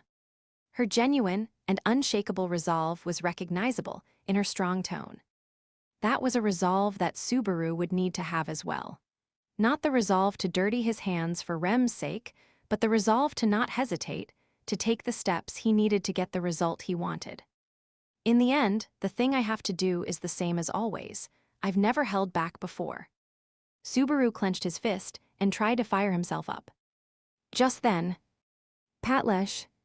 Suddenly, Patlash stretched her neck and rubbed her nose against Subaru's shoulder. It wasn't as if she had suddenly felt the urge to cuddle up with him. There was another reason. A door. Raising the lantern, Subaru saw an imposing piece of iron that filled the entirety of the sandy passage. It was an iron wall that blocked the entire passage from ground to ceiling. The group pressed forward to right in front of the wall and started examining the mass of metal in detail. This thing's big and it looks thick. Can we move it? That's blocking the whole path, so probably not easily. And Natsuki? Yeah. Why do you think this is a door? It just looks like a metal wall to me. Subaru caught his breath as Anastasia cocked her head while looking at the same mass of metal as he was. Ram nodded as well. It just looks like a bunch of scrap metal in our way. Even with as bad as your eyes are, Barusu, that is an odd conclusion. I mean, I can't really explain it either. It just felt like a door to me, I guess. Subaru looked at the metal mass. No, the metal door again. There was no other reason than what he gave them already. Just for some reason, he had naturally perceived it as a door. And trying to figure out why, he reached out and touched it. Just then, when Subaru touched the door, it seemed to glow faintly, and then it disappeared. It was as if it had never been blocking their way. There were not even any traces of it left in the sand on the ground. What was that? Did you do something, Natsuki? I mean, you saw it, right? All I did was touch it. I didn't do anything else. I have no idea what happened. Looking at his hand and back where the door had been, Subaru was shaken as he answered Anastasia. He had no idea what had happened or what that door even was. The important point isn't what happened, it's what we do now. Ram's quiet voice put a halt on Subaru's confusion. As the other two looked at her, she was looking down the passage beyond where the door had been. There was a wall, or rather a door blocking our path, and it opened. The passage continues this way, so do we continue this way or go back to the fork? Subaru looked again past where the door had disappeared from. Even with the door gone, it still looked exactly the same as the path they had been walking before. There wasn't anything different about it other than the fact that there had been a door there. But that door had to be here for a reason. And it opened for some reason. Isn't it kind of hard to imagine it being anything other than the direct path to the Sage's Watchtower? That's a little too optimistic, but I'm not going to suggest we turn back either. Anastasia put her hand to her lips and chuckled a little at Subaru's positive interpretation, but she wasn't against what he was saying. Of course, I intend to advance. Even if we go back now, there's no guarantee there won't be a similar door on the other route. So might as well take the invitation of the first one that opened. I can agree with that. With Ram's acknowledgement, they were all in agreement. All right then. Subaru brushed off his knees and started to walk forward, but Patlesh didn't follow after Subaru. The black land dragon's yellow eyes narrowed, and it stared down the path in front of them. It was a smart dragon with good instincts. It was possible Patlesh was sensing something they couldn't notice. There was a moment's hesitation, but I know you have always been trying to protect us, but there is no safe place in a situation like this. Sometimes, you just have to roll the dice, and this is one of those times. Subaru met Patlesh's gaze. The dragon was quiet for a moment, then she lowered her eyes slightly and made a soft noise. She understands, or I guess it's probably closer to say she was willing to concede for my sake. Patlesh has you whipped. I figure it's better her than a woman. How lewd. That's not how I meant it when I said that joke. Subaru heaved a sigh as Ram poked fun at his bond with Patlesh, then started walking again. He reflected on the resolution he had just voiced. Right now, we just have to roll the dice. 3. At least he worked himself up thinking that, but after proceeding a short distance past the door. A second door, and it disappeared again. Subaru watched as another iron door glowed and disappeared before his eyes. It happened right after Subaru touched it.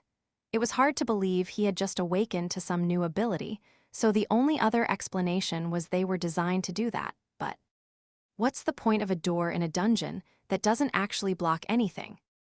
Subaru was at a loss, trying to explain the purpose of having a door like that.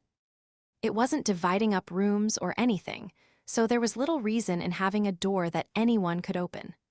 The obvious reason to have one was to block anyone trying to get through, and yet it doesn't feel like it because we haven't run into any yet, but maybe it's something to stop demon beasts. Demon beasts so like the barrier. I guess I could understand that, but maybe demon beasts just can't open it, but if a person touches it, the path opens up. Still, that'd be a little loose on security when it comes to closing the door behind you. If there's a third one, we should have someone other than you touch it. Anastasia's eyes narrowed as she hypothesized about the point of the door. There was just too little to go on, though, so it was hard to come up with a convincing explanation. And what bothered Subaru more wasn't the mysterious doors. Ram, who was riding Patlesh with Anastasia, had stopped talking. Part of it was anxiety and unease probably, but the bigger issue was fatigue. Her body was in bad shape to begin with, and the miasma in the labyrinth. My body's really heavy.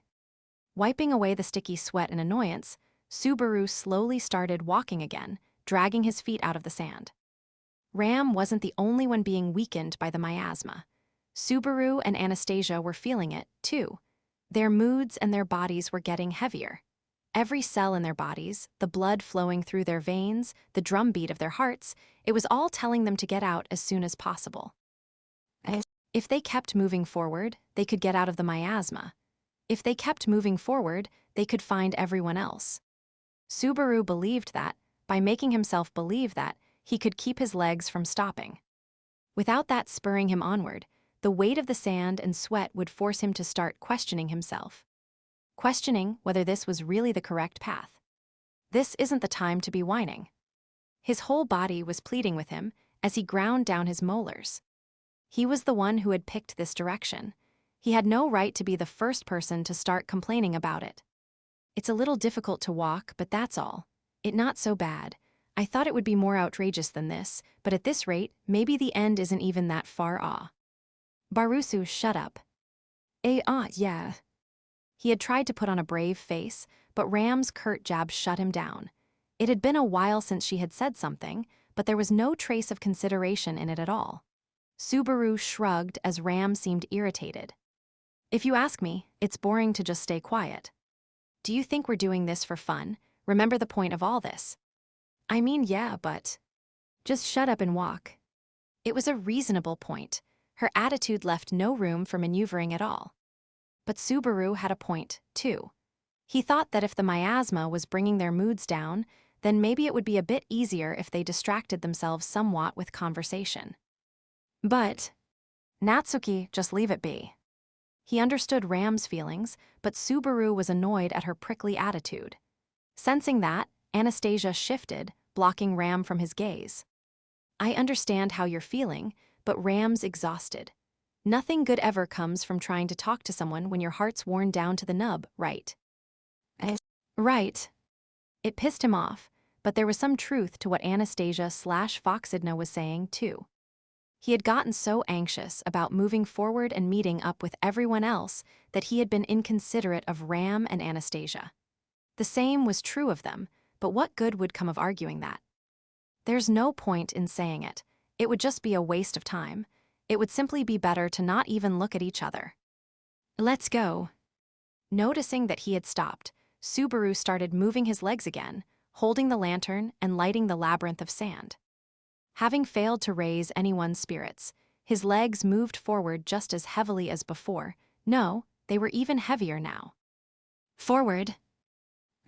Forward. 4. And so, after enduring the weight of the miasma and the heavy mood, and pressing on a while longer. Got him, Nit, why now? Subaru screamed as he kicked the metal door right in front of him. There was no give at all, and despite how quiet the underground was, there was no sound from the kick. It didn't seem like it was made of just plain iron.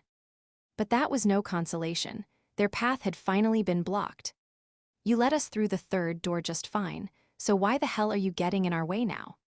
There was no way the door could answer him, but Subaru still screamed and violently slammed his arms and feet against it. It didn't budge. All that happened was the impacts reverberated in his bones, making him suffer more. After having passed through the third door in the labyrinth, they were stopped cold by the fourth. So much anxiety and frustration had been building amid their unchanging surroundings, but it would have been fine at least if the door had opened. Having his free pass revoked and making all the walking so far meaningless caused Subaru's frustration to explode. Subaru threw the lantern down and pushed against the door, desperately trying to force it open. But almost as if it were mocking him, the cold metallic door refused to yield. It felt like the faint, slender thread of hope that had been keeping Subaru going had been mercilessly cut. Damn it, piece of shit. Natsuki, that's enough. This is just a dead end. Gee, I couldn't tell. Anastasia tapped his shoulder, but Subaru brushed off her arm with a furious shout. Kicking the sand wall to vent his irritation, the weak outer layer crumbled, creating a cloud of sand. There's nothing we can do, I know already. There's nothing I can do but pound sand. Hey. Spinning at that sound, Subaru glared at Ram, who was sitting alone on top of Patlesh. Something about how her face looked in the darkness, the way she was looking down at him, pissed him off. You've been at it a while now, but what's your problem? Nothing. Don't treat me like an idiot. I asked you what your problem is. Subaru raised his voice violently as he kicked the lantern across the ground.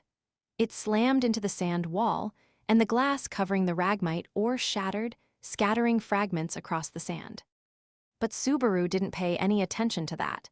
He could only see Ram, who he thought was disrespecting him.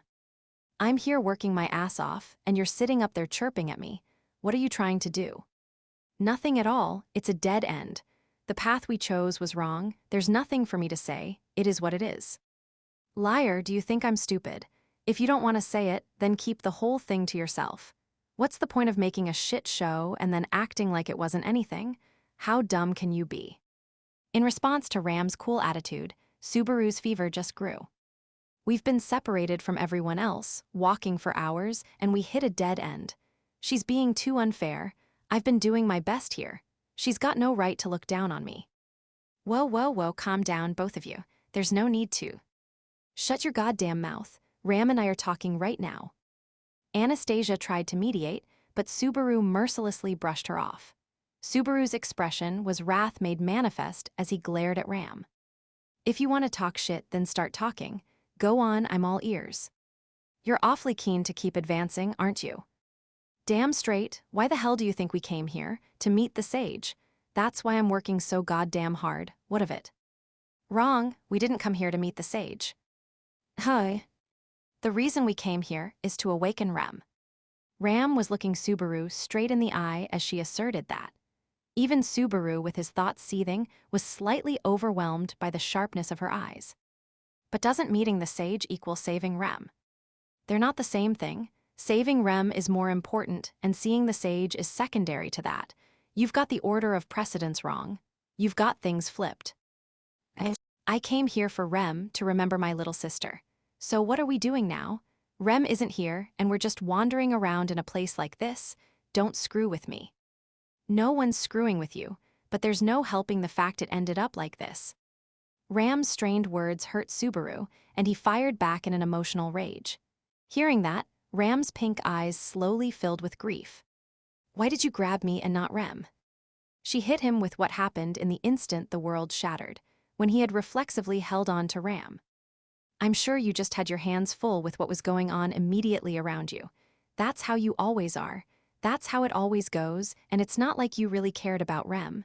Your head was just filled with thoughts about Lady Amelia and Lady Beatrice. What a man you are, poor Rem. Shut your mouth. Rem believed in you, didn't she? Or was that just another of your convenient explanations? Just running your mouth to get by? Just your bad habit of saying whatever it takes to get women to trust you? Poor Lady Amelia and Lady Beatrice, too, being tricked by a man like you. Shut your goddamn mouth. No, I won't, because it's not like you actually care at all about Rem. Don't you dare. The world turned red, and his head erupted in flames. Look at her, so smug and looking down on me, spouting random shit. I ought to drag her off her goddamn high horse. Invisible providence. Gha. Giving in to the dark feelings taking over his head, Subaru unleashed it. The black hand cheered rapturously as it grabbed the girl spouting her misguided insults from the dragon, back, and dragged her down onto the sand. Looking down on Ram, who couldn't figure out what was happening, Subaru gnashed his teeth. Don't play with me. You think I don't care about Rem? You think this is some sick joke? In a fit of rage, his head was burning as he leaned over her slender body. Zahi. Subaru wrapped both his hands around her neck and started throttling her with all his strength. His fingers bit into her small neck. He could feel her bones creaking under his hands. Ugh. Ram groaned as Subaru straddled her and was strangling her. Her face warped in pain, and saliva started to dribble from the corner of her lips. Her red tongue moved in her mouth as she struggled to get free, but Subaru had pinned her shoulders with his knees, taking a perfect mount, so even Ram couldn't fight back. You'll regret what you said about me when you stop breathing. You'll regret saying that shit about me. How dare you hurt me? It's your fault, you. I hate you, I hate you, I hate you. As all little resentments piled up and overflowed, Ram's face drained of color. Die, it makes me sick that an asshole like you looks the same as Rem. What's that? I can't hear you. If you want to say something, just speak you. Rah. Ram softly whispered something, as he narrowed his eyes at the sound of it. What? The sand below him exploded upward, sending the both of them flying. Subaru spun, as his mouth and eyes were filled with sand from the sudden explosion. Caught up in the explosion, too, Ram rolled to the side, coughing as she escaped Subaru's murderous rage. She had been injured in the explosion, and her blood was dripping onto the sand. Magic, it's too late to beg for your life now. That's my line, Barusu. Nothing good will come of allowing Rem to see an emotionless womanizer like you. I'll cut you to pieces, and you can rot in the sands here. Big talk. Holding his face in pain, Subaru reached to his hip and grabbed his whip, while Ram took her wand from her thigh and bristled with determination to fight. She has the advantage when it comes to matching blow for blow, but my whip won't lose in terms of speed. In speed alone, a whip even works against people on the superhuman level in this world. I'll gouge out that face of yours so there's no one else who looks like Rem in this world. Stupidity is a disease caught by spending too much time talking to idiots, so shut up and die before you pass it to me. Subaru's eyes were bloodshot from the sand, and Ram's lips curled into a bloody, lethal smile. The two of them carefully measured their distances, facing off against each other in the circular passage. It was a lit powder keg, and neither of them would make it out unscathed. All right, that's enough. But the fuse was snuffed out. Dumbstruck, Ram looked down at her small chest. The bloody tip of a knife was sticking out of it. It was a precise stab in the back that went straight through her heart. GH. There was no stopping you two, so I just weighed who would be more useful. Hope you'll forgive me. The knife twisted, and then slipped back out of Ram with a fountain of blood. Ram slumped to her knees and then fell forward. Her limbs twitched for a few moments, but she soon stopped moving, and her blood seeped into the sand. And just like that, Ram died. Why? You're asking that? You were going to just chip away at her. I figured it would be bad if I left it be, so I gave you a hand is all. Faced with Subaru's furious expression, Anastasia just shrugged. There was no hint of any guilt on her conscience. She just looked like she had done the obvious and natural thing. What? Can't take the fact that your prey was stolen out from under you, so now you're turning on me.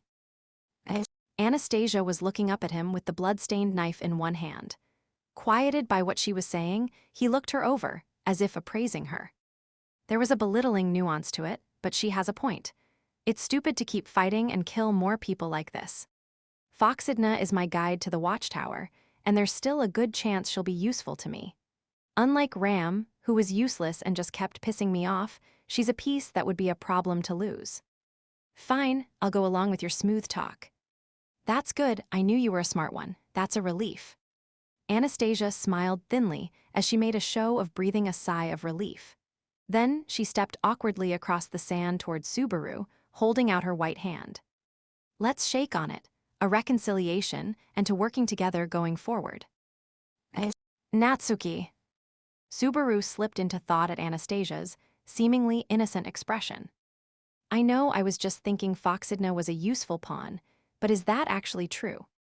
She's smiling right now, but she had the same smile on her face when she stabbed Ram in the back, didn't she?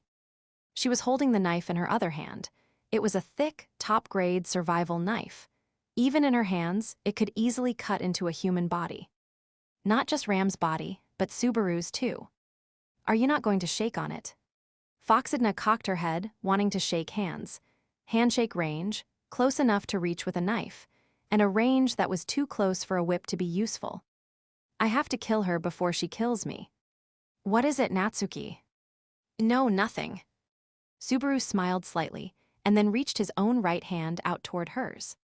As they were shaking, Subaru was waiting for the moment when she let her guard down completely. Invisible providence. The invisible hand he reactivated stretched its fingers toward Anastasia's neck. I won't make the same mistake as with Ram. I'll snap her neck. The black hand's fingertips were reaching for her neck as he grabbed her hand. Feeling that, Foxidna's smile deepened. At the same time, a dark smile crossed Subaru's lips. In that case... Now. While she was saying something, before she could raise the knife, he poured strength into the invisible hand. The black palm covered her thin neck and started to twist. Just before he could do it, though, a blade of wind split her body in half from behind. A breeze. Just after Subaru felt that, he saw the girl in front of him explode in a red splatter as she was split in half at the waist. Hi. Blood splattered all over the white sands, and hot blood and viscera warmed the cool air as a horrific stench filled the cavern. Ah! Seeing that, Subaru looked at his hands in shock. Anastasia's upper body was still hanging there. He was still tightly gripping her hand from the handshake. Her eyes were opened wide, looking at Subaru in a daze. Behind her, her lower half had collapsed to the ground. Urine was leaking from her lower half as her muscles suddenly relaxed. Ah! Subaru screamed at her grisly state. He tried to shake her off, but her grip was absurdly strong, and so he ended up swinging her upper body around, splattering more blood and viscera all around for no reason. El Lego, let go of me. No, I'm not dead yet. You're dead already. There's no way you can be saved. Hearing her clinging to life so strongly, Subaru screeched in response. Her body had been cut in half, and her blood and internal organs were falling out. It made no sense that she had not died immediately. It made no sense that she was holding on so tightly to his hand. None of it made any sense. You stupid piece of shit, just die already. No. Violently grabbing Anastasia's face, he forcefully pulled her off him. She was sobbing and screaming something as Subaru finally got her away and threw her down to the ground. Her small upper body fell into a puddle of her own blood. Don't leave me. That soft murmur, that almost sounded like a drowning voice, was her last. Subaru could no longer hear her voice. It was destined from the moment she was cut, but death had finally caught up to her. Subaru was overwhelmed by a tremendous nausea and started heaving.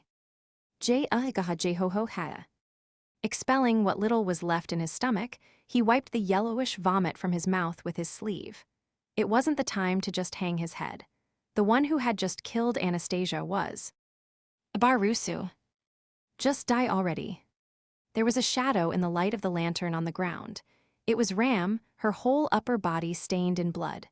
The knife had cut deeply through her chest, but she was still alive. Only just barely. She killed Anastasia on tenacity alone, and now she's after me. Just die and leave me out of it. Struggling to breathe, Subaru looked around for his whip, but he couldn't find it. And while he was searching, Ram approached him with faltering steps. The whip won't make it, so there's just one other choice. Invisible provide. The trump card he had relied on several times already. Just as he tried to fall back on its power again, he suddenly felt an intense pain in his eye. Oh. A pain like a burning needle piercing his skull made his eyes roll backward in their sockets. The side effect of using his ability scorched his mind, and he grabbed his head and rolled around the sand while tears of blood seeped from his eyes. It felt like a hellish feast was starting inside his head, and all his nerves started boiling. He couldn't escape the pain. Ugh.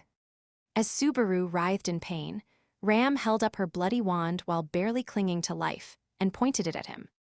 Subaru rolled into Anastasia's pool of blood, getting her viscera all over himself while still writhing in pain. Ram's lips slowly moved as she cast her spell. And, finishing the incantation, just as the blade of wind was about to tear into Subaru. The sound of something being chewed filled the cold cavern. The ear-splitting sound continued as an unpleasant sloshing sound started to be mixed in. Just as Subaru expected to die, to be cut to pieces, for some reason, death didn't come. Finally, the intense pain and emptiness that had been tormenting Subaru started to fade. Why? Covering his face with his left hand, he forced himself up. Even just that much took a stupid amount of time. His face was bright red from the bloody tears as he slowly looked around. The pain and bloody tears were surely the backlash of overusing the unseen hand. Ravaged by a pain beyond imagination, he couldn't even tell how long he spent writhing on the ground. Why did I have that long to writhe in pain? Patlesh. Dumbfounded, Subaru's black land dragon moved next to him as he slumped over. Noticing his voice, the dragon that was squatting on the ground waved her long tail to indicate she was fine. You're safe. What happened to Ram? There's no way she ran out of steam right before finishing me off, did she? It was a little bit too convenient, but she had suffered a mortal wound. It wasn't all that strange. I don't know if that makes me lucky or unlucky. Either way, now's not the time for that. There's no one getting in my way now, so I should get out of here quickly. I need to get to the watchtower.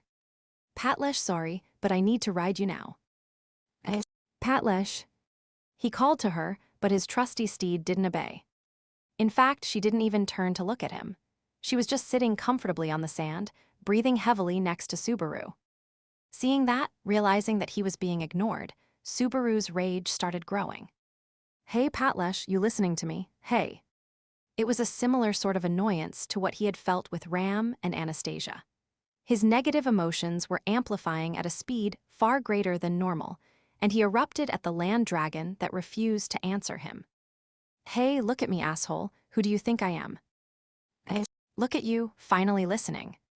Subaru threw sand at Patlesh, and perhaps finally being willing to listen, Patlesh turned to look at him. Subaru was thinking to himself that he had done a praiseworthy job of not scoffing in his annoyance when he noticed it. When Patlesh turned, her mouth was stained an unnatural red. That crimson was a color Subaru had become used to in the past few minutes. It was the same crimson clinging to his clothes and face and wetting the dry sands below him. And its powerful smell was mixing with the stench of human excrement that was wafting in the air, too. But there was something he wished he had not noticed. That there were clumps of pink hair between Patlesh's fangs. Yep. He realized it with a shudder. Ram, who he had lost track of, was lying collapsed on the other side of Patlesh. She wasn't moving at all. Of course not, because there wasn't anything left of her above her shoulders. Ram's skull had been shattered by violent fangs, and her brain was splattered all around her, just like Anastasia's insides had been splattered all around her. And the same Patlesh who had done that to Ram was looking at Subaru with her yellow eyes. Her yellow reptilian eyes were filled with a sharp, violent stow. Patlesh's jaw opening right in front of his face was the last thing he saw. He could hear the sound of his body being chewed until the moment his consciousness was extinguished, even after his head was shattered and his ears were no more. How was he hearing it? It was strange and didn't make any sense, but he couldn't laugh at it. He didn't have a mouth to laugh or any life left either, so he didn't laugh or even do anything. And so Subaru Natsuki died, eaten by his partner. 5. His consciousness continued hearing the sound of things breaking.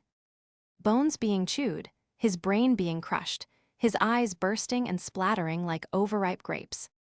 His skull, it was his skull that shattered, and inside, all those important things jumbled together. It all combined as his consciousness and memories turned into the color of flesh and transformed into vomit. It was a head-splitting pain. As he thought that, his consciousness sneered at him. Your head is already split, and everything inside it is already splattered. You lost the part that lets you feel pain a while back already, so what are you talking about? His brain for storing memories was crushed, his organ for thinking destroyed, and all the crucial bits for just maintaining vital functions had burst. What was there other than death? People who ended up like that died, so naturally, Subaru Natsuki had also. Rusu, Barusu, get a hold of yourself. His untethered consciousness was grabbed by the root and forcibly dragged to a bright place. When he got back, the first thing he sensed was someone else calling his name. It wasn't just a voice. He could feel a gentle slapping on his cheek, and the gravelly feel of sand in his mouth. Barusu, wake up already. Don't make me burn away your eyelids. NGH. Hearing such a frightening threat as the first thing upon waking, his consciousness quickly surfaced. Guided by that voice, his consciousness rose from a sea of darkness, breaking the water's surface. Are you up, Barusu? Right in front of him, he saw Ram's face, her pink eyes narrowing. Dangerously close, close enough to feel her breath, close enough their lips might accidentally touch. Of course, Ram had no intention of something like that. It was just that the surroundings were dark and they couldn't see each other's faces without being that close. One breath.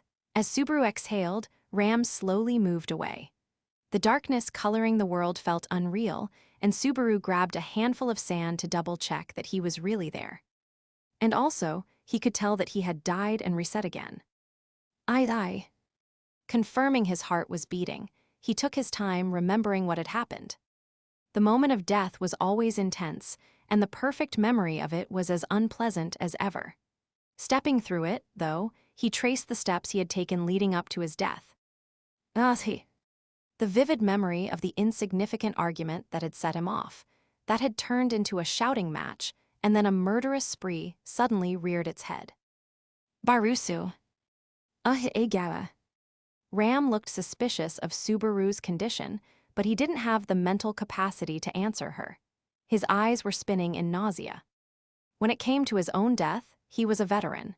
He had experienced more times than he could count on two hands, but that didn't mean he was used to death either. That applied to his own death too, of course, but it was the same for others as well, for his comrades and friends or anyone else.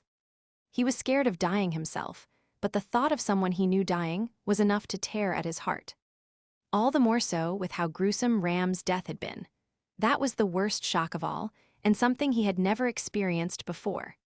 Jehogaha. He desperately tried not to remember it, but that was no different than trying to remember it. Ram's gory fate, Trusty Patlash's vicious act. The more he tried to forget them, the more vividly he saw the clumps of pink hair sticking out of the land dragon's fangs and the remnants of her head lying on the ground. As a result, he couldn't hold back the nausea welling up inside him, and he vomited into the sand. But his stomach and throat couldn't recover from the shock of that death. He just hunched over, spasming as drool slipped from his mouth. All that after waking up, how pathetic. A cold voice fell on Subaru as he bent over on all fours in the sand, desperately gasping. Ram was right beside him, looking down at him. Her cold attitude just reminded him of their argument right before he died.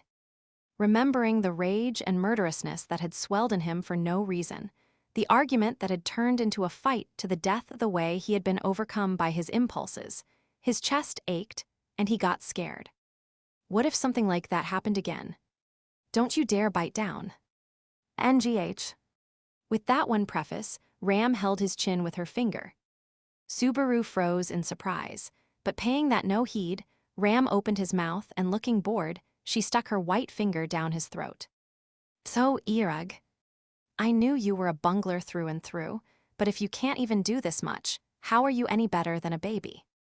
Subaru's throat was violently assaulted. But because of that, his stomach and throat that had only been spasming adapted to that new shock and naturally ejected the nausea that was welling up inside him.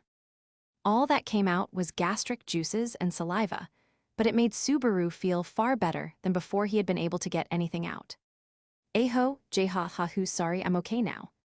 Oh, well, I'm glad you were able to feel wetter. Why you? Subaru wiped his mouth on his sleeve, as Ram shrugged and responded with baby talk. He had his complaints with that attitude, but it was true that his inability to perform that natural bodily function put him on the same level as a nursing baby.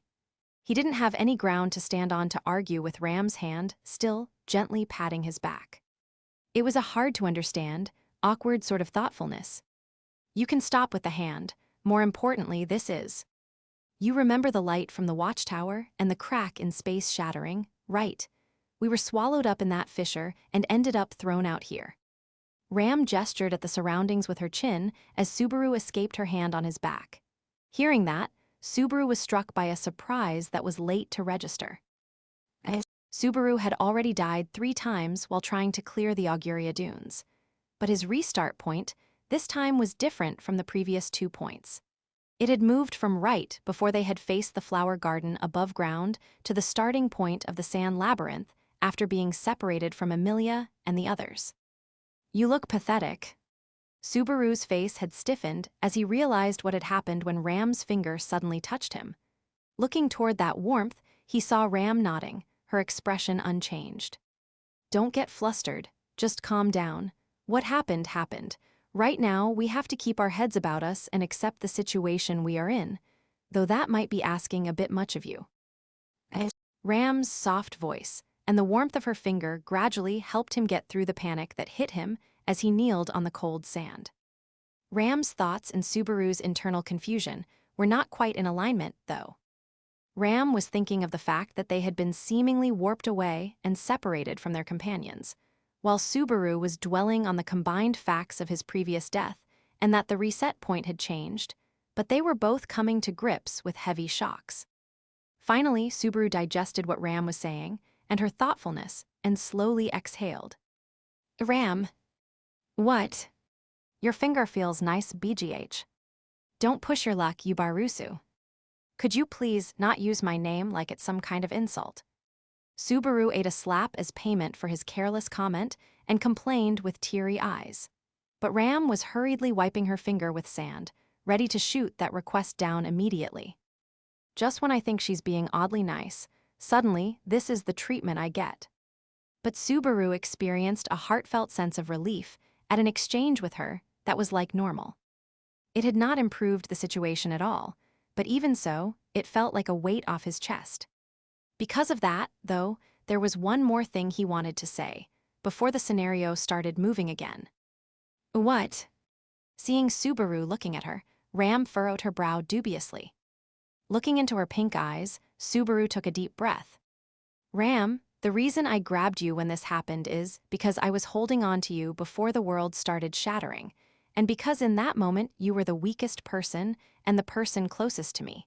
And why did you grab me and not Rem? Hearing his explanation, Ram's face merged with that of the Ram who had interrogated him earlier.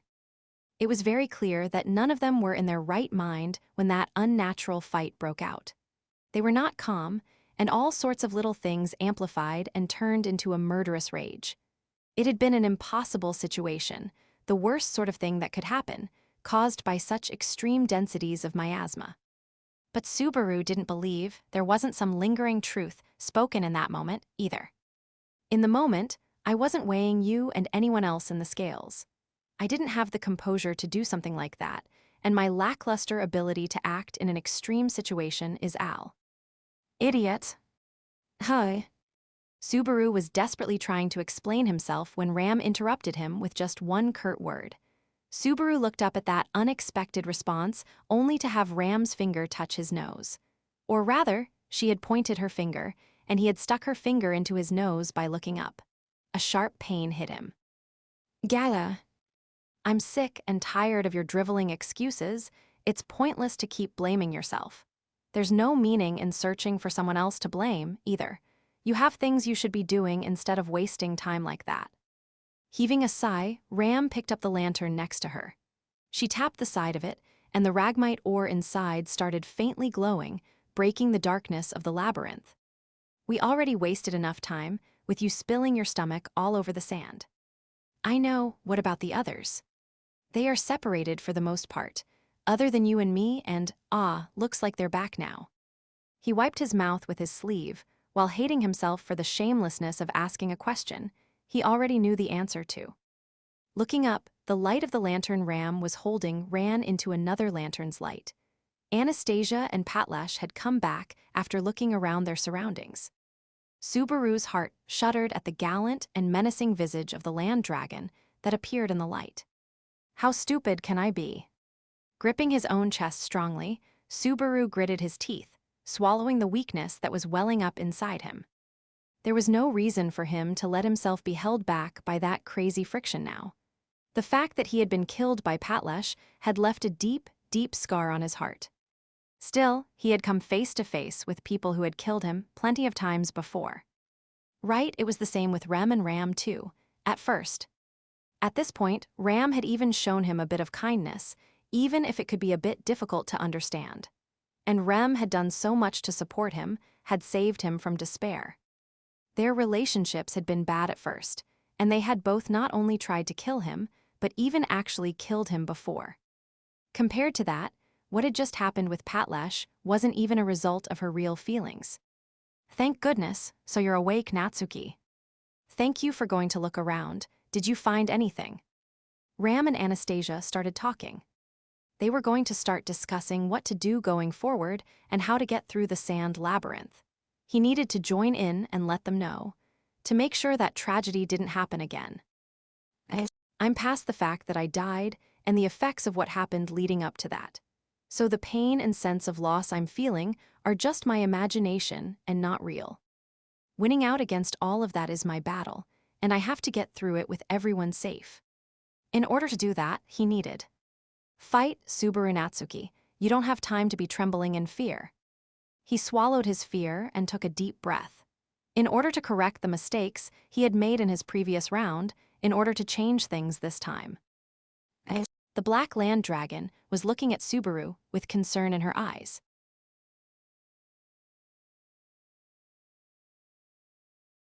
Chapter 5. The Watchtower Guardian. 1. Anastasia, watch out, the ceiling is low here. Got it, thanks. Ram, the footing here is a bit rough. It should be okay for Patlesh, but be careful. Understood. Right, are you getting cold, Ram? You can take my cloak if you need it.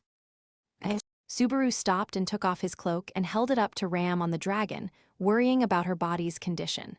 Faced with his concern, Ram fell silent and stared at him. It was uncomfortable standing there beneath her gaze, as she seemed to be trying to read his mind. What is it? I could ask you the same question. What is with your weird sense of chivalry? Are you plotting something? I'm not plotting anything. I just want the two of you to be healthy. How lewd. It's not lewd at all. He raised his voice a bit at her scornful gaze, but seeing how poorly the suggestion had been received, he put his cloak back on himself. And then he scratched his head and turned away from them. Honestly, Ram's suspicion was entirely reasonable. Subaru was confused by his own actions, too. It wasn't as if he was trying to butter them up to avoid what happened the last time he died. He could tell that was the sort of abnormality that wouldn't just happen out of nowhere. But he was genuinely worried about them.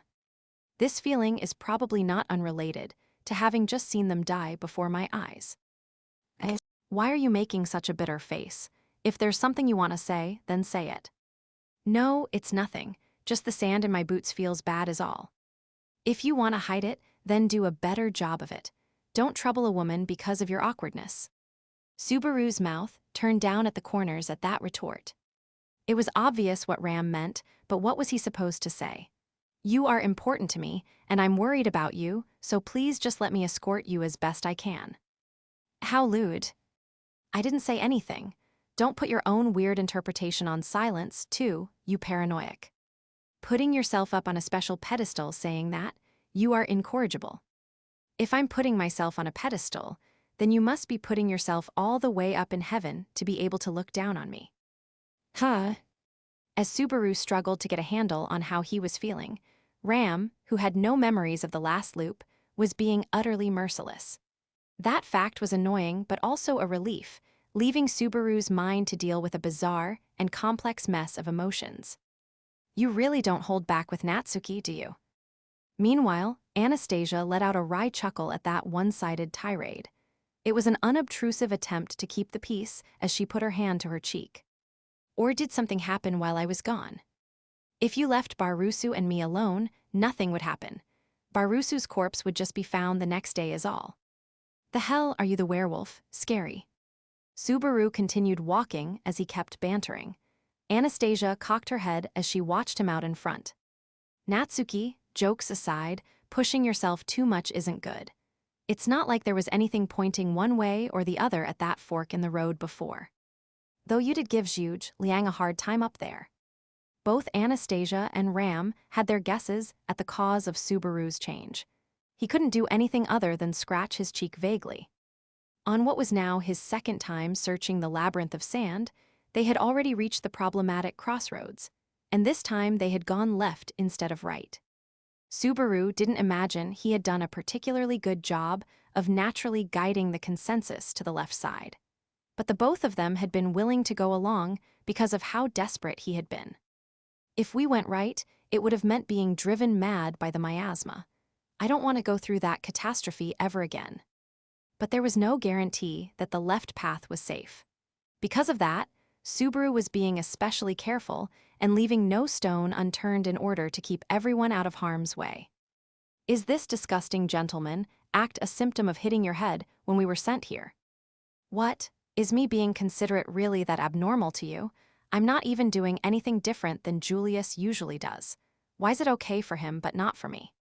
Julius does it naturally, but when you do it, it's unhealthy and unnatural. Did you call it unhealthy? Subaru's eyes widened at that hideous description, but neither of them paid it much mind. He was getting depressed at being ignored like that when Patlesh prodded his shoulder with her nose, trying to cheer him up. "You're nice, you really are a great partner." Subaru was ashamed of himself for the brief moment of hesitation he felt when Patlesh comforted him. He tensed up at having gotten Ram and Anastasia suspicious and making Patlesh worry about him. "Can you really protect them like this?" Subaru slapped his cheeks and fired himself up again. For the moment, they needed to clear the sand labyrinth as soon as possible and meet back up with everyone else. Having the restart point change after such a short amount of time had been quite disturbing, but there was something that bothered him even more than that. The fact was that with the reset point having changed, there might be people he wanted to save that he could no longer save. Just like he had been unable to rescue Rem, who had had her name and memories eat. There might be a tragedy befalling one or all of the people who were separated from him.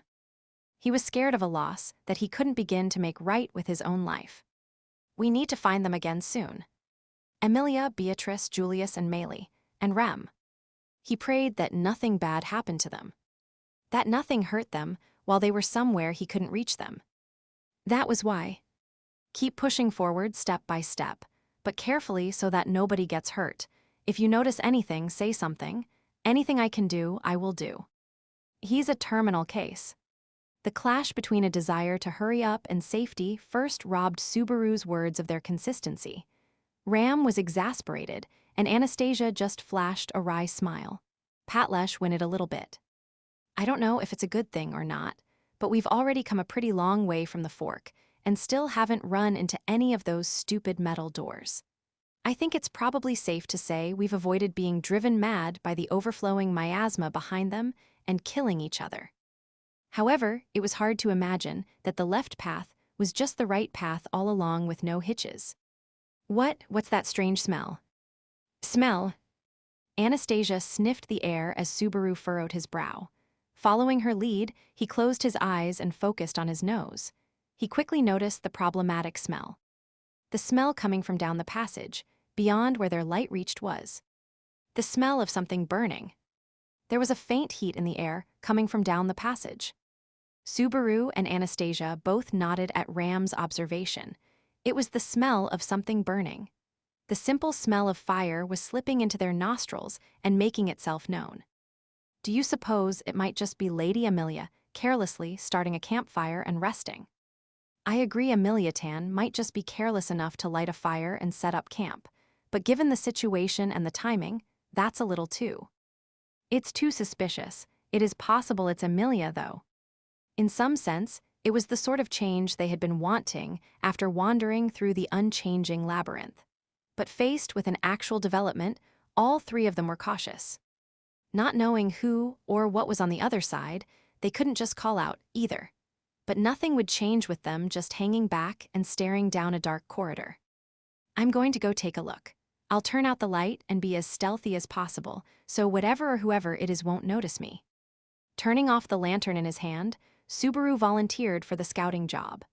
Of the three of them, he was the best fit in terms of skills and mindset for the most dangerous task.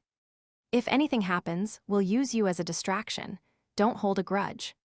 If the worst happens, I'll be sure to curse you from beyond the grave." Ram would never say anything so cute as actual encouragement, but Subaru still found it reassuring. Subaru left them behind and slowly moved forward in the darkness, walking as stealthily as he could. Breathing shallowly, he quietly stepped on the sand as he made his way to the source of the smell. It would have been great if it really was just Emilia and the others, and they had started a campfire to rest at. And even if it wasn't them, it would still be a relief to find some trace of other people. Even if it was just the sage making some barbecue, he wouldn't mind that. Subaru was praying for some sort of development as he stepped forward a little bit more solidly. Just then, the ground under his foot crumbled, and his body was swallowed up in a shifting mountain of sand. Wow! Subaru could do nothing as he was pulled diagonally downward by the sudden collapse of his footing. Rolling a dozen yards, he finally stopped when his head slammed into a mound of sand. He blech, sand again, no, more importantly, why did? Tasting some sand again for the first time in a couple of hours, Subaru spat out what he could as he got himself up. And the grumbles that had started to slip from his lips trailed off as his pupils widened. He found himself in a wide space, and a dozen or so yards below where he had been standing before. There was a faint orange light illuminating the big space. It had a high, domed ceiling that seemed to connect to the surface of the desert. The ceiling was a natural trap hole, and sand from above ground and any poor prey that got caught up in it fell through. The poor prey in this case were the adventurers who tried to challenge the Auguria Dunes, as well as wandering demon beasts who lived in the dunes. Reinhard. There was a thunderous roar as an warren bear that had been sleeping on the ground in the room woke up. It had probably been on the surface before it got caught in the trap and fallen through the hole. The demon beast that camouflaged itself as a single bed of flowers had heard Subaru's scream when he fell and had leaped up in a furious mood. Its eyes robbed of life by the flowers in its back focused on Subaru, who was sitting in the darkness. There was only one enemy, but just like a bear, it was impossibly menacing for Subaru to face alone. NGH. Gritting his teeth, Subaru frantically tried to stand up as it approached him. There were two choices that flashed through his mind: fight or flight. If he climbed the mound of sand he had fallen down, it wouldn't be impossible to get back to the previous passage. It was a shallow slant, and it was just sand, so he could find a way to get up it. But that would expose the others to danger. That brief moment's indecision ended up robbing him of either choice. He didn't have enough time to grab his whip or to climb the mound of sand. The demon beast charging at him raised its arm as it got close. The warren bear's fiendish claws were about to shred Subaru. GUI. But at the very last moment, something big and bright pierced the warren bear's torso from the side. Rallarg. The attack had come hurtling at great speed. The warren bear howled as a sharp, spear-like object pierced it. It was a howl of rage and pain, but it didn't last long, because without any warning, the warren bear's whole body burst into flames. The demon beast was burning so intensely that it made it pointless to wonder where the flames had even started. The pathetic warren bear didn't have even a moment to resist, as its life was burned to ash in the blink of an eye. As a result, Subaru was still alive, but he wasn't fool enough to breathe a sigh of relief at that. The thing that had burned the warren bear was even more menacing. In the back of his head, what little bit of his mind was still thinking clearly recognized that the scent of burning flesh filling his nostrils was the source of the burning smell they had noticed in the passage. And the rest of his mind was entirely overwhelmed by what had appeared before his eyes. GUI. The odd-looking demon beast made a noise like countless babies crying as one. 2. GUI. As he heard the demon beast's roar echo in his ears, Subaru was struck by a desire to avoid the reality in front of him. Why does every demon beast have to have a cry that grates on the nerves? The piercing, high-pitched cry like a multitude of babies, all screaming at once, washed over him. And the source of that piercing cry was a being with an all-too-profane appearance. Subaru had encountered far too many demon beasts for his liking, but every one of them had had a regular, animal-like sort of form. They were all grotesque in their own way, but there had been a sort of natural morality, a set of rules defining their appearance. Even the white whale and the great rabbits had seemed to follow that simplest and most fundamental of rules. But the being crying in front of him didn't fit into any of that. GUI. If Subaru had to find something to compare the crying demon beast to, it was vaguely close to a horse. It had 4 legs with sturdy hooves for feet and a thick torso supported by those legs. It had a long tail extending from its rear, and at least to that extent it resembled a horse. But where a horse's head would be, it had what looked like the upper body of a human. But there was no head on that body. Instead, there was a twisted, giant horn growing out of the humanoid shoulders. From what Subaru knew, it sort of resembled the mythical half-human, half-horse centaur. But it was a twisted imitation, like whoever had been creating it gave up halfway through. It was twice as tall as an warren bear, over 5 yards of grotesque monster. Subaru couldn't speak as he looked at the profane creature that seemed almost like it had been modeled out of clay by a child. GUI. The centaur let out an ear-splitting screech and crushed the warren bear's ashes beneath its hoof. The being didn't have a head. Its cry was coming from its upper body, the part that looked like a human torso. There was a vertical slit from what would be a person's chest to the stomach, forming a mouth with sharp fangs on either side.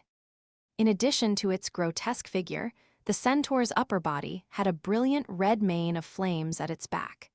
It burned the sands of the cavern at an unbelievable strength, making its surroundings glow red. Eep! As the illumination of it filled the space, Subaru squawked in shock.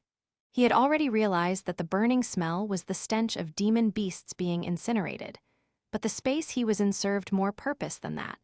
All around him were far more ashy corpses than he could have imagined, scattered wildly everywhere he looked. The word crematorium flashed in Subaru's head. A demon beast crematorium.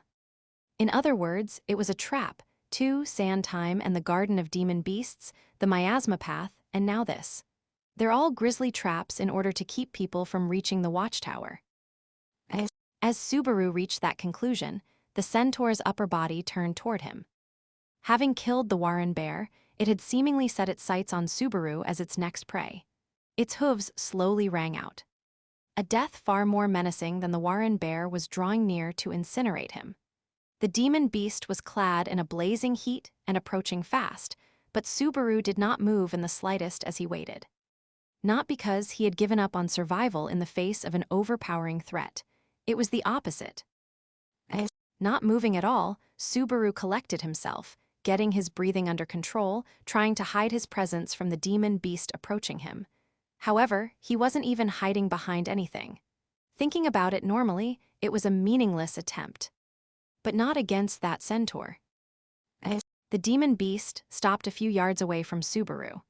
Subaru had no way of guessing what thoughts might be going through the horn that took the place of its head. But it didn't immediately try to kill him, not because of any doubt or hesitation. It just wasn't sure of Subaru's presence, that was all. Subaru didn't know anything about the centaur and had never seen one before. Still, Subaru refused the idea that it was standard practice for him to be hopelessly killed by enemies he encountered for the first time. That he didn't have any way of fighting other than using the experience of that death in order to figure out how to beat them. That was underestimating Subaru Natsuki far too much. He was a hardened veteran when it came to sudden, unexpected brushes with death. The amount of illogical, incomprehensible deaths he had endured wouldn't let him fall that easily. He had at least amassed that much experience. Seeing the demon beast incinerated before his eyes, Subaru's brain immediately started racing, looking for a way out. Why did it go for the warren bear first? Because it was more dangerous? No. Why is it leaving me alive? A sadistic streak? No. Why is it not trying to look at me, to play with me, to torment its prey? No. It doesn't have eyes, so it can't pin down where I am. There's no head where the head would seemingly be. It's crying from the mouth it seemingly had pasted onto the upper body's torso. It probably can't see or even smell. If the centaur was a demon beast that lived underground, then it might have been like a mole, losing its vision over time in the process of evolutionary adaptation. Either way, though, it was convenient for Subaru. Keeping his mouth shut, Subaru quietly swung his arm with minimal movement and threw the water bottle in his hand. It was an individual-size, empty water bottle. It traced a gentle arc over the centaur's fiery head and hit the mound of sand behind it with a thud. Gee. The centaur's reaction to hearing that was dramatic. It whipped around and leaped right beside the water bottle. There was even a burst of flames as it landed. Gee. Sand and ash rose into the air as the crematorium glowed brightly. The centaur stamped its hooves over and over, tenaciously crushing the water bottle. Having done that, the cry of countless babies filled the labyrinth. It was an absolute horror show of a demon beast, and there wasn't anything at all to like about it. But because of that excessive reaction and attack, Subaru was able to prove his hypothesis. The centaur didn't have sight or smell. It was relying on its ears in order to attack. Its shrill whine filled the air as Subaru carefully turned just his head to look up. The The top of the mound of sand he had fallen down, the opening to the passage, was a dozen yards up, and he met the gaze of two sets of eyes looking at him. Ram and Anastasia were leaning out ever so slightly beyond the slope, looking down at the crematorium, holding their breaths as they watched Subaru's bold experiment. Fortunately, the two of them were far wiser than he was, and they had seemingly noticed the centaur's peculiarity, so they had not done anything dangerous like calling out to him. However, they were still stuck in the vexing position of not being able to do anything from where they stood. Meeting their gazes, Subaru silently pleaded with them to just watch in silence. He couldn't really convey much detail like that, but judging from the anger in Ram's pink eyes, he could guess he had successfully made himself understood. He was a little scared of what waited if he managed to make it back safely, but that was something to worry about after he had made it through the pinch he was in. The centaur was standing unflinchingly in the middle of a mound of ashen corpses in the dark cavern. Subaru was going to have to move in order to escape beyond the range of its senses. The question was whether he went up to Ram and Anastasia, or whether he checked what lay ahead beyond the centaur. Come back at once. He could feel Ram's powerful gaze burning into the back of his head, but it wasn't that simple either. This was a terribly dangerous situation with a high chance of being fatal, but it was also an unexpected opportunity. There was no guarantee a convenient demon beast would wake up and draw aggro for him when he slid down the slope, not even if he died and reset. He had no way of guaranteeing they would move forward at the same pace and reach this cavern at the same time. And if they were too fast or too slow, it might just be Subaru getting incinerated instead of the Warren bear. In that sense, this was a golden opportunity that might never come again. Carefully opening the change purse in his breast pocket, Subaru tossed a bronze coin in the opposite direction. He was afraid the coin might not make any noise when it landed, but the centaur aimed for the coin tenaciously, incinerating it mercilessly, as if its mother had been killed by a coin. The hot breeze it created tousled Subaru's hair as he held his breath and gently started to move his leg forward. He didn't want to let the opportunity slip away. Even just a little bit. This time he could feel it clearly on the back of his head. Subaru's leg stopped. Cautiously turning his head, he realized what the provocative gaze he felt had been. The reason the gaze had been able to physically interact with him is because Ram was pointing her wand at him. There was a wind imbued in its tip, and it was prepared to immediately punish him if he tried something reckless. Of course, if that happened, things wouldn't just end at that for Subaru or for them. Ram was holding herself and Anastasia hostage to make him come back if he didn't want to risk that. Subaru recognized she was playing hardball out of concern for him, and Ram was doing it knowing that he would understand her intent. It's mortifying, but she's got my number. He was also aware that he had not been keeping his cool, either. We learned something about how the centaur works and that this place exists. Just take that, call it a solid B, and figure out how to get back. That's the best plan. Having decided that, it was clear what he needed to do. Pulling a second coin out of the purse, a silver coin this time, he tossed it in the opposite direction from the centaur's head. Distract the demon beast and climb the sand mound was his chosen course of action. Subaru took a path that wasn't too steep, while keeping his eyes alert for footing that was less likely to collapse. NGH. Suddenly, a wind pushed his body, and he let out a faint grunt. Looking up, he saw that Ram had unleashed a painless, unnatural wind. I'm doing what you wanted, so why? Just then, though, his question was answered by a mass of flames that passed right in front of his eyes. It was a ball of flame the size of a soccer ball, unleashing a wave of heat in its path as it flew by, and then crashed into a wall of sand a few yards in front of him. It exploded with a violent burst. Subaru's cold body was broiled in the hot swell, and he gulped down the cry that almost escaped his lips. If Ram's wind had not stopped him, he would definitely have taken a direct hit from that fireball. He didn't know whether it was strong enough to kill him, but it definitely would have caused serious burns. The exact details were lost on him, but there was supposedly a severity level to burns, and if a third of the body was covered in burns, it could be potentially fatal. And there was no healer in their party at the moment. Gritting his teeth as he realized he had been saved, Subaru also felt a shudder run down his spine. Why was there a fireball? The centaur should have been focused on the silver coin faint on the other side of the room. But when Subaru looked back, the demon beast's giant horn was facing him, and there was a humming sound. It was almost as if it was sure that Subaru was there. It can't be. Subaru shook his head. He cautiously opened the purse again, grabbed a few more coins to throw, getting them comfortable in his hand. He could feel Ram, S, and Anastasia's anxious gazes above him, but he couldn't pay attention to that at the moment. The multiple coins traced a gentle arc through the air, falling at a place far away from the centaur. Naturally, the centaur's focus shifted toward them, and the hideous demon beast leaped at the obvious feint. That same flame erupted again, followed by the cry of babies again. And as that shrill sound reverberated in the space, Subaru relied on that to cover his footsteps, quickly scrambling to the sand mound. 1-2 steps, as he started to move onto the slope. NGH. The next instant, a fireball grazed his body, exploding on the slope. The aftershock of it sent Subaru flying. Gah! His body tumbled as the wave of hot air seared his skin, and the impact of the explosion felt like his whole body had been pummeled. He wasn't fast enough to cover his mouth, and it was impossible not to groan after being hit by that.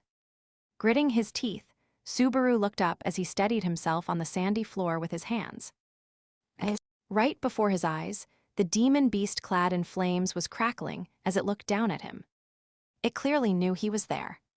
How does a centaur that can only sense things by sound find me while it screech? Its cry. Barusu echolocation. Just as Subaru's suspicions crystallized, Ram shouted in a loud voice from up above. As they both reached the same answer, the flames on the back of the centaur grew. The inferno swelled explosively, unleashing the true force of the labyrinth's crematorium. Gei. El Fule. The violent wind slammed into the centaur's massive body at the exact same moment it swung its flame down.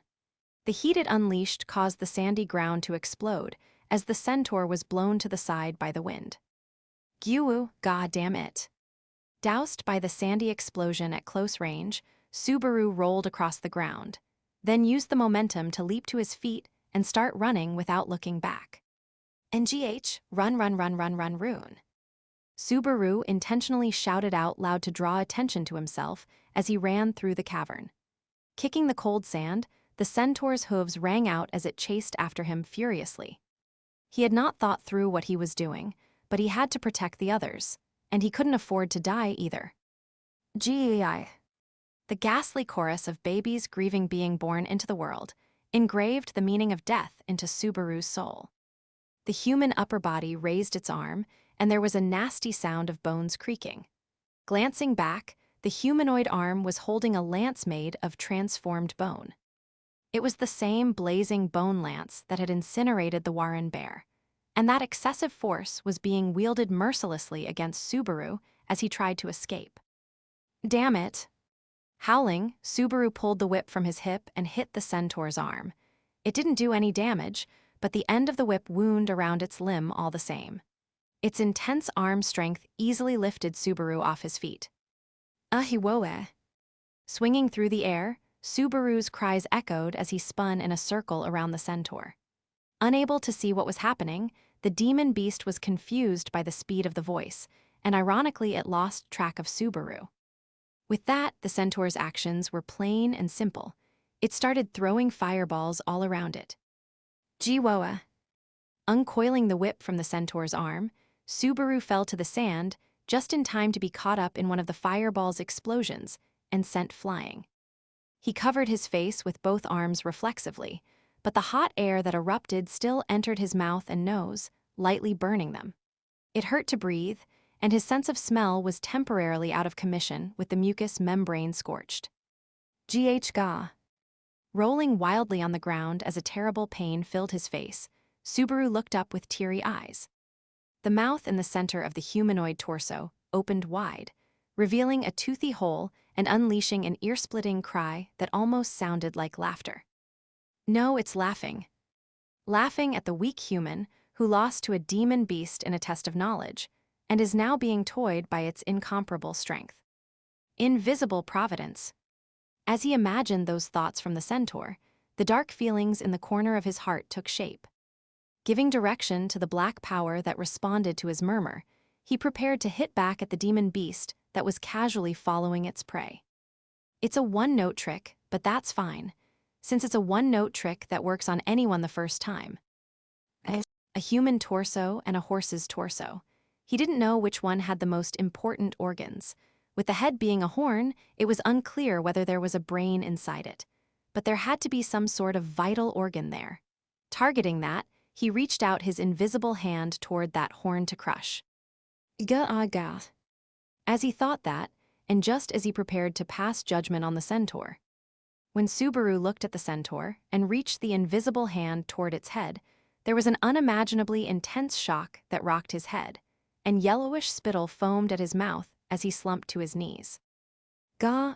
Agha. Slumped down, he put both of his hands to his head, hitting his temples in order to try to deal with the pain. Rubbing and pressing against his temples didn't do anything. He needed a sharper shock. So he hit his head, hit it, but he couldn't overcome the pain. A hellish bed of thorns had sprouted inside his skull, and he rolled around on the sand, writhing in agony, biting down on the sand inexplicably. Oh, arg, it hurts. He screamed until he was almost spitting up blood. There was a massive amount of sand in his mouth, and he was grinding it between his teeth as he writhed, swallowing it to try to stave off the inexplicable pain. He couldn't resist it, though. He was losing to it. Naturally, of course, his invisible providence disappeared immediately. And when it dissipated, it couldn't interact with the centaur in any way. The demon beast seemed put off by Subaru's sudden change, but it unleashed a fireball to incinerate Subaru on the spot. The massive fireball robbed the cavern of its cold, heating the world around it, just as it was about to turn Subaru Natsuki into ash. Gei. A black land dragon charged ferociously, tearing off the centaur's arm. The dragon that merged into the shadows had silently sneaked up on the centaur and unleashed a painful strike. The demon beast lost its balance after losing its arm, and it dropped the fireball it had raised over its head. The centaur was caught up in the explosion from the fireball that had fallen at its feet, getting blown back by the close-range blast. The centaur spun as blood dripped from the wound on its arm. Paying it no heed, though, Patlash sprinted across the sand, biting Subaru's clothes as he writhed on the ground, and immediately started to retreat. Subaru swung wildly as he was held up by the waist, still suffering from the splitting headache and struggling to understand what was happening as he looked back. Behind Patlash, the centaur stood on wobbly feet. He saw the wound where the humanoid left arm had been torn off Bubble, and a new arm grew back almost immediately. Its monstrous regenerative ability worked on its other wounds, too. All of the wounds it had taken from the explosion quickly closed, and it was as good as new in just a few seconds. And once that happened, there wasn't anything left stopping it. A fireball welled up in its hand, and this time it stretched vertically. Looking closer, Subaru realized it had merged the fireball and the fire lance, creating a fiery weapon. Gei. Raising the fire lance upward, it swung the point down at Patlash. Matching the timing of the swing, Patlash ducked, avoiding the attack by crouching low to the ground, just barely slipping beneath it before accelerating. But the moment the centaur saw it escape that attack, it kicked the land dragon in the side with one of its hooves. The force transmitted through Patlash's sturdy scales, and she whinnied in pain at the internal damage. But even so, she didn't let Subaru go. And he didn't have the leeway to worry about his trusty steed's wounds right then. All he had was an unending pain in his head that seemed like it would go on forever. Feeling the heat of Patlash's breath and the blood she coughed up on his skin, Subaru was on the verge of passing out. If I have to suffer this much pain, then I might as well just die. Don't you die, Barusu, don't make Rem cry. Oh. Hearing that shout in his ear, those words managed to reach his brain through all the pain. But what that voice evoked was a rage that matched the hatred he felt for the centaur. Even though you don't know. even though no one remembers her. Don't talk like you understand us. Invisible providence. Unleashing his emotions in a fit of rage, Subaru's vision was hampered by a wave of tears as he slammed the black hand wildly into the demon beast that passed into his line of sight. A crunching pain erupted in his head, but before he was swallowed up in the wild torrent of that pain, his invisible hand swatted the centaur's lance from the front, landing one blow. But that was the limit of his feeble resistance. GEI. In exchange for that enraged counterattack, he experienced another painful eruption for his effort. The centaur slammed its front feet into the sand, and using them as a pivot, it forcibly rotated itself before unleashing its hind legs like a catapult. Those hard metallic hooves gained speed and weight, flying straight at Subaru and the rest, Patlesh and Ram and Anastasia, who were all probably close by as well. It was an explosive leg strength that blew away a whole segment of the cavern, and everyone caught up and it was sent flying all around. Patlesh finally let go of Subaru, and he was sent helplessly sprawling across the sand, slamming into the charred corpse of a demon beast in the aftershock of the impact. Ugh. The indescribable headache and the centaur's kick. Between the combination of internal and external pain assaulting him, Subaru could barely stay conscious. But as his consciousness flickered aimlessly, he could sense impending death approaching. Destruction, a party wipe, death piled on pointless death. Those emotionless thoughts swirled in his head, but with his lungs seemingly having forgotten how to breathe, Subaru saw someone standing in front of him. A small, delicate figure. His consciousness was fuzzy and he couldn't make out the silhouette, but it was such a familiar figure that he quickly realized who it was. Ram. She was standing there unsteadily. Her arms raised in order to protect Subaru. Dumbass, it's hopeless. There's nothing you can do, so stop it. Subaru wanted to tell her to stop, but his throat wasn't working and he couldn't speak. It was like it was filled with sand. No, it actually was filled with sand. He couldn't speak now because, like an idiot, he had swallowed mouthfuls of sand to try to stave off the head-splitting pain. WHY. The only voice he managed to force out was weak, barely as strong as a mosquito's buzz. It was all because of his mistake. He had been impatient. He had been uneasy and unsure, too, and as a result of all that, his judgment had been off, leading to the situation they were in.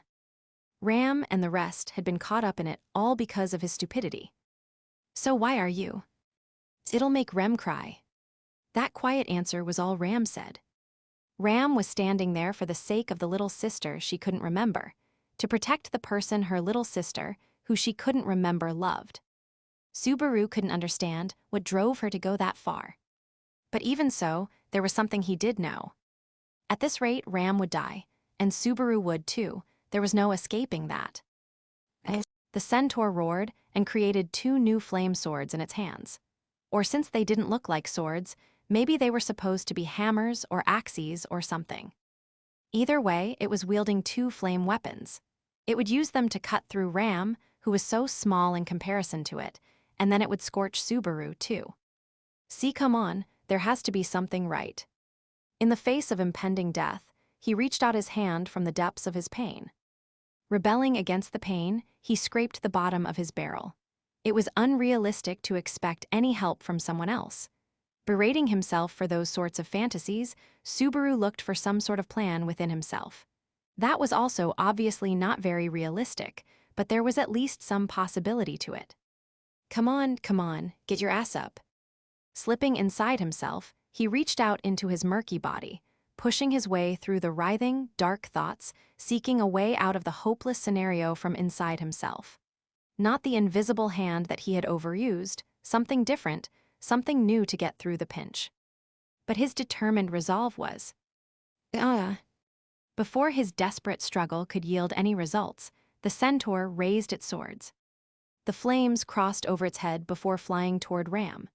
It was a slash that scorched the very air itself, and it would mercilessly cut into her slender body, sending her flying, igniting her, erasing her feelings, her life, turning everything to ash. As he saw that scene about to unfold, Subaru cried out at his powerlessness. The next instant, a white light traveling at a dreadful speed blew away the centaur's upper body. 3. The point hit by that white light was literally obliterated. Its arm and torso pierced by the light, the centaur stopped moving for a brief moment, and then the wounds started bubbling. As it regenerated its lost body parts, its appearance changed. The humanoid segment changed shape, and its 2 arms increased to 4 while sharper, long fangs projected from the mouth on its torso. The horse's lower body gained more legs, 2, doubling to 8. In addition, its charred skin gave off a black glow as it hardened. At a glance, it almost looked like it was wearing armor. And in its newly added arms, it was holding a flame sword, lance, hammer, and axe, undergoing an unbelievable evolution in such a short period of time, changing itself so much for the master of that white light. Raising its 4 forelegs, the centaur let out a thunderous roar, clacking its front hooves together to create a screeching sound before it charged. With its transformation and its size, it was like an armored train car. With its weight and speed, anyone it hit would be turned into mincemeat. With its flame to seal the deal, the being that humiliated it would be utterly erased. Gei. Sand scattered, a white light pierced it, and a wave of heat emanated from its swelling mane. A white light pierced it, as the demon beast furiously charged. A white light pierced it. A white light pierced it. The intensity of the flames was incomparable to before, and a white light pierced it, and the firepower swelled dramatically. A white light pierced it, almost like the very flames of hell. A white light pierced it. With a single glance, a white light pierced it, the centaur's very presence.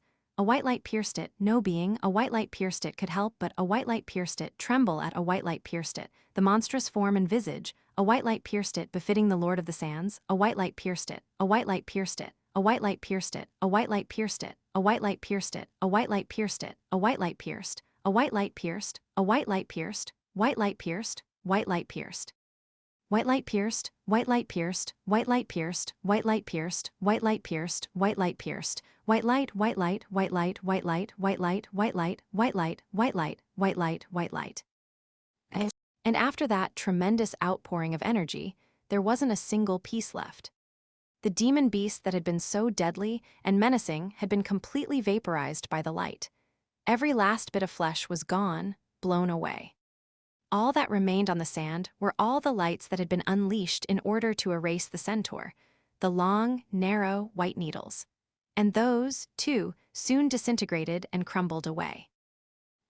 Watching all of that in shock, Subaru forgot about the pain in his head. Looking down, he realized he was holding a hot, slender body in his arms. It was Ram. He couldn't remember it, but he had apparently grabbed onto her in the last moment.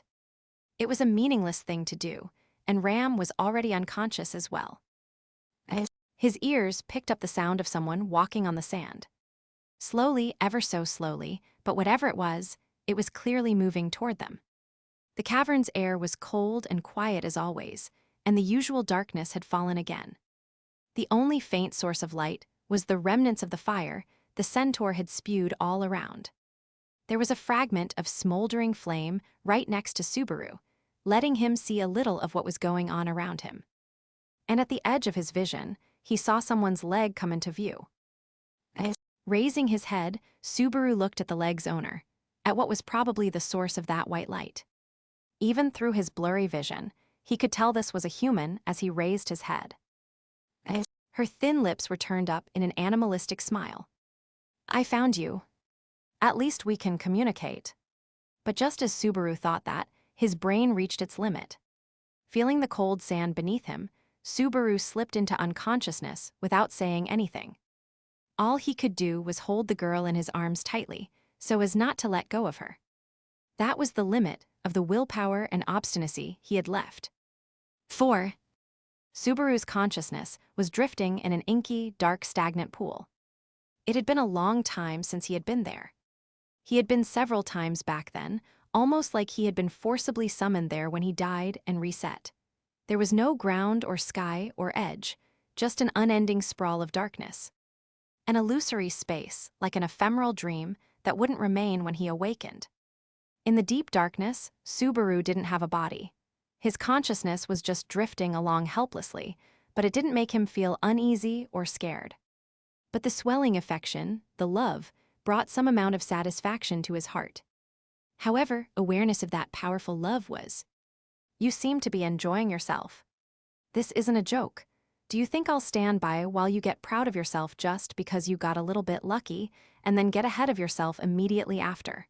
You know, you should learn to view yourself objectively. If you did, you would realize just how shameless you are." This is the result of a terrible, shallow, self-satisfied love. Ah, what a sinful and corrupt way of life, worthy of hatred and scorn and nothing more. Not satisfied with merely being below average, you have actually fallen to subhuman levels. Incomplete in every way. Someone like you walking over me of all people. Know your place. You are unfit to stand before me, let alone get in my way or stop me, you subhuman animal. In the darkness, two unnatural consciousnesses were berating Subaru Natsuki. Exposed to their raw anger and hatred and sinister emotions, Subaru was simply baffled. At his base consciousness level, he didn't have the ability to understand their ferocious emotions. If he needed to, he could just make it. It felt like he could do that while he was in this space. But for some reason, he felt like he didn't need to understand them. He didn't feel any need to spend any time on them, to activate his consciousness for their sake. He didn't feel any desire to do that. In this place, Subaru Natsuki didn't think to expend his efforts to understand them. What arrogance, what contempt, what scorn. Even after pushing me to work so hard, you refuse to even try to understand me. You are incorrigibly slothful. How much must you use others until you are satisfied, you heartless beast? I was a simple man who wanted nothing more than to simply enjoy his trifling, normal happiness. But you infringed on my rights, your evil calumny stole that away from me. Even if you can only live by trampling others' happiness, you should have some limits. Sensing that there was no development that was going to happen, he removed them from his consciousness. After trying to do it, surprisingly, it worked perfectly well. It seemed like they were still saying something, but fortunately he couldn't hear anything, couldn't feel anything. It was incredibly calming. And after calming his heart, finally, he was able to genuinely face the place he had come in the realest sense. In a pitch-dark blackness, where it should have been impossible to see anything, the figure clad in even purer black was all the more brilliant. Two hands with long, slender fingers that at times froze Subaru Natsuki's heart and at times caused him to shudder. Slender limbs that seemed somehow soft and a dress the color of darkness made manifest. As always, there was a thick fog covering her from the neck up, but Subaru Natsuki's soul understood that there was someone there whose heart bore love for him. Her figure was clearly more distinct and closer at hand than in any of his previous encounters with her. Before, he had only been able to see her hands and the rough outline of her body, but now he could see the decorations of her dress and her white shoulders and neck. The majority of her body had become visible from the shadow. The only part left hidden was her visage shrouded by darkness. It was frustrating, but he was okay with that for now. He could feel her presence more intensely, more profoundly than before. But Subaru Natsuki's preparations to greet her were insufficient. All he could do was be satisfied at being able to be so close to her presence. Someday, he would be able to touch those unreliable fingertips, to wrap his hands around her slender waist and speak his love to her. I love you. I have to prepare lips to be able to answer those words the next time. I'll prepare a body that lets us touch each other, feel each other. With that final thought, Subaru Natsuki's being left the Garden of Shade. 5.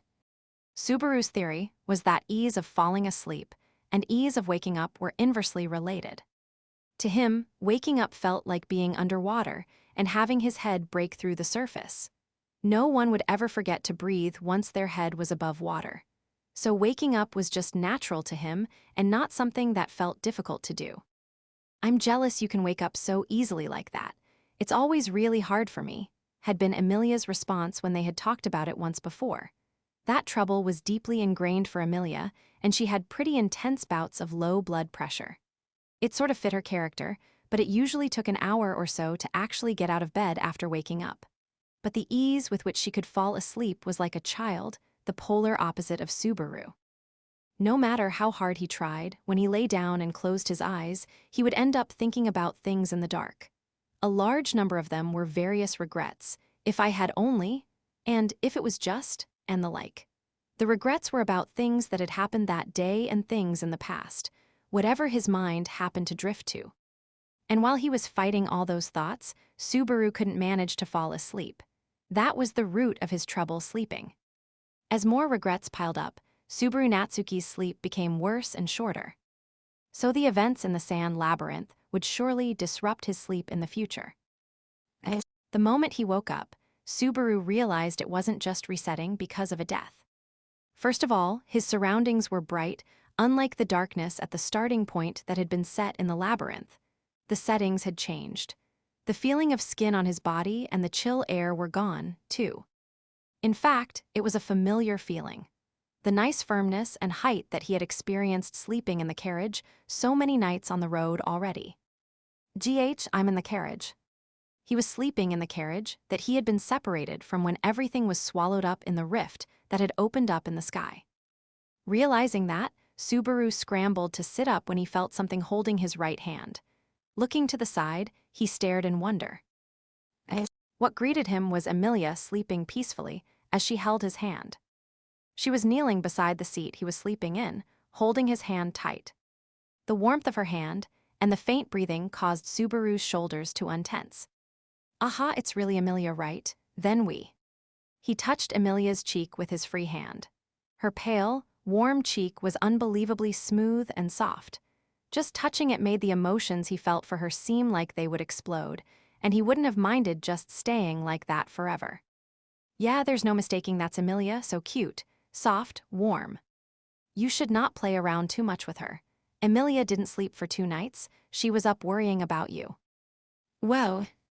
Subaru was enjoying Emilia's sleeping face when the sudden interjection caused him to twitch. Spinning around, he saw a little girl with an exasperated look on her face standing at the entrance of the carriage.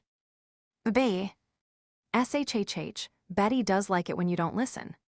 Subaru was about to shout in joy at reuniting with Beatrice before she stopped him. Quickly closing his mouth, he checked to see if he had woken Emilia up. She just mumbled softly and seemed to smile ever so slightly. Phew, that was close. Anyway, Semir Biko, let me hug you. What nonsense are you? Fine, I suppose. If he couldn't celebrate their reunion out loud, then he could at least do it like that. Beatrice sighed and feigned disinterest as Subaru pulled her close with his left hand and hugged her tightly. Thank goodness, really, thank goodness. I was seriously worried. That's Betty's line. We were terrified when you and the elder sister disappeared, really. Beatrice looked away as she responded, rubbing her forehead against his chest. Stroking her head, the two of them assured themselves that they had safely reunited. Looking refreshed, Beatrice lifted her head from his chest. Anyway, I need to let everyone else know that you are awake now. Right, is everyone safe? The ones who were with me and everyone else too. You can relax. Everyone has reached this place safe and sound. I see. Subaru's anxiety eased a bit at Beatrice's confirmation. Hearing that everyone was safe was a relief. But the next moment, he felt a terrible sense of déjà vu and looked up. Wait, Biko, I don't want to suffer a premature celebration again. Is everyone really okay? How rude. Do you think Betty would lie about something like that? This isn't a joke.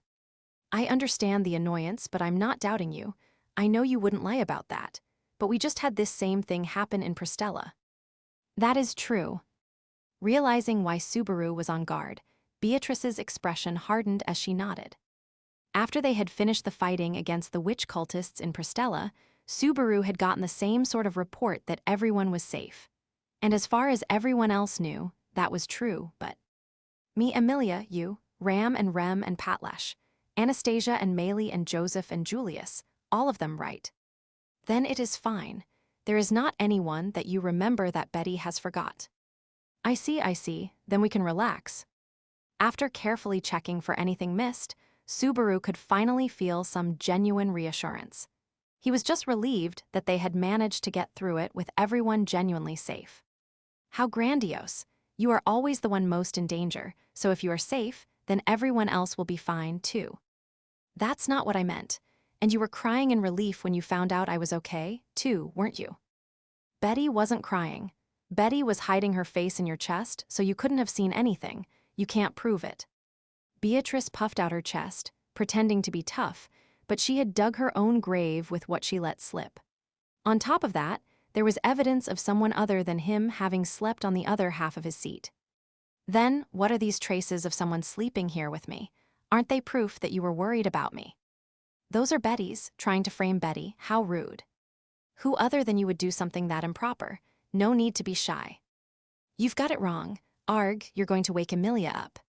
Beatrice forcibly changed the topic as it gradually drifted into their usual banter. Smiling at her red face, Subaru let out a long, deep breath and slowly got out of the seat. He gently slipped his hand out of Amelia's so as not to wake her up, carefully laid her on the seat, and put a white blanket over her. All right, that should be good. Just to check, where are we, Biko? You should be able to guess yourself. This is. Beatrice started to answer, but before she could finish, the situation changed. In the blink of an eye, there was a mysterious pressure in the air that caused Subaru to break out in goosebumps. His heart quivered. It was an overwhelming presence that made itself felt from right outside the carriage all of a sudden. The carriage was incredibly sturdy, but that pressure was unaffected by thick armor. Chibiko, outside, let's go. Ah, wait, Subaru. In response to that overwhelming pressure, Subaru chose to bravely challenge it. It was an extension of his desire not to let Ram or Anastasia get hurt when they were wandering that sand labyrinth. He was spurred on by an even stronger sense of duty when it came to protecting Amelia and Beatrice. The next instant, when Subaru leaped out of the carriage, he was overwhelmed by the scene that greeted him. There was a wide-open space of a couple 100 yards on all sides around the carriage. The floor was a single, unbroken stone surface, and the walls at the edge of the space were made of the same stone. From the shape, he could imagine that they were inside an enormous cylindrical building. And there was only one building that fit that description anywhere remotely close to where they had been. In other words, we're inside the Pleiades Watchtower. They had struggled long and hard on their quest to reach this place. Along the way, Subaru had made it through multiple life-or-death decisions, including some where he had chosen incorrectly, broken through all sorts of traps imbued with the sage's overflowing maliciousness, and finally, Subaru. Beatrice moved next to him, snapping him out of the deep feelings that had overtaken him. She gripped his hand tightly and looked straight ahead. Following her gaze, Subaru saw the same thing she was looking at. Or rather, he had been looking at it the whole time, since there was no way he could ignore the strange person who gave off such an intense and vivid aura. You're... Subaru's hoarse voice was addressed to the tall woman standing there. Dark brown, verging on black, hair tied back in a ponytail. Her arms, legs, stomach, and back all boldly uncovered, barely half-dressed. She was only wearing clothes that covered her breasts and bottom and a black cloak hanging from her shoulders. If Subaru had to describe what he was seeing, it would be a creepy woman wearing a cloak, black hotpants, and a bikini top. She had long, pale arms and legs, and a bountiful bust that moved alluringly. She was about as tall as him, or maybe a little taller, and there was no question she had longer legs than he did. She had a well-proportioned, beautiful face with languid eyes. Her visage suddenly overlapped, with the figure Subaru remembered from just before he passed out in the labyrinth. Are you the sage? The possibility that floated into his mind immediately passed his lips. He immediately regretted running his mouth carelessly. If she really was the person he was imagining, then the white light that had killed the centaur was her power. In other words, she was also the person who had killed Subaru twice before. Silently, she slowly walked over to Subaru. She was someone who could easily turn him to ash. Not knowing what she intended was terrifying, but Subaru held Beatrice close and faced that pressure head-on. She had tried to kill Subaru out on the dunes, only to later save him down in the labyrinth. Those actions were wholly contradictory, but at the very least, she had brought him alive into the tower. From the fact that you didn't kill me then, is it safe to assume you aren't an enemy? It's a bit concerning when you aren't saying anything at all. It would help if you at least said something. The hypothetical sage didn't respond to anything Subaru was saying as she finally came to a stop right in front of him. Her deep green eyes looked at Subaru, carefully appraising him, looking him up and down. Subaru worried whether the result of that evaluation would determine his fate, or even the fate of everyone else, when his concerns were suddenly and unexpectedly broken. A 3. A. The woman finally said something as she looked at Subaru. Hearing her voice for the first time, his impression was that it was a little bit hoarse and husky. A mysterious, unreadable woman's voice, but there was also a trace of cuteness in it. But while Subaru was struck by that out-of-place reflection, she quietly exhaled. I finally found you. With that, her expression changed. Her gaze had been serious and almost mechanical as she seemingly tried to see through everything about Subaru, but her eyes slowly widened. And with a little bit of time, her expression changed to something that could be called a smile. She was looking at Subaru with a broad grin. Master. Masterer, arg, I've waited so long. Subaru didn't have any time to be stunned, though. As his eyes widened, the woman was overcome by emotion, and she leaped at him, tackling him to the floor.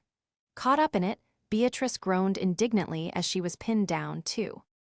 But the woman didn't pay that any heed as she clung to Subaru and pushed her head against his chest with all her might. Her long ponytail shook as she kept calling out to Subaru. Master, master, it's been so long, I was so lonely. I thought I was just going to spend the rest of my life sniping everyone who approached this place. W8, wait a second, what? What are you talking about? What do you mean, what am I talking about? You're so mean. You're the one who ordered me to do this, aren't you? You said to get in the way of anyone who tried to get close to the shrine. As for the how, well, that's my take on things. Not that part, who's your master? What are you talking about? He was getting a very good feel of her soft skin, but he didn't have the time to appreciate it. Subaru desperately wriggled against her powerful grip, trying to escape. But she seemed to have her own grievances with whoever she thought he was, and she refused to let him go. As a result, they were locked in a grapple on the ground with Beatrice between them. Just let me go, I can't talk like this. No way, not a chance. You're definitely just going to disappear as soon as I take my eyes off you again. You haven't changed at all. But that's also what's so sweet about you. The hell you say? Whatever trauma she had, the woman wasn't going to let him go. Subaru grabbed her head, trying to peel her off him as he shouted. Who even are you? What is going on? What are you saying? I'm Shala, Pleiades Watchtower's star guardian, Master's cute pupil Shala. Never heard of you. She called herself Shala, but that was supposed to be the name of the sage who lived in the tower. The wise, all-knowing sage who was the person they were journeying to see. There's no way the sage we were looking for is this crazy lady. I want to register a formal complaint. And as they both held their ground, refusing to budge. Oh no, when I woke up Subaru was gone, we have to find. Emilia burst from the carriage, her hair a big mess from sleeping. Anxiety filled her expression when she left the carriage only to see the two of them, three technically with Beatrice. But when she saw their wrestling match, her eyes widened. Subaru reached out a hand to her, looking for some help. Emilia Tan, thank goodness you woke up. The truth is she. Owa, why did you kick me? I don't know, but I feel really upset. For some reason, Emilia was in a bad mood, so Subaru was stuck dealing with Shala. Please just help Betty already. This isn't a joke. Beatrice's voice was weak and hollow, as their hard struggle resounded in the tower. In the end, Subaru's wrestling match with the supposed sage of the Pleiades Watchtower continued, until Julius and the others noticed the racket and came down. With that, the party reached the place that had not been touched for 400 years. The question of whether the sage's wisdom would be able to save the people who were waiting still remained, though, as the story dived into the sea of sand and a soaring stone tower. The options unchosen disappeared, and the answers selected remained as the test began.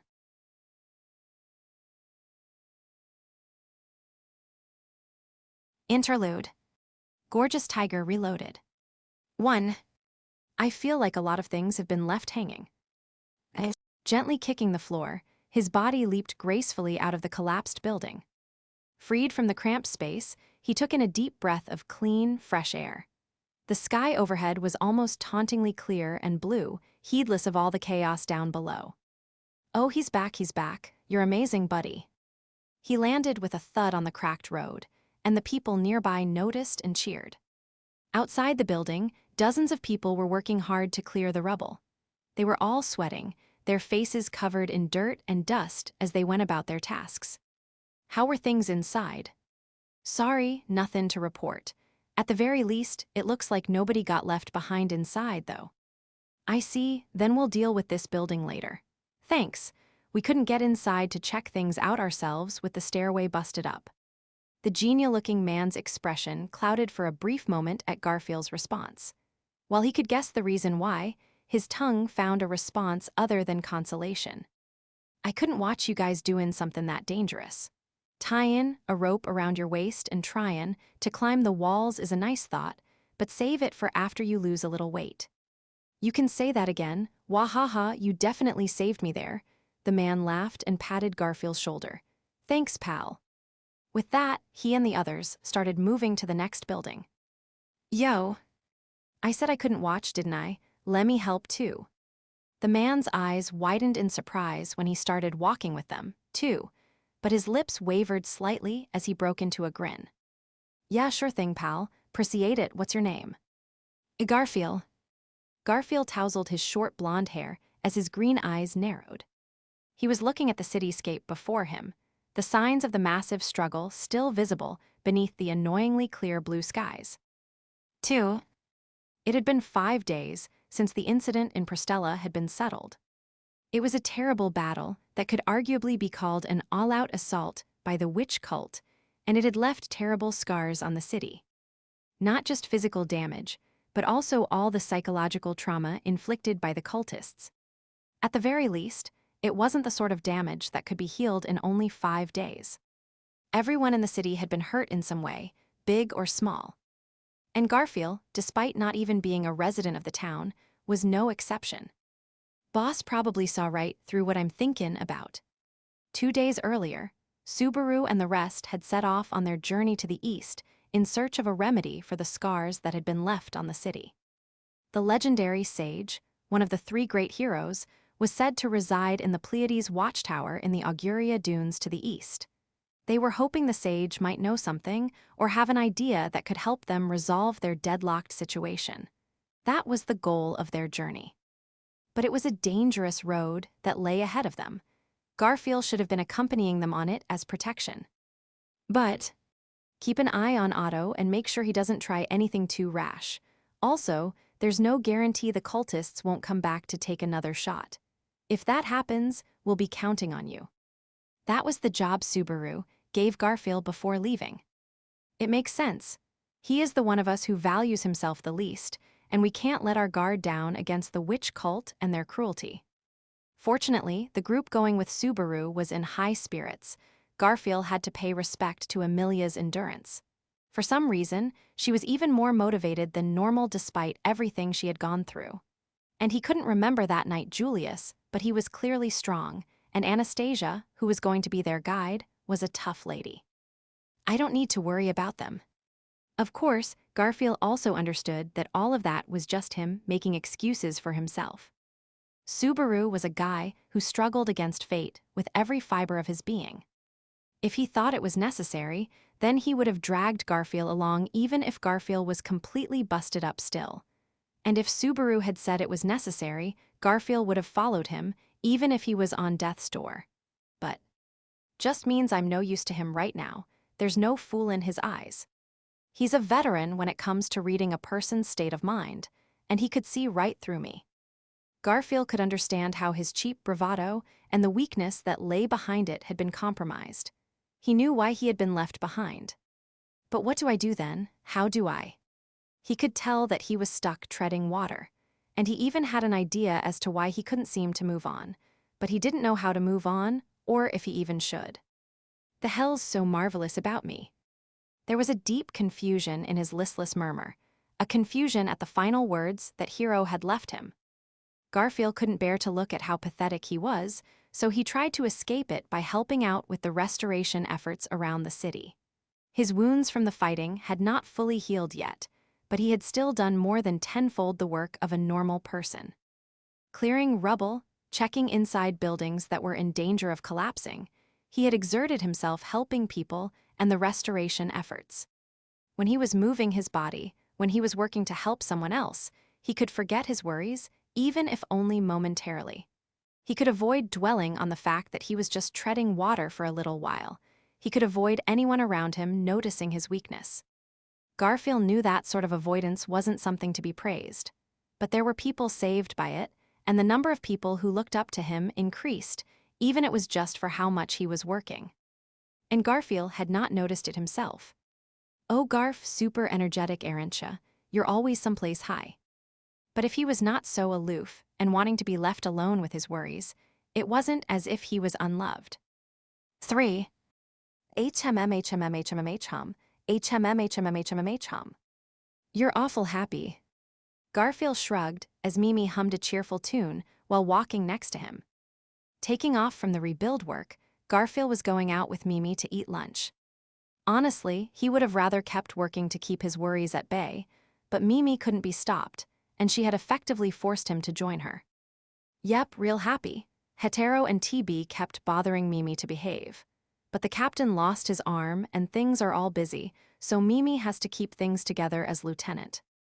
I told you not to go get so wound up. Mimi was swinging her arms happily now, but she had been on the verge of death just a few days ago. Gah. Garfield grabbed her by the collar, not wanting to deal with her reopening her wounds yet again. Oh ha ha ha. But as Garfield held her light body up in the air, she broke into a grin when her eyes met his. When he saw her carefree face, he couldn't help but feel like all his troubles were pointless. Even with everything that happened to you, you don't ever look troubled, do you? Nope, Mimi is a super strong woman. Did you fall in love with Mimi now, did ya? Nope. Okay. Mimi didn't show any sign of being disappointed at his answer as she dexterously swung herself around and climbed up onto his shoulder. It was annoying, but if he set her down, she would start overdoing it again, so he decided to just let her have her way. She was the bane of healers. Even though it was her own body that was at stake, she absolutely refused to rest and recuperate. Your brothers must always be worrying about you. Ah, Hetero and TB, you know, even though Mimi is feeling this good, they still seem a bit rough. No help in it, though, since they took a lot of Mimi's wounds. Mimi was sitting on Garfield's shoulder as she crossed her arms and nodded intensely to herself. She was referring to the fact that her younger brothers had borne her wounds for her through their tripartite blessing. They were triplets, and seemingly, they were able to share their wounds and their exhaustion with each other. Her brothers had shared the wound that had almost killed Mimi with the power of their blessing, and because of that, Hetero and TB were still not completely healed up. Sounds like your brothers aren't getting much appreciation. You should be more grateful to them. Grateful, huh? Mimi can understand what you want to say, but Mimi is the elder sister. Hetero and TB need to be properly scolded. Hi. Mimi really appreciates the feeling, but if they died after getting caught up in Mimi's problems, that would be sad. Everyone's life is special. But their lives are really, really special. So it's not okay, right? Garfield's eyes widened as Mimi leaned over and looked at his face. He had half expected one of her usual incomprehensible twists of logic. That's a surprisingly logical thought for you. Of course, gorgeous Mimi is smart, a prime catch. Did you fall in love with Mimi now, did ya? Nope. Okay, too bad. Garfield responded indifferently again, but Mimi still smiled, utterly undaunted. Averting his eyes from her unreserved smile, Garfield sighed. But your brothers probably feel the same way. Ahem. If their older sister's dying, they're not gonna just not do anything, right? They do whatever it takes. MMMMM. He could understand Mimi's logic too, of course. It was nice knowing that people that you cared about were desperate to help, but it was also scary. Garfield couldn't ask someone he loved to die with him. It wasn't something he could ever imagine himself being able to say. What about Ram? If it was her, I feel like she could accept dying with someone she loved or someone she loved dying with her. But if that ever happened, there was only one person Ram would be looking at, so it was also a really annoying thing for him to imagine. No, it's still not okay. Mimi is still really mad. It's settled. While Garfield was lost in his own thoughts, Mimi finally reached her own answer, hitting her hand forcefully. I'll thank them, and then wham, they knew what Mimi would say when they did it. So if they did it anyway, then that's just how it is. Mimi is just too beloved. But if they risk dying with me, then that means they want all of us to live, right? Then Mimi will just be the older sister, and Hetero and TB can just be themselves. She really hits on answers like there's nothing at all to worry about. It might sound shallow to someone hearing her without knowing her relationship, but Garfield was struck by how it was a manifestation of absolute faith and love. Then why did you protect me? Garfield struggled to get that question out. His heart had been strung out badly by the fact that she had covered for him and taken such a life-threatening wound for his sake. Why had she done that? What let her do something like that? Even though she was so upset at her brothers for risking their lives to protect her, why had she risked her life like that for Garfield, who she had only known for a few days? Even though he had not thanked her for what she had done or expressed any gratitude for her saving him. Because Mimi fell in love with you, so it couldn't be helped. It's embarrassing. NGH, what are you talking about after only a few days?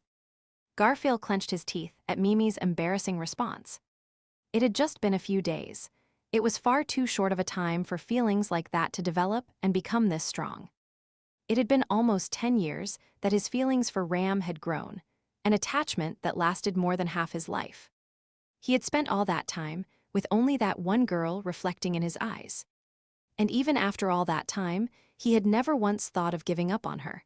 That was how much he cared about her, doing and saying everything he could for her. So he couldn't understand how a girl who was loved by her brothers enough that they would risk their lives to protect her could think to use her life for his sake after just a few days. A long time ago, Roshi said it, the requirements for a couple. Wait, what? It was an unfamiliar word to Garfield. The next instant, Mimi leaped gracefully down from his shoulder. Turning around right in front of him, she held all her fingers out toward Garfield. A couple are always together, for years, decades, even centuries, right? There aren't any that last centuries. If feelings are forever, then a century is nothing. And they're always together, but they still get in arguments or fight over food or stuff like that, right? So Roshi said to pick someone you can enjoy all those arguments and fights with. Also, Roshi said you can tell someone who would be a really good partner because there's an electric shock the moment you see them. A shock the moment you see them. When Mimi saw you, she got that feeling and could tell we would be good like that. So a few days or a few hundred years is just a rounding error, just an advance on what's to come. Like Mimi learned from the lady, the VIG's 10%. Mimi puffed out her chest with a smile as Garfield heaved a sigh. He was dumbfounded and taken aback. He had no idea what she was talking about. Does she mean an advance on a couple centuries worth of bond with someone who is going to couple up with you? But if you died, then it doesn't mean anything. Is your head okay, Garf? Mimi tapped her head as she twisted it in confusion as Garfield challenged her interpretation. If we might die together, then that means we want to live together, right? And Mimi and Garf are both alive, so why are you going on about that? Worrying will just make you go bald. Okay. Oh, you smiled. Hey, did you smile, Garf? Garfield looked away as Mimi's cute, round eyes peered into his. He touched his mouth, feeling for himself that he had actually cracked a smile. There was definitely a faint impulse to laugh. Mimi gets it. The lady is always saying she can't help but smile when Mimi is around. Mimi's a goddess of good fortune. Saying that when you clearly don't get it at all. No, she's not the one who doesn't get it, is she? She can't put it into words, but she actually gets the most important thing. She was clear on something that Garfield couldn't express in words, on something that he couldn't be satisfied with. So as much as it pained him, he couldn't help but smile. It's been a while since you smiled, Garf. Did you fall in love with the Mimi who made you smile? Did ya? Nope. Okay, but Mimi is in love with you, so don't worry. Yeah, thanks. Mimi was standing beside him, seemingly ready to tackle him at any moment. Taking advantage of her perfect positioning, he gently rubbed her head as he looked forward together with her. What she said wasn't enough to clear up all of the issues bothering Garfield. There was a chaotic mess still swirling in his heart like always. He had not come to peace with all of the regrets he had from his time in Pristella.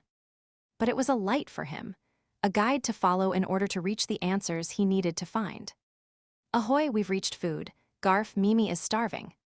I told you before, don't go running around like that. You'll reopen those wounds. Garfield chased after Mimi, ducking under the curtain as she dashed into the restaurant. They called it a restaurant, but it wasn't running like normal. Pristella didn't have enough people or supplies, so the interim council of 10 led by Kiritaka was providing food rations. The place they had come to was one of the distribution points, and it was filled with people involved with the reconstruction of the city. It was just around lunchtime, and it looked like it would be difficult to find a seat. But just as they were looking around, Sir Garfield, Miss Mimi, if you would like. Oh. Someone raised a hand and called out to them from farther inside. Garfield raised an eyebrow when he saw who it was. A white-haired, blue-eyed old swordsman was offering to share his four-person table. Wilhelm van Astrea cut an imposing, dignified figure as he sat there. 4. The rations provided were surprisingly generous, considering the city's current state. That went for the food and the clinics, too, but it made Garfield wonder where the city had the money to spare to cover it all. It is not spare capacity, it is surely just carefully choosing where to exert what little they have. If the quality of life drops dramatically, then people's hearts will waver in the face of the monumental task of reconstruction. Sir Kiritaka has thought it through more carefully than I had imagined him capable of. That naive guy has. Garfield's fangs flashed at Wilhelm's comment as he started into his food. Because of the battle with the cultists, Garfield's opinion of Kiritaka had changed dramatically. He was unmistakably one of the people who had done everything he could to protect the city. He usually looked unreliable, but when push came to shove, he worked twice as hard as anyone. On that point, he had a bit in common with Subaru. That thought caused Garfield's chest to ache a little bit. My delicious, delicious, a tasty meal is bliss, Mimi is moved. Ha ha, it is wonderful that you are in good spirits. I am sure that is a relief for Sir Garfield as well. Ah yeah. Wilhelm's expression softened cheerfully as he watched Mimi's energetic display. Garfield's green eyes twinkled as he responded to the old swordsman. The two of them were comrades who had set out to take back Lust's control tower together during the fighting. On the way there, he had not pried, and they had been split up during the fighting and had not met back up until the battle was over for both of them. But, is there something you wanted to ask me? Garfield was at a loss for words, as Wilhelm seemingly read his mind. Seeing Garfield's eyes waver, Wilhelm nodded slightly. Of course, there are some things I cannot say, but I am in your debt for allowing me to face my wife. If there is something these old bones can answer for you, then I will gladly do so. Face my wife? Garfield had heard him say a similar thing before the battle as well, and if he was still saying that afterward, then that was how it was. The opponent Wilhelm had fought really was Thereja van Astrea. In which case, the opponent Garfield fought really was. Was I really fightin', Atarm's Kurgan? I'm aimin' to be the strongest. I need to be the strongest. That's my job, that's my promise with the general, but this ain't it. This ain't the summit I was lookin' for. Garfield clenched his fist as Wilhelm's blue eyes narrowed, while he listened quietly. Atarm's Kurgan, the war god, the Valachian Empire's strongest warrior. At a dozen points at least during that fight, Garfield had been prepared to lose, to die. He had thought there was no way he could win. And yet here he was sitting before Wilhelm. He had won against that war god and survived. And he was proud of that fact, and the people around him considered it something to be proud of too. But that truth, and what others thought, was something entirely different from what Garfield could be satisfied with. Has winning a hollow victory left an unpleasant aftertaste? He was definitely a crazy opponent, but that fight he was. Was that legend really someone that Garfield's hands could reach? That doubt, that disbelief was stirring in his fists, in his fangs, and in the depths of his heart. You are the one who faced him, so what you felt should be the correct answer. However, I can also understand the feeling of dissatisfaction with that answer. So if you do not mind, allow me to express what are merely my own personal thoughts. The two people that we faced both were and were not the same people they had been before death. What do you mean? There is no denying the truth of the matter, that their corpses were defiled and turned into puppets by the witch cult. But I also believe the words they spoke in their final moments were real. Hearing that, Kurgan's final message echoed in Garfiel's ears. The war god had left a single word for Garfiel, who had expended every last drop of his energy. In his last moment, he did say one word. You should keep that word in your heart. That was the praise that Atarm Kurgan offered up to the warrior who defeated him. It is not for an outsider to hear. NGH, but are you sure? Was that really him? He was manipulated and dead to boot, so even if that was fake, if everything between them was meaningless, then did that mean that the fight between Garfiel and Kurgan wasn't real either? Garfiel's breathing sped up at that unease and fear. Garf, don't go there. Blah. The old man looked a little lonely just now. So Mimi thinks that isn't something to push so deep into. Also, your eyes look really bad too. Leave it alone. Mimi started jabbing him in the side. Garfiel furrowed his brow at the feeling of her finger poking him as he finally noticed the expression on Wilhelm's face. Finally, he realized that he had been unconsciously and rudely prying at Wilhelm's own wound. Sorry, I couldn't see anything going on around me.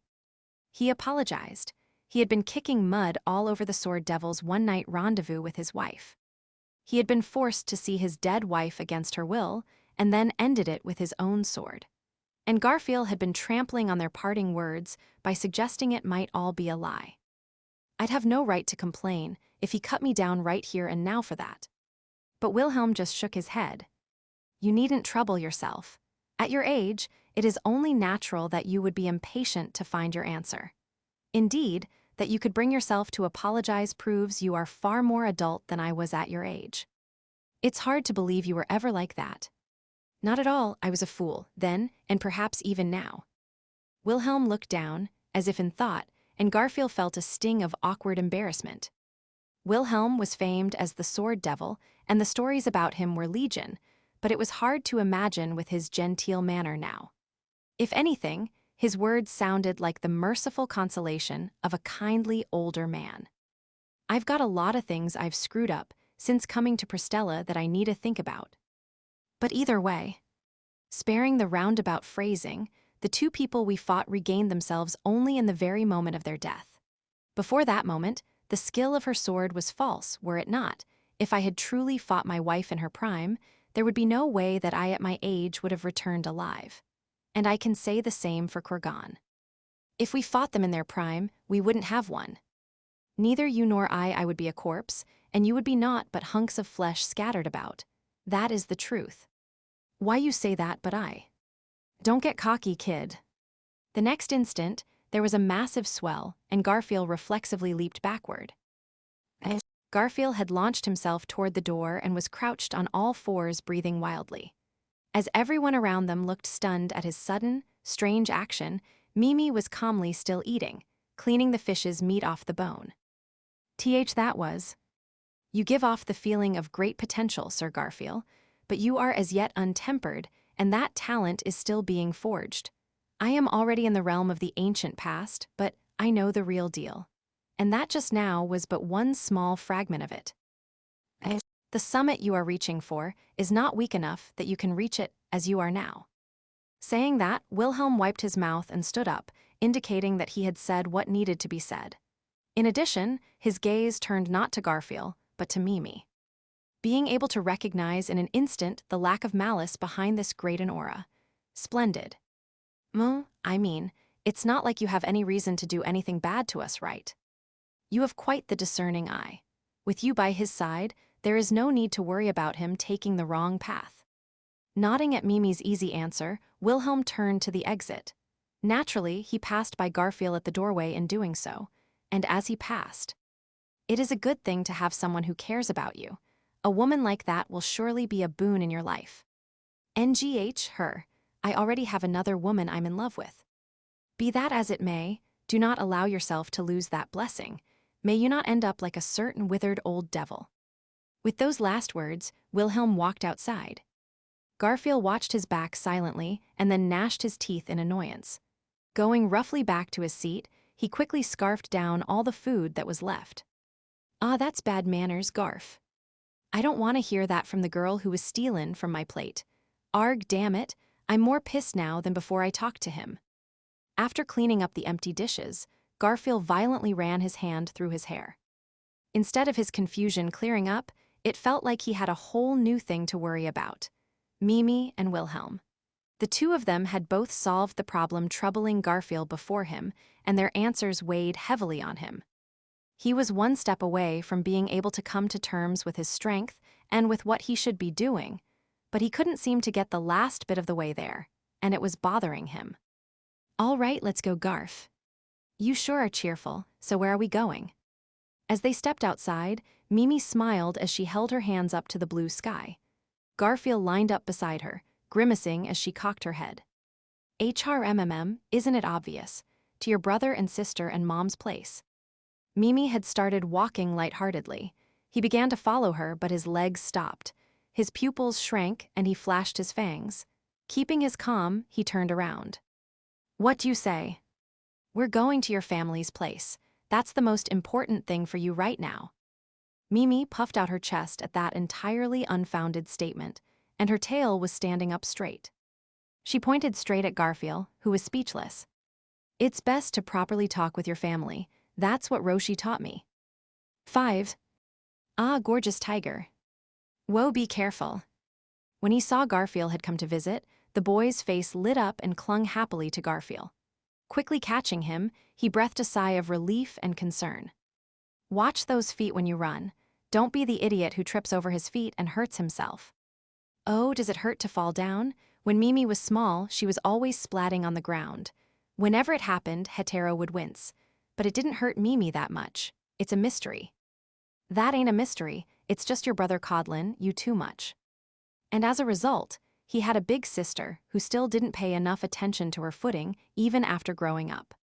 But setting aside Mimi's story, have things calmed down a bit here? It's okay. Mom and big sis are okay too. Setting the boy, probably his younger brother, down on the ground, Garfield looked up at the home in front of him. Gaelic Thompson, the boy's father and the head of the Thompson household, had not returned home. It would have been better if it was just that he was so busy with his work that he didn't have time to come home. But unfortunately, the reality was something else entirely. Gaelic had been transformed into a black dragon. Garfield had confirmed that fact himself. Unlike the people who had been transformed into flies, it had been possible to communicate with Gaelic, so there was no mistaking it. But Garfield was reluctant to accept it on face value as something fortunate. Hey, gorgeous tiger, Dad will come back home, won't he? Garfield couldn't do anything but pat his uneasy brother's head. He could have tried to comfort him with empty words, but he couldn't bring himself to put any emotion behind something like that. Children were ignorant, not stupid. He would be able to see through Garfield's clumsy lie soon enough.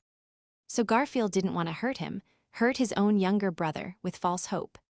Fred, don't keep guests standing around outside, ah. Hey. As they were talking, a girl poked her head out from inside the house, probably his younger sister. Seeing Garfield, her expression brightened, and then it shifted to an awkward, almost embarrassed look. The expressiveness of her face was adorable, but the complicated emotions on her face were painful for Garfield to see. Did you go out of your way to come here again? You must have a lot of free time on your hands. Yeah, I got the urge to see you guys, but if you're not in a visitin' mood, then I can leave. Ow. Garf, look people in the eye when you speak to them. Garfield's lips twisted when Mimi pinched his waist from behind, but he quickly realized what she meant, because of how pained the girl, his sister, looked. Supporting your mom, talkin' care of your little brother, it must be rough bane the big sister. Why yes, so if you want, I can talk with you a little bit. Adding one more person won't change much at this point. Not one too. Adding 2 more people won't change much at this point either. The girl's face reddened as she shouted, and Mimi and the little boy's eyes were filled with anticipation as they looked at Garfield. Garfield couldn't bring himself to be cold enough to betray that youthful hope. Then I guess I'll come in. If it's a trouble for your mom, then I'll leave right away. That would never happen, knowing our mom. The brother and sister looked at each other and flashed smiles brimming with confidence. And they were right. Six. I'm sorry, you came all the way to see us, and I don't even have any refreshments ready. I'll get some tea going right now. Saying that, Liara Thompson showed Garfield and Mimi to a sofa, and then started boiling some water and getting cups ready. Watching her from behind as she made tea, Garfield scratched his head. Sorry for dropping by unannounced. I don't want to be a bother.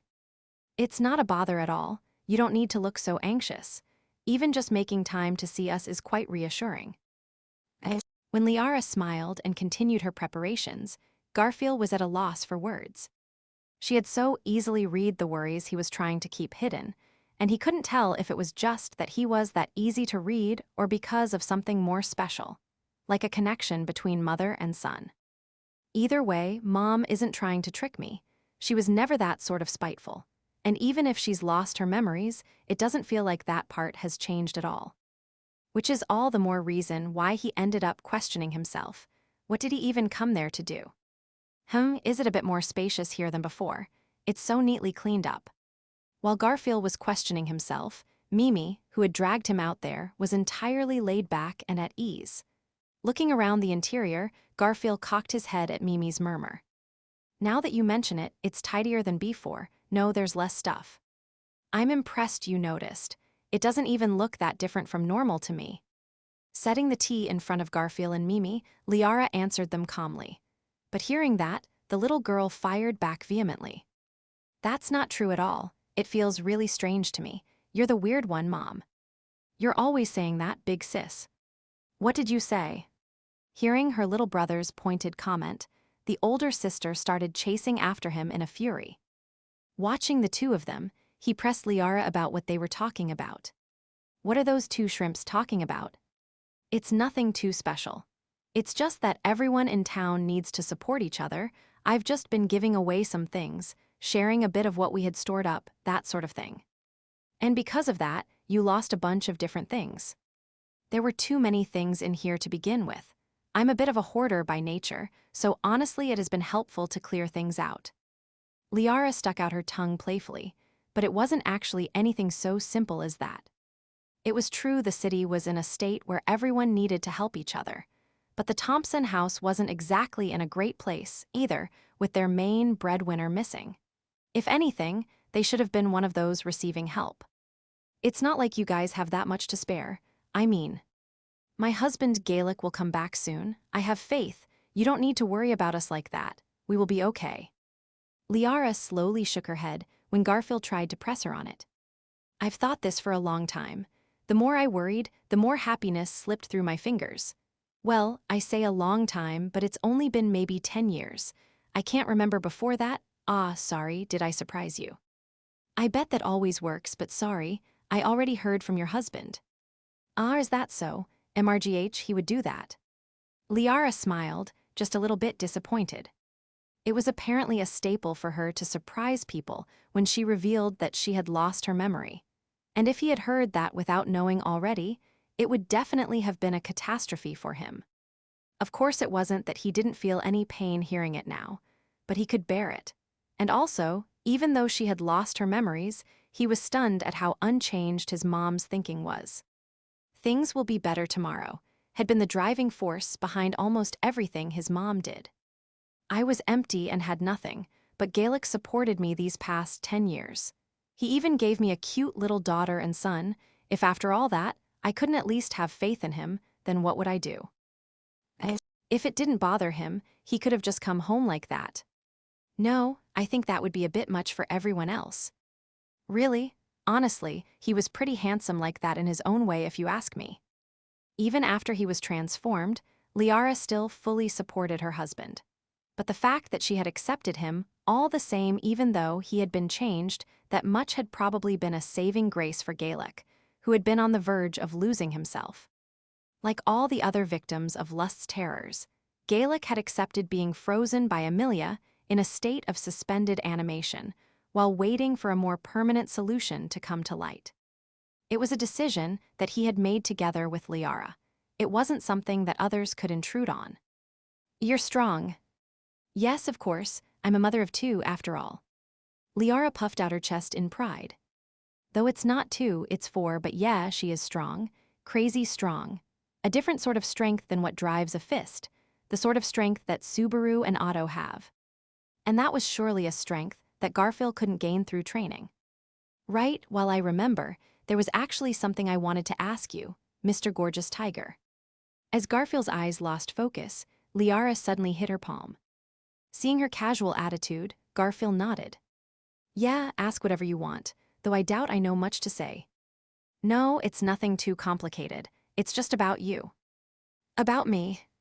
"Yes, why have you gone so far out of your way to take care of us? I couldn't help but wonder a little bit." He was rocked by a sudden, unexpected blow, just when he had let his guard down. Liara right in front of him, Mimi beside him, and the siblings a little bit to the side were all waiting for his response.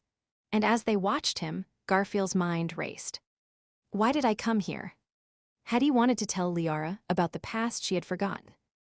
Had he wanted to at least tell his 2 younger siblings that he was their brother? Or had he been planning to just leave quietly after sharing his condolences for Gaelic?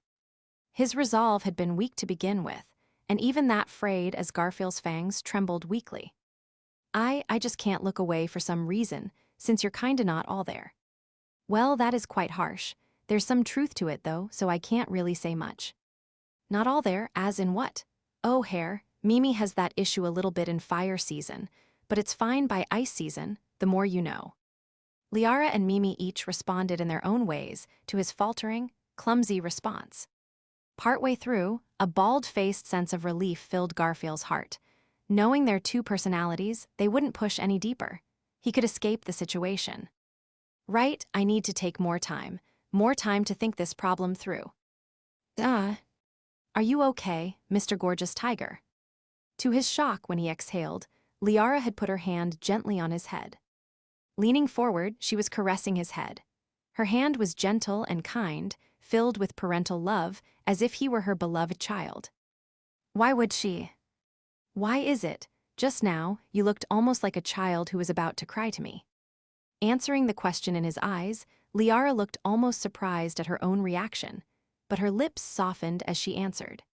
The Liara who couldn't possibly remember, and the memories that Garfield had almost forgotten, began to fuse together. Liara's, Leisha Tinsel's, hand had soothed him like that before in the past. The corporeal memories of that time were constricting Garfield's heart in the Thompsons' living room. And before he even had the chance to try to resist, his feelings burst out. "Mom. Mom's mom." As he let her fingers run over his head, he called Liara Mom. His eyes teared up, his voice trembled, and his small body shrank down farther as he weakly gasped for air. He couldn't endure every weakness. It was just natural. No matter how strong someone acted, no matter how much they fought it, when faced with their mother, everyone was still a child. No matter how tough they tried to act in front of their mom, it wasn't anything more than a child's stubbornness. Aye, Mom." There were mountains of things he wanted to say, as many things as there were stars in the sky. The number of feelings that Garfield had given up on, thinking that he couldn't convey them, were still gleaming radiantly inside him, exploding in rapture at the long-awaited opportunity. They wanted to be shouted out from within the safety, the comfort of his mother's embrace. "Garfield." Garfield was in tears, averting his eyes, struggling to speak. Beside him, Mimi suddenly said his name, but he didn't know who it was directed at. But he felt the presence in front of him inhale when Mimi said it, and he felt the fingers touching his head pull back. "Garfield, come here." Looking up, he saw Liara in front of him, spreading her arms, smiling. When he saw that, when he heard her say his name, his head stopped. But even though his brain froze, his body, his soul understood what he needed to do. Mom's mom. Sobbing like the child he still was, Garfield leaped into Liara's, into Leisha's arms, burying his head in her chest, clinging to her. Her gentle, kind hands caressed Garfield's head as he cried. There we go, you're a good boy, Garf. You were always doing your best. Yeah, I always went all out, always did my best. But I made so many mistakes, but even then, everyone. They were not complete thoughts.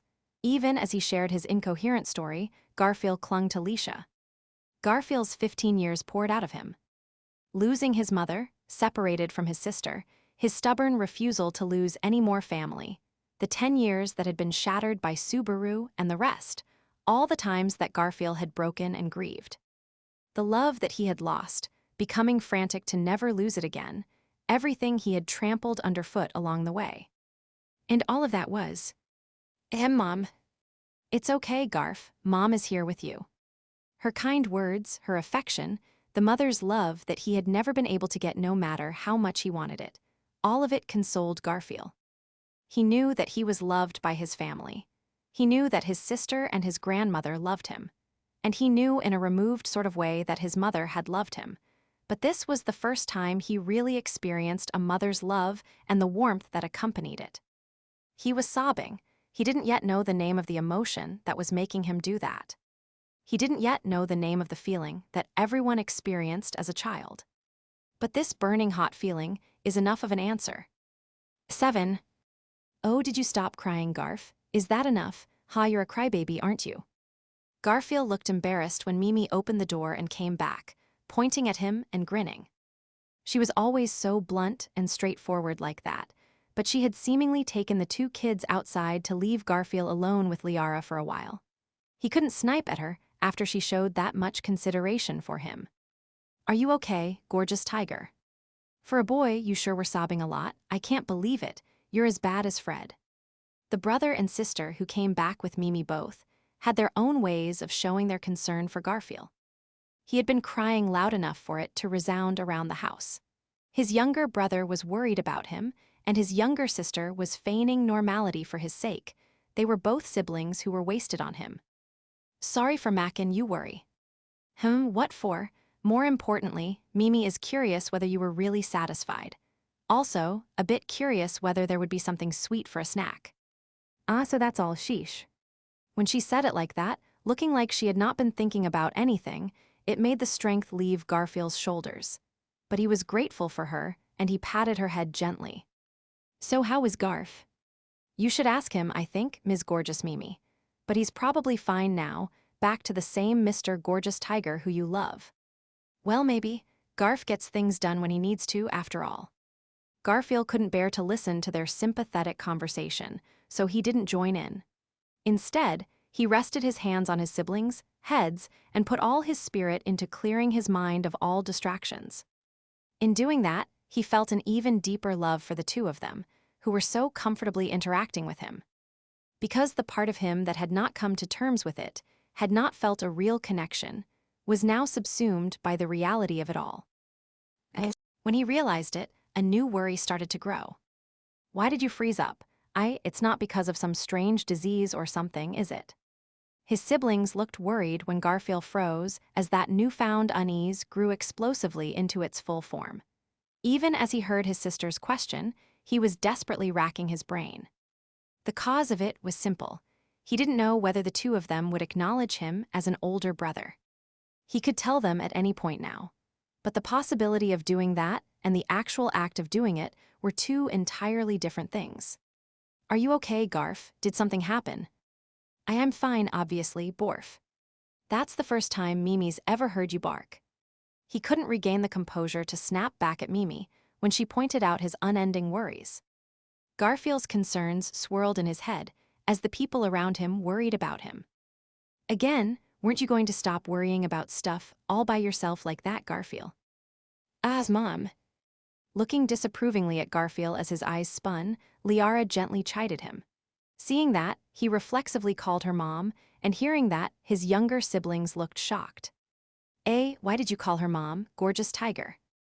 And no, she's not your mom, she's our mom. It's okay, you too. Liara gently hugged both the stunned brother and the sister, who snapped at Garfield. The two reluctantly fell silent at her soft restraint, and explaining things to them, she looked softly at Garfield. Garfield has apparently been separated from his mother, and it seems like I look similar to his mother. He was lonely, and that must be why he was crying. Huh. You look like his mom. What's with that? How embarrassing. Liara's 3 children all had different reactions to her explanation. Garfield was dumbfounded, as Liara confidently stated a completely wrong explanation. In other words, it sounds like you didn't say nearly enough, Garf. Bluntly, Mimi was right. Even though he had been crying that pathetically, and that shamefully, Liara had not realized the crux of the situation. I guess that's kind of expected, isn't it? Goha, what is that? Suddenly, the strength drained from his fangs and from his body. Was that feeling relief or disappointment? Garfield realized himself that it was probably about half and half. 8. Feeling a bit of disappointment on multiple levels, and with it debatable whether he had even actually gotten anything done, it was still time to go. Judging that, Garfield and Mimi left the Thompson house. I'm sorry again for not being able to provide anything. It's fine, also sorry, I guess, for Garf crying like a baby. Who asked you? Don't go bring in that backup. Lifting Mimi by the collar as Liara saw them off, Garfield sighed and looked at Liara and his 2 siblings hugging onto her. You two don't need to worry so much. I ain't gonna steal your mom away from you. I think so too, but... HMPH, even if our father isn't here, I won't hand over our easy target of a mother. I can't say I disagree, but... Garfield let out a wry chuckle as the 2 of them stiffened their guard. As a result of Liara's weird explanation, the 2 of them seemingly had misunderstood that he was there to steal away their mom. He had no intention of that, naturally, but them thinking that was a fortunate thing for him. So that's how it is, huh? Fine, I get it. The bad guy leavin' now. Come again anytime. I'll lend a shoulder if you ever want to cry again. I'll be workin' hard to make sure that doesn't happen again. Feeling a bit like he had been poked again in a sore spot, he turned his back on them. Still carrying Mimi, he turned his back on the family that he still had not told was his family. As he started to leave, Liara clapped her hands. Come on now, both of you, say a proper goodbye.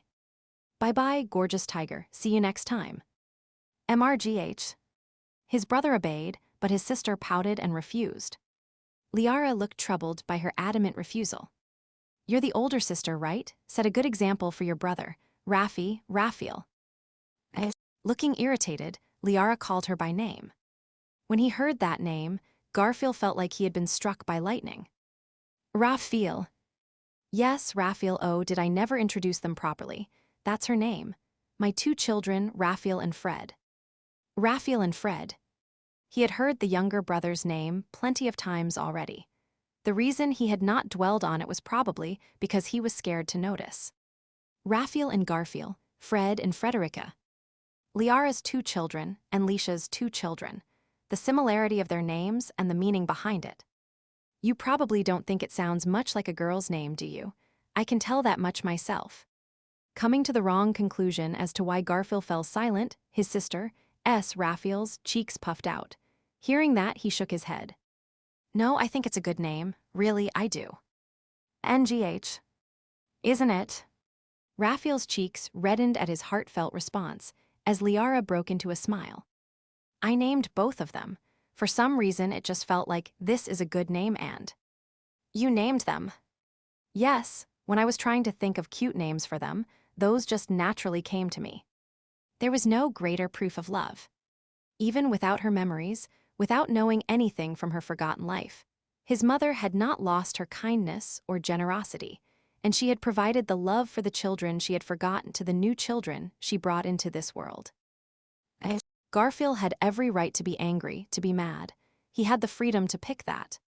But those feelings were not what he felt in that moment. His mother, Leisha Tinsel's, love had been proven. And the love of his younger brother and sister's mother, Liara Thompson, had also been proven. So that was enough. He broke into a laugh. The last reservation that had remained in his heart, throughout it, all finally disappeared. The feeling of his own helplessness at not being able to say what he should have said, not sharing his connection with them, all of that disappeared. This is fine for now. Because that's already proof enough that we are connected.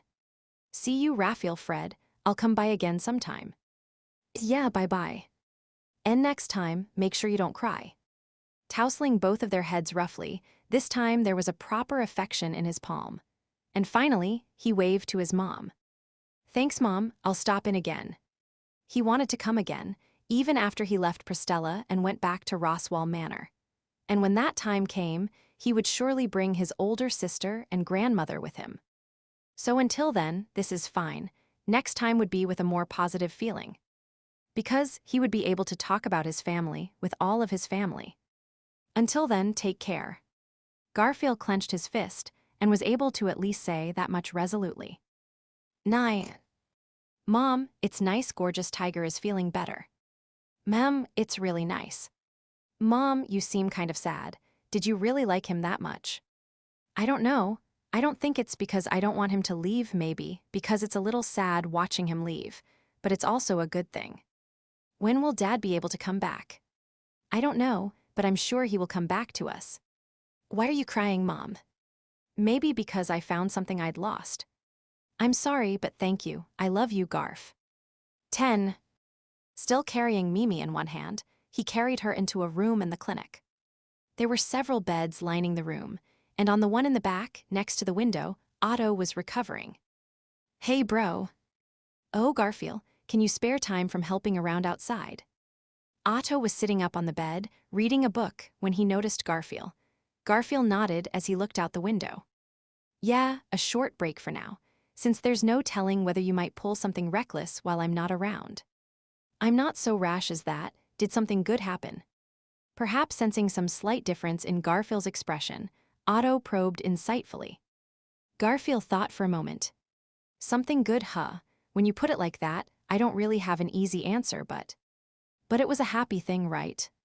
Still hanging from his hand, Mimi's round eyes looked up at Garfield as he struggled to put it into words. She broke into a happy smile. Your face looks a lot better now. That's proof something happy or something like that happened. That's enough, isn't it? That's what Mimi thought when she tried it, and it worked. Easygoing as ever, Mimi grinned happily. Her loud voice drew the gaze of several people in the room, but no one paid it any mind. It was just natural.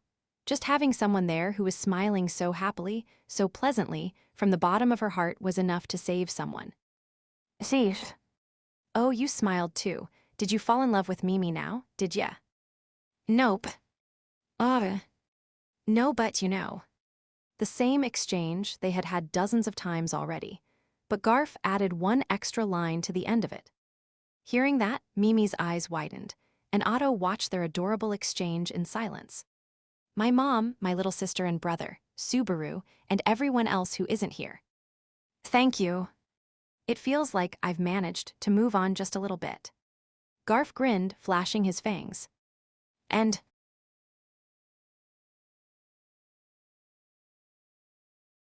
Afterword.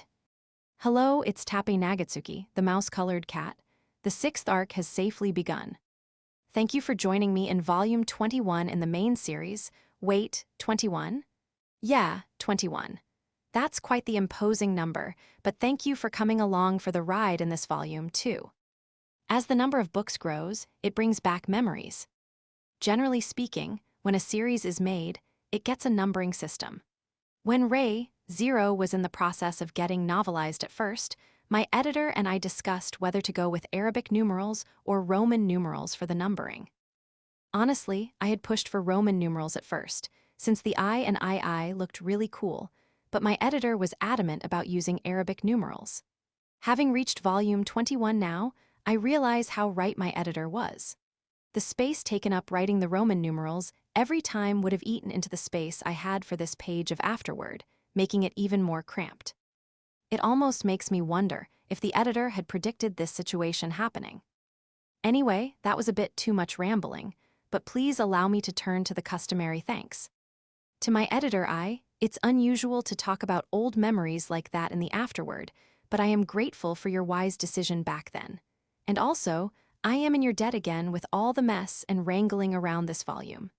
Thank you very much. To the illustrator, Atsuka, with several new demon beasts popping up, thank you for your quick responses and exquisite illustrations.